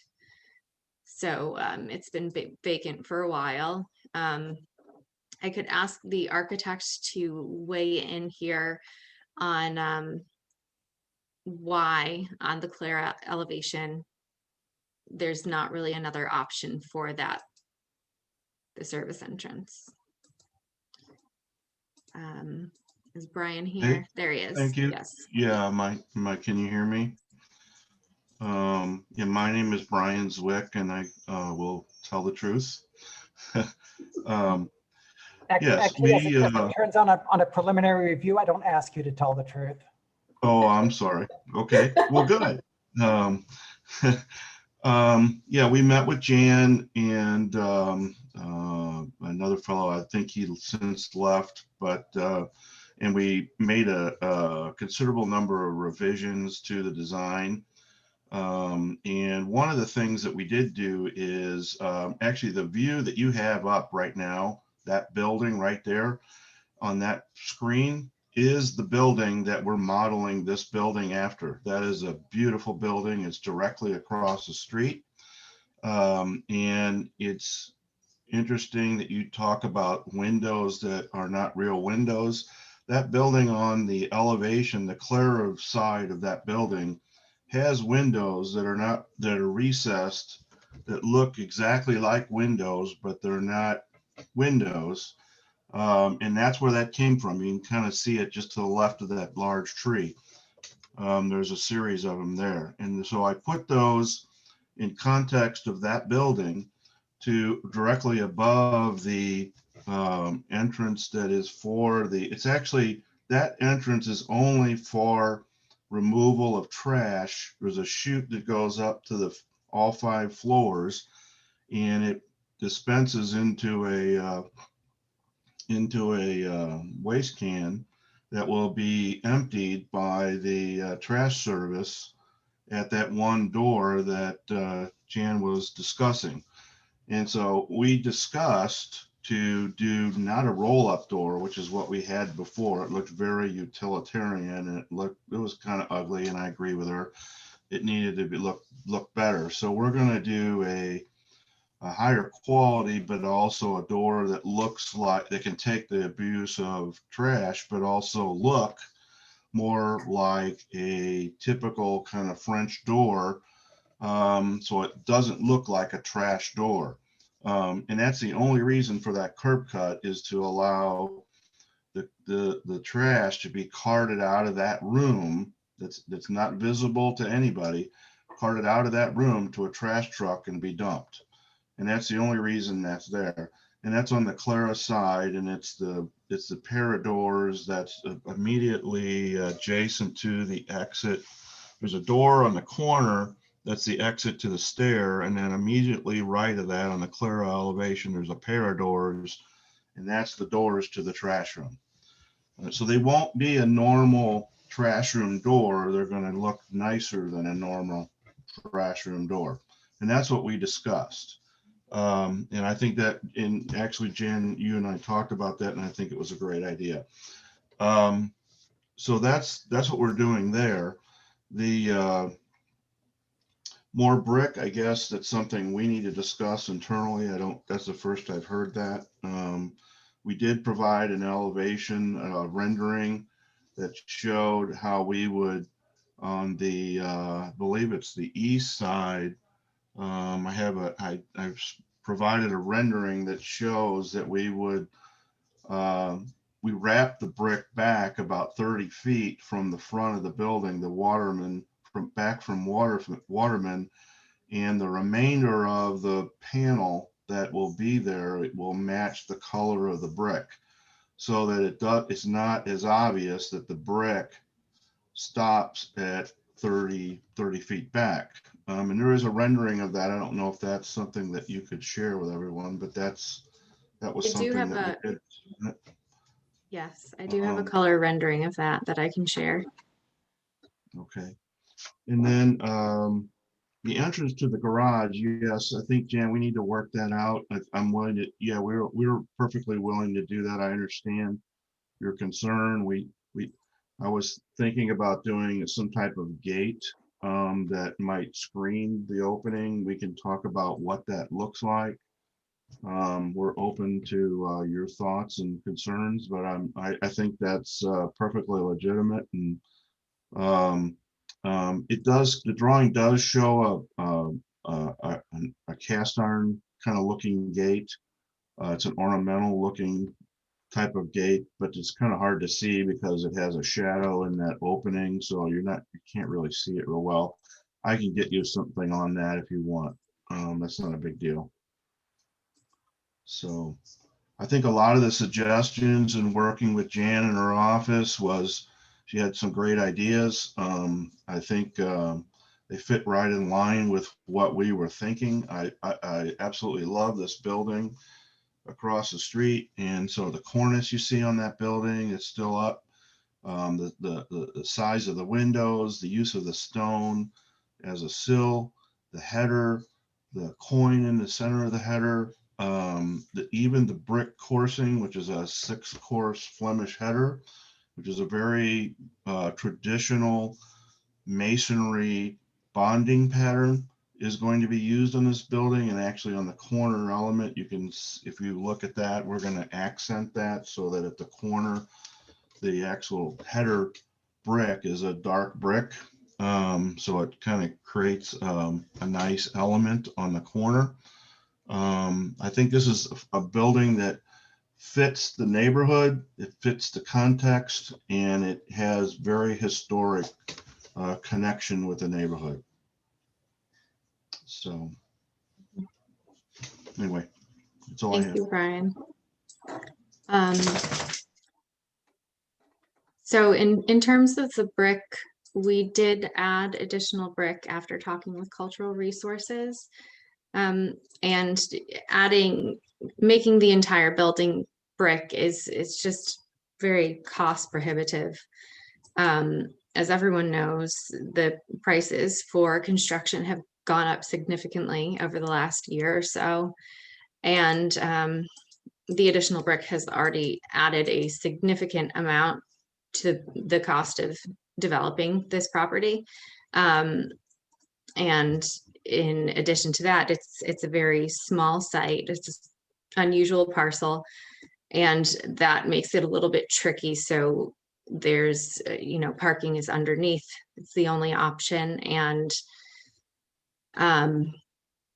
that also has added a significant amount of cost for the development. And so that's why we're kind of trying to keep the brick as is, with what we have added already. And I can actually, if you want, I can share my screen. I have a color rendering that shows the brick to composite transition and what it would look like. Is Bethany there? Yes, I am here. Okay, good.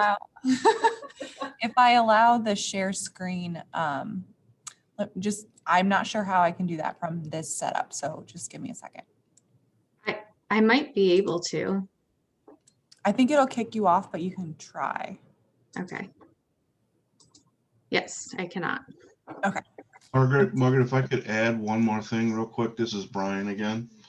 Jan, I think just to be clear, because I wanted to make sure the way you described the parking is completely below grade. That first floor site plan is level with the grade, just so you know, and so that everybody's clear. The building isn't raised up. So just wanted to make that point. So. Thank you. Okay, you should be able to try now. Okay.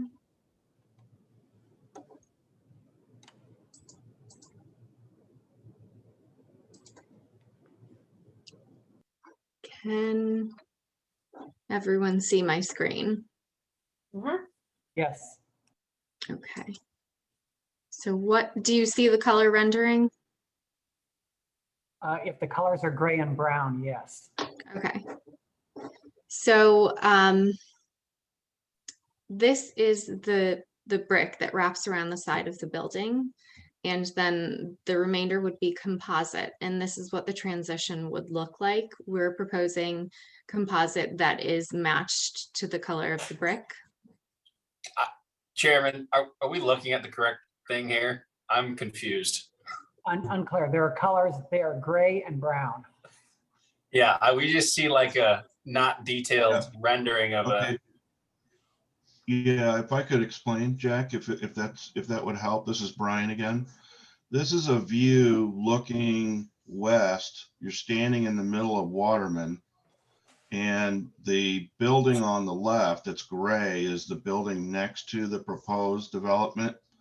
The building across the street is the building I was talking about. That's a real nice building. I like that building. And then the building that is kind of a brownish color is the proposed building.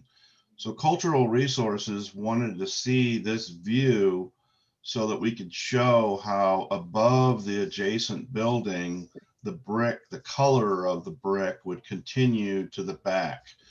And so there's kind of a vertical line where the cornice ends. That's the end of the brick. And then from that point to the back towards the left, over the top of the building is the composite material that will be the same color as the brick. So the color continues back, and it doesn't draw your attention that the brick is ending there. And so that's what we talked about. And I don't know, Jan, I don't know, maybe you haven't seen this, but we did create that. You asked for this, and we created this for you. So. Anyway, I'm sorry, Margaret, I didn't want to interrupt. No, that was perfect. Thank you. Anyone have questions or comments about that? Questions, commissioners? Okay. Okay. So that's for the materials, and then let's see, the service entrance. You asked for the service entrance to be reconsidered. Are you talking about the trash entrance? Yes, I think that was the request also from the Central West End. Yes. Association. And again, that's one of the limitations of the site. There's no natural alley access, and due to the size of the site, it is really the only option for the trash to be located. Brian may be able to go into a little bit more detail on why, but I think it's really the size of the site and the location. Yeah, I can do that, Margaret. I don't know if you have a site plan. We could show them maybe. But the plan is primarily it's not utilities. It's really just the trash. All of the utilities will be in the garage or out of sight. They're going to enter the building and not be part of the construction that's visible.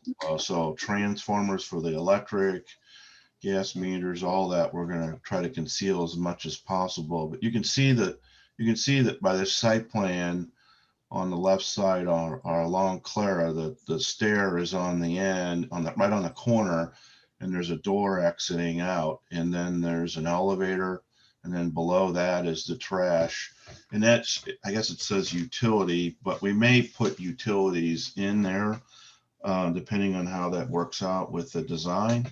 But it's primarily designed for trash, and there's a chute that goes straight up where the trash will dump into a dumpster and be be removed from that location. So that's really the main reason for the trash room, and to have the door to to the street that can be pushed out or carted out to the trash truck so that it can be dumped. It's not actually a curb cut for vehicles. It's really just a service drive that allows that operation to take place. That's really it. Thank you, Brian. Jan, any other comments, questions on that? No. Was there anything else that you wanted me to comment on before we move on to the other speakers? Nope. Okay.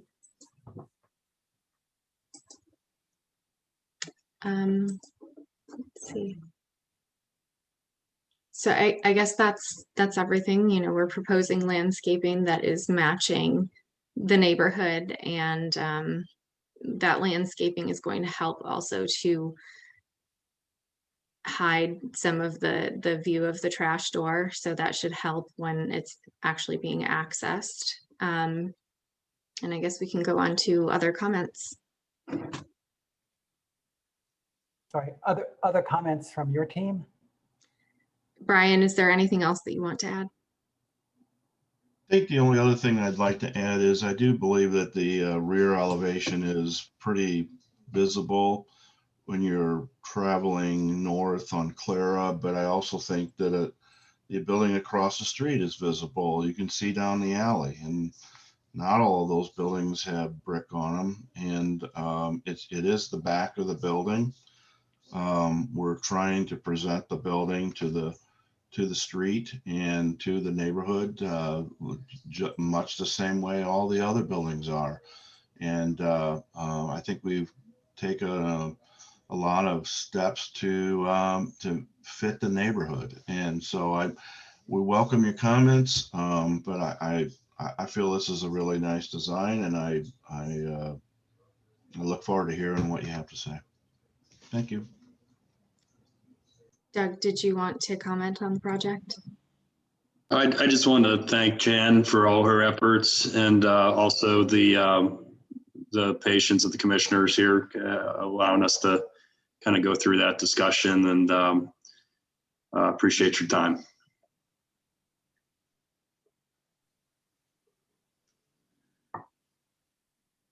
Anything else from the applicant?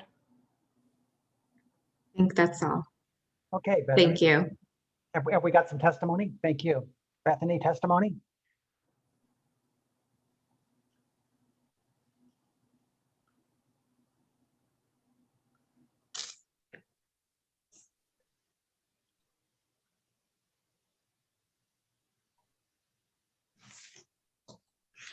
Jan? Don't we have? There seem to be technical difficulties. Okay, take your time. I think one of the reasons why we were reluctant to share the screens is that this could happen. So if you could all be patient just a little bit longer.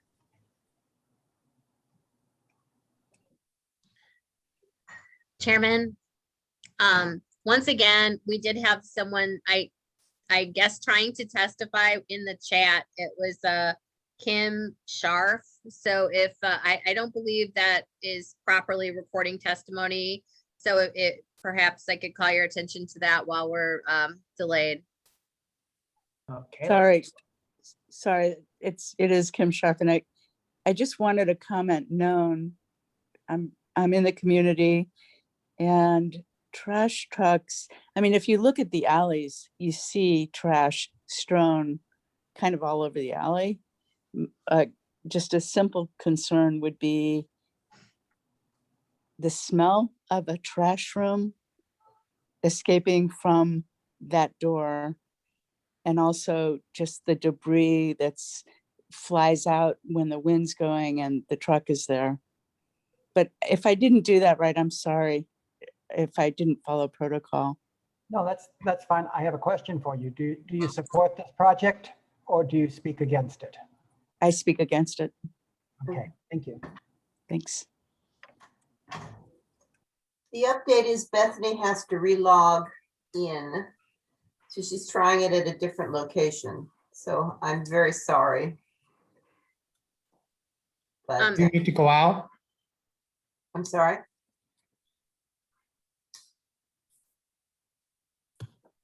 Chairman, can I pose a question to our Jan Cameron? Yes.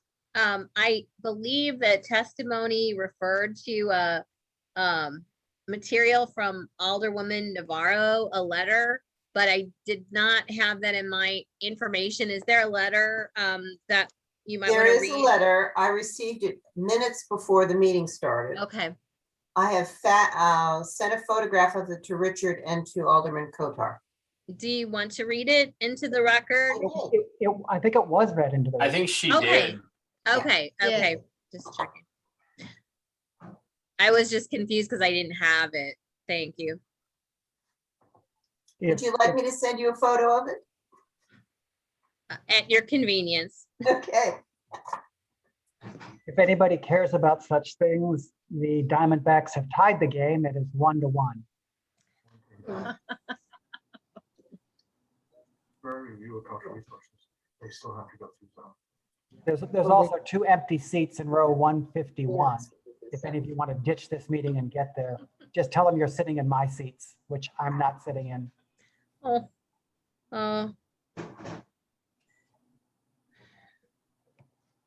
They're good seats if anyone's gonna go. Now, if you all can hear, I have 2 office cats, and they are furious that I'm still sitting in the office because they usually occupy the office chairs in the evenings, and they believe that they have been displaced. Oh.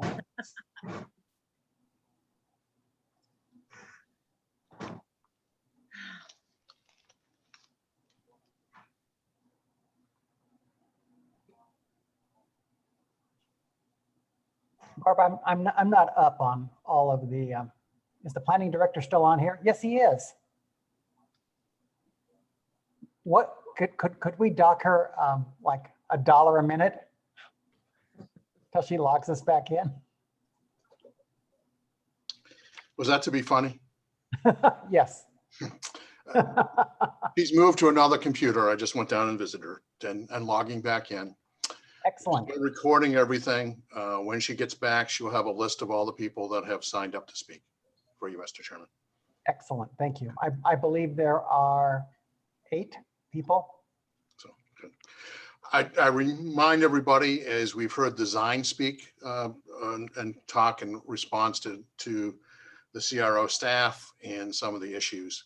There's still a matter that's been mentioned that one of the things that was provided, Jan, was a petition that I think the neighbors or that have signed it will be using that petition with a zoning review that happens next week. And so the uses and the intensity will be something that will be part of that zoning. And are not matters before us.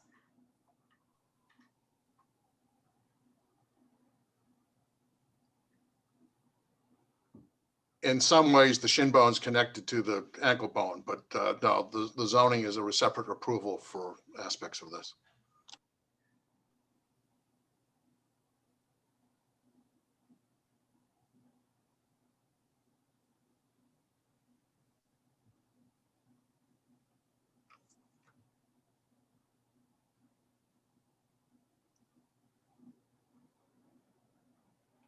Barb, is there any reason we can't start the testimony?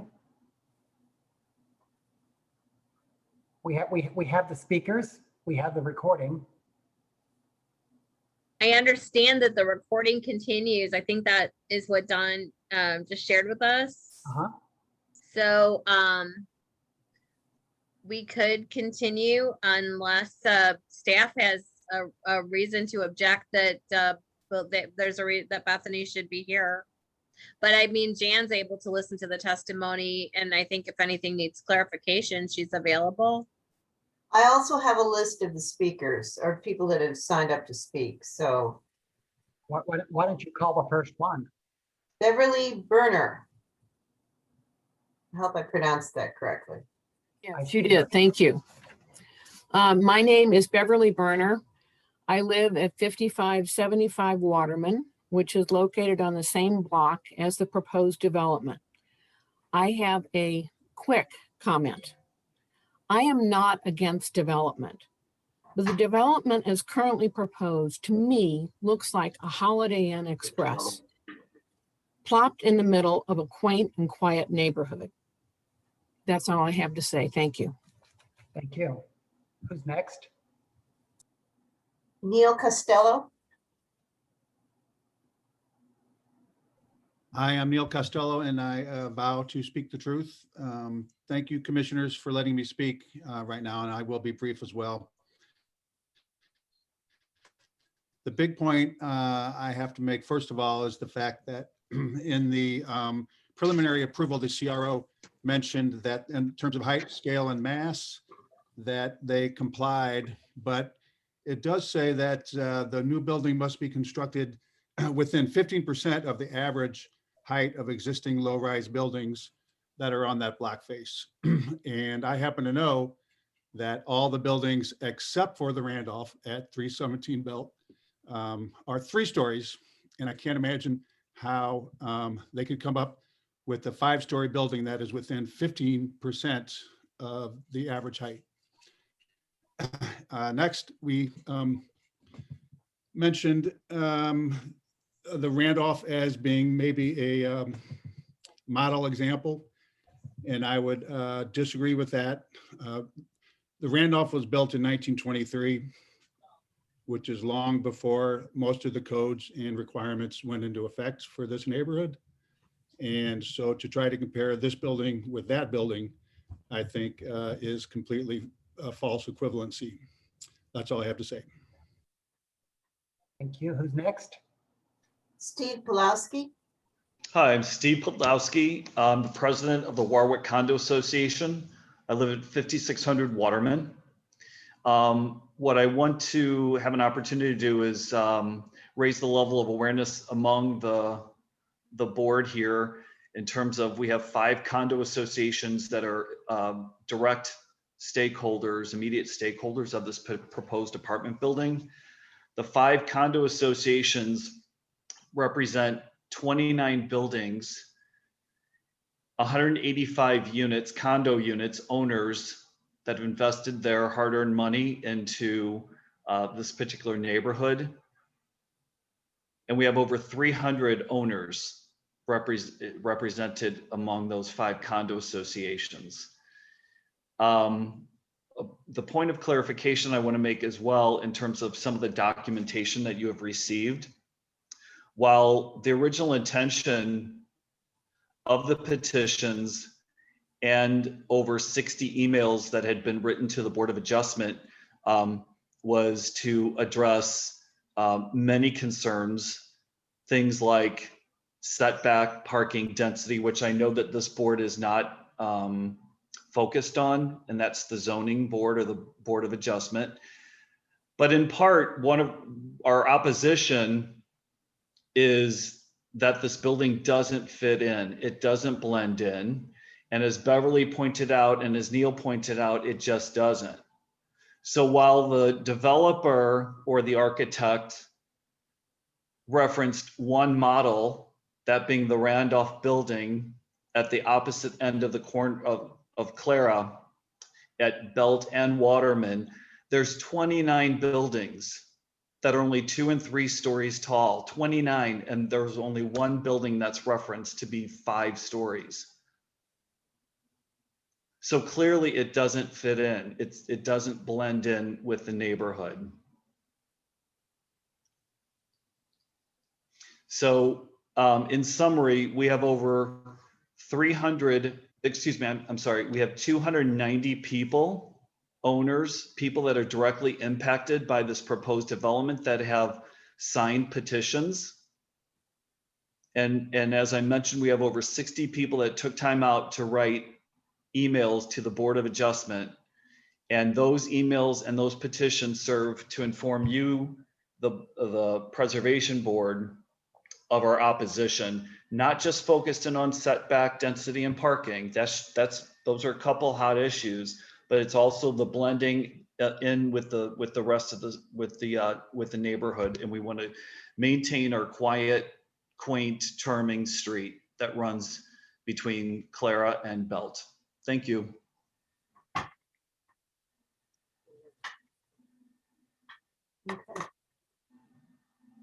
Who's next? I think Bethany's back. I am Yes? indeed back. Okay. Where at on the list were we? Cindy Lefton. Hi, thank you. Thank Go you very much. Wait, let me turn on my video so I don't look like a little person that you can see that I'm a real person. Thank you all for being here so late. We've all been on for the whole time, and I think we are really amazed at what you all do. It's been a really great learning experience. And I thank you for giving me the opportunity to speak. I live in the Waterman Persian Condo Association, and I'm having a bad hair day. I'm sorry about that.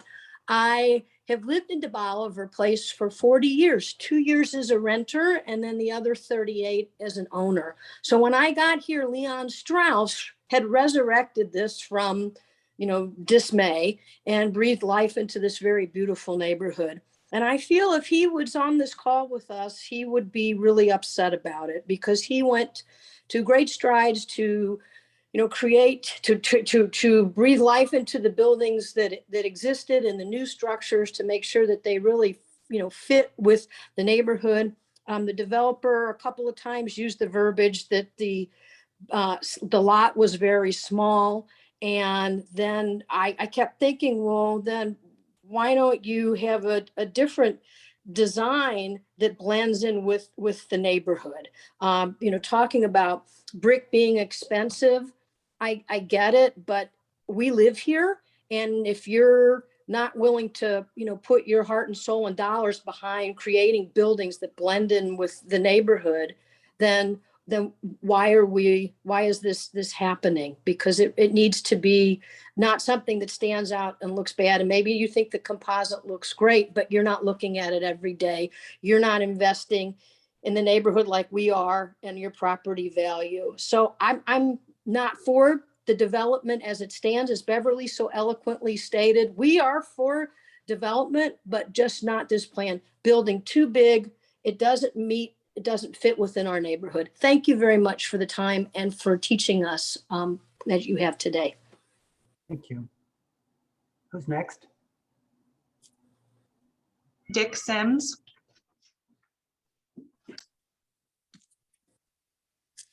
You are still muted.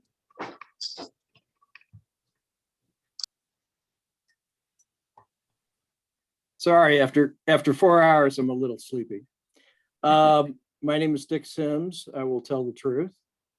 My wife and I have lived on Waterman Boulevard for 27 years. We own a condominium down the block from the proposed development.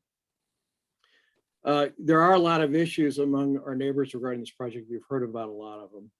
I'll keep my comments brief with just two key concerns. And those are the scale of the building for the lot size and the lack of what I think are sufficient setbacks. Waterman Boulevard and the 3 blocks that runs from Union to DeBoliver is very unique. It's a boulevard, it's not a street. So features of that are a lot of green space, wide tree lines, and building setbacks that provide for ample green space. And I think everyone agrees that most of the buildings on Waterman are beautifully landscaped and maintained that way.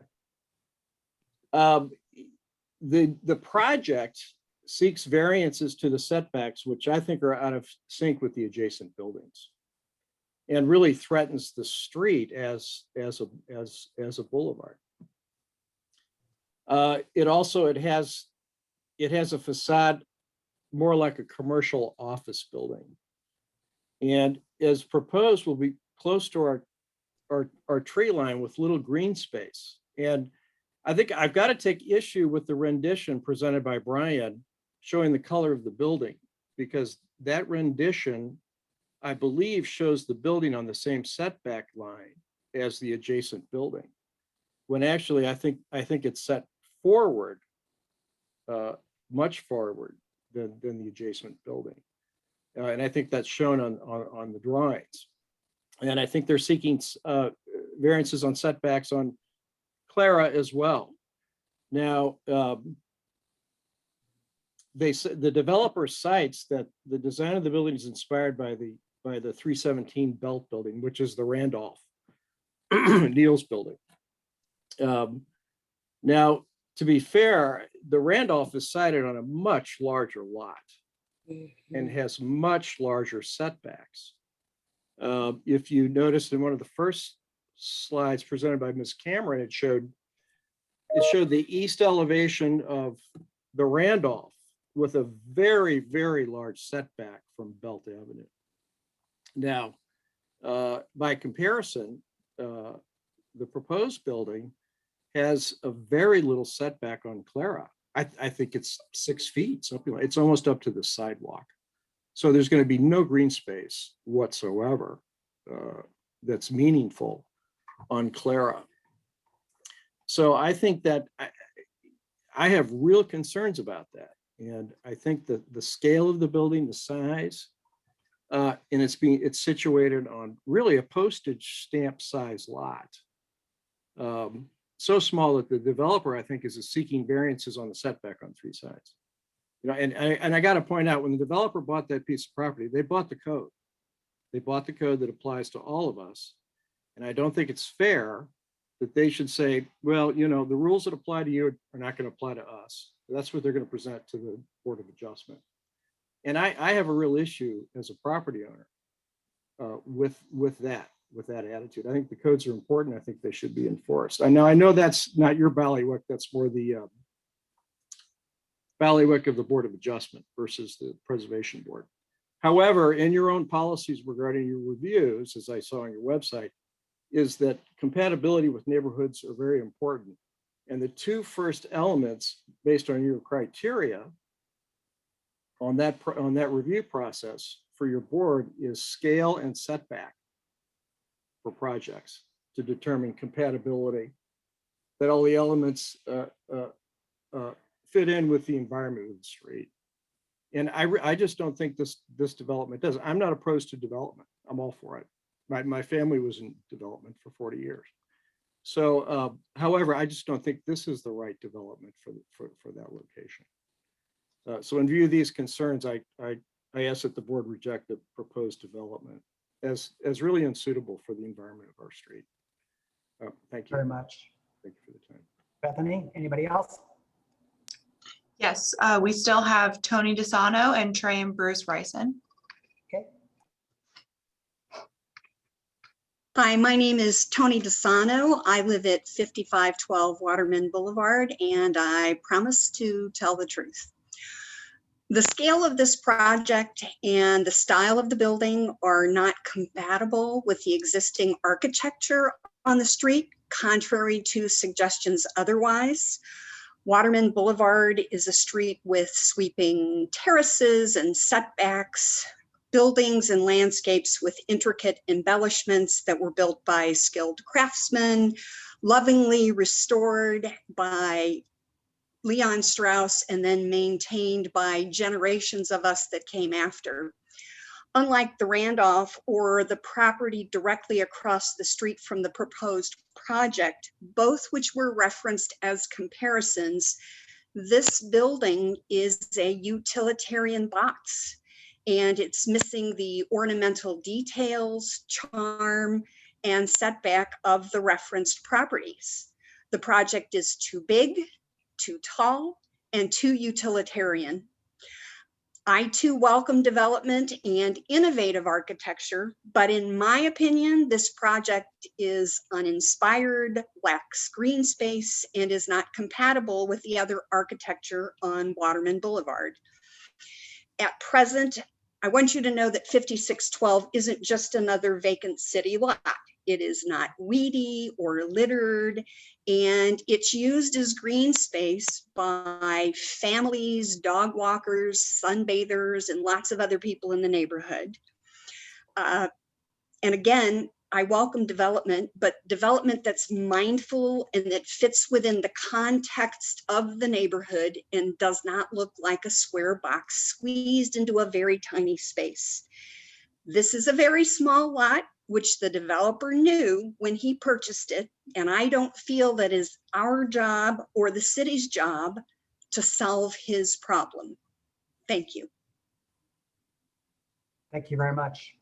Final speaker. Yes, I have Trey and Bruce Ryson, and then also has Steve Calloway spoken yet? No. I don't think Okay. so. He's also on the list. Okay. We're Tracy and Bruce Renison. We live at 437 Clara. And we are opposed to this development. We feel that the building is too tall. We also feel there is not enough brick in the design of the building. So please know we are not opposed to development. However, I agree with previous speakers. This building looks like a motel. Thank you.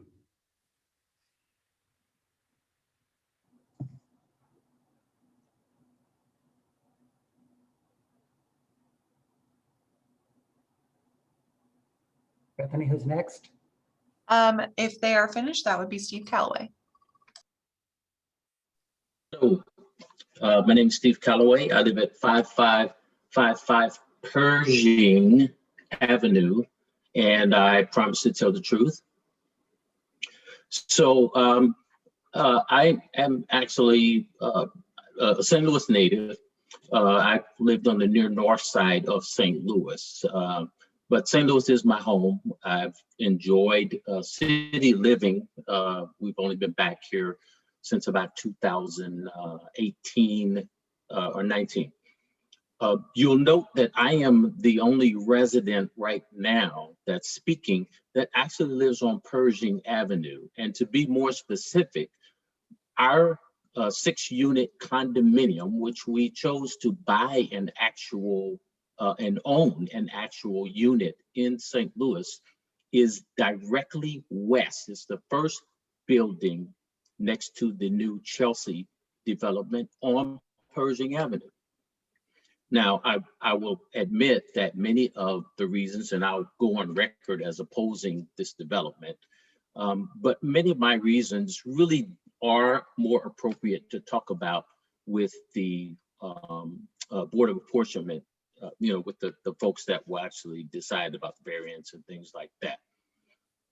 But here's my concern.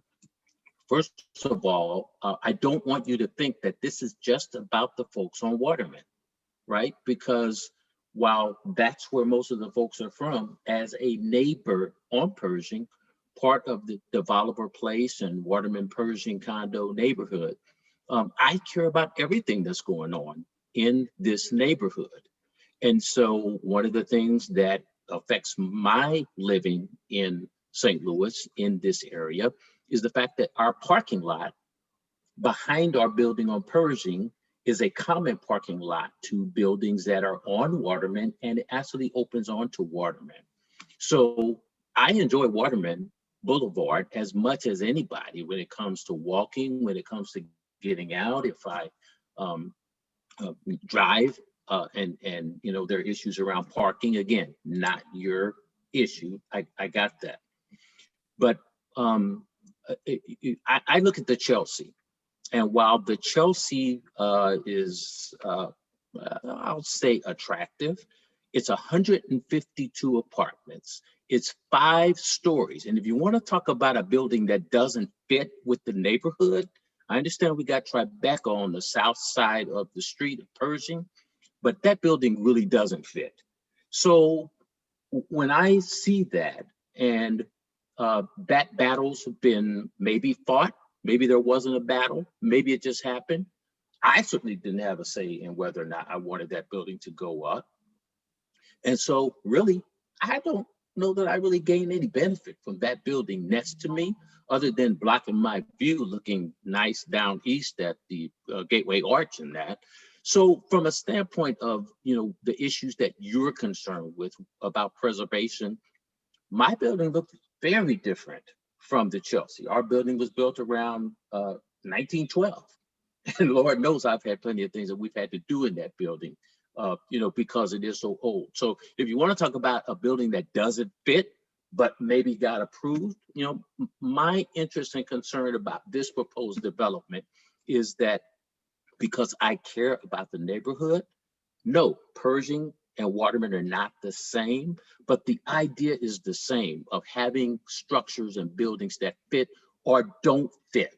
And I think the fact that, we're already sitting next to a building that doesn't fit, that, by the way, our building was significantly affected by this building going up and blasting and all those things going on next to us. There are plenty of issues that, again, not your concern, but there are big issues with that building going up, and it just doesn't fit. My interest in this is that as a neighbor, as part of this community, I think that the development is not appropriate for that area, not because there aren't other buildings that have been put up in here, but because you have the opportunity to kind of enforce something that really is more in fitting with the neighborhood, rather than just approve something else that is not a good fit for the neighborhood. So I appreciate your time and your energy, spending all this time doing this and hearing our concerns. And I really appreciate your work and your consideration about this particular project. So thank you so much. Thank you, sir. Bethany, is there anybody else? There is not. Is there anybody listening now who has not spoken who would like to speak? Okay, then. That concludes the testimony in this matter.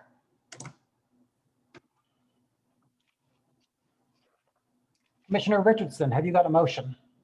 Now, first I have a question for staff. So I didn't understand, one of the speakers mentioned this, and then I was looking at the ordinance.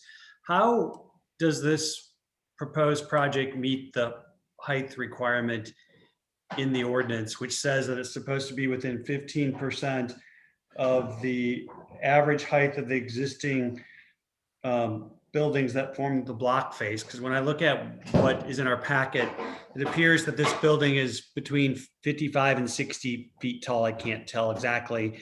And when I look at the drawings of the buildings adjacent to it on Waterman, those appear to be around 40 feet. And then Clara appears to be 40 feet. And then when I Google Earth, it appears most of the buildings on this street probably are 40 feet or less. So how is 55 feet within 15% of 40 feet? It is not. But the staff felt that the streetscape was varied enough, and it was based on a historic model that we thought it would be acceptable. But it's up to the board to decide whether it is or not. Okay, so it says a new low-rise building, including all appurtenances, must be constructed within 15% of the average height of the existing low-rise buildings that form the block face. And you're saying that is, even though the report says it complies, it doesn't comply. Correct. Got it. Thank you. And this is Steve Podlowski. I just want to reiterate that the reference building, there's only one building that was referenced in terms of height, and that's the Randolph. There's 2,900 other buildings that are not. Steve. Thank you. Commissioner Richardson? Yeah, I move that the Preservation Board deny preliminary approval for the new construction because it does not meet the Central West End Certified Local Historic District ordinance. Is there a second? Second. Motion made and seconded. Is there any discussion? I think the developer should work with staff to get something that does comply with the ordinance, especially the height, which does seem to be a concern, and it is clear that it doesn't comply with that. Chairman, if I may, along those similar lines, I certainly understand some of the neighbors' concerns about density and the size of this building. I'm sort of still scratching my head about why a building of this height would be allowed when nothing really close by other than the Belt building is as tall. I also thought the discussion of setback, and I don't remember the gentleman who brought that up, was quite telling. I mean, just looking at the picture on page 11 of our agenda, which sort of shows, the buildings as they're positioned on the various lots, they're all set back considerably. And I do, if I remember correctly, I thought the one design we looked at, the rendering down the street with the building was more set back. I think it would be a bit strange that we have this big building jutting out when everything else is set back to make this a boulevard. So yeah, I'm planning on supporting Commissioner Richardson's motion. Well, and you make a good point, because the ordinance also says that the established setback from the street shall also be strictly maintained. And so I was a little confused on the actual citing of it, but if it is up further than the existing setback, that would be another violation of the ordinance. Chairman, can I comment? This is Brian Zwick. No, sir. Okay. That moment has passed. Commissioners, further discussion? Hearing none. This is a preliminary review. There's a motion before us, been made and seconded. All those in favor of the motion signify by saying aye. Aye. Aye. All those opposed? Opinion of the chair, the motion carries. Commissioners, do we have any other business? Jan, is there a director's report? There is not. Okay, then. But Mr. Chairman, I'll report on the search for the new director. Please. As you know, it's a recruitment through the Civil Service Commission. There have been notices and ads in historic preservation newsletters, that type of thing. But we expect to get a list of qualified applicants sent my way by the end of the week. I hope all of our existing staff has applied. I think they're applying for being a bartender because this has been a long day for them. So It has been a long day. Commissioners, thank you very much. Staff, thank you very, very much. And people who watched and participated, thank you most of all. This meeting now stands adjourned.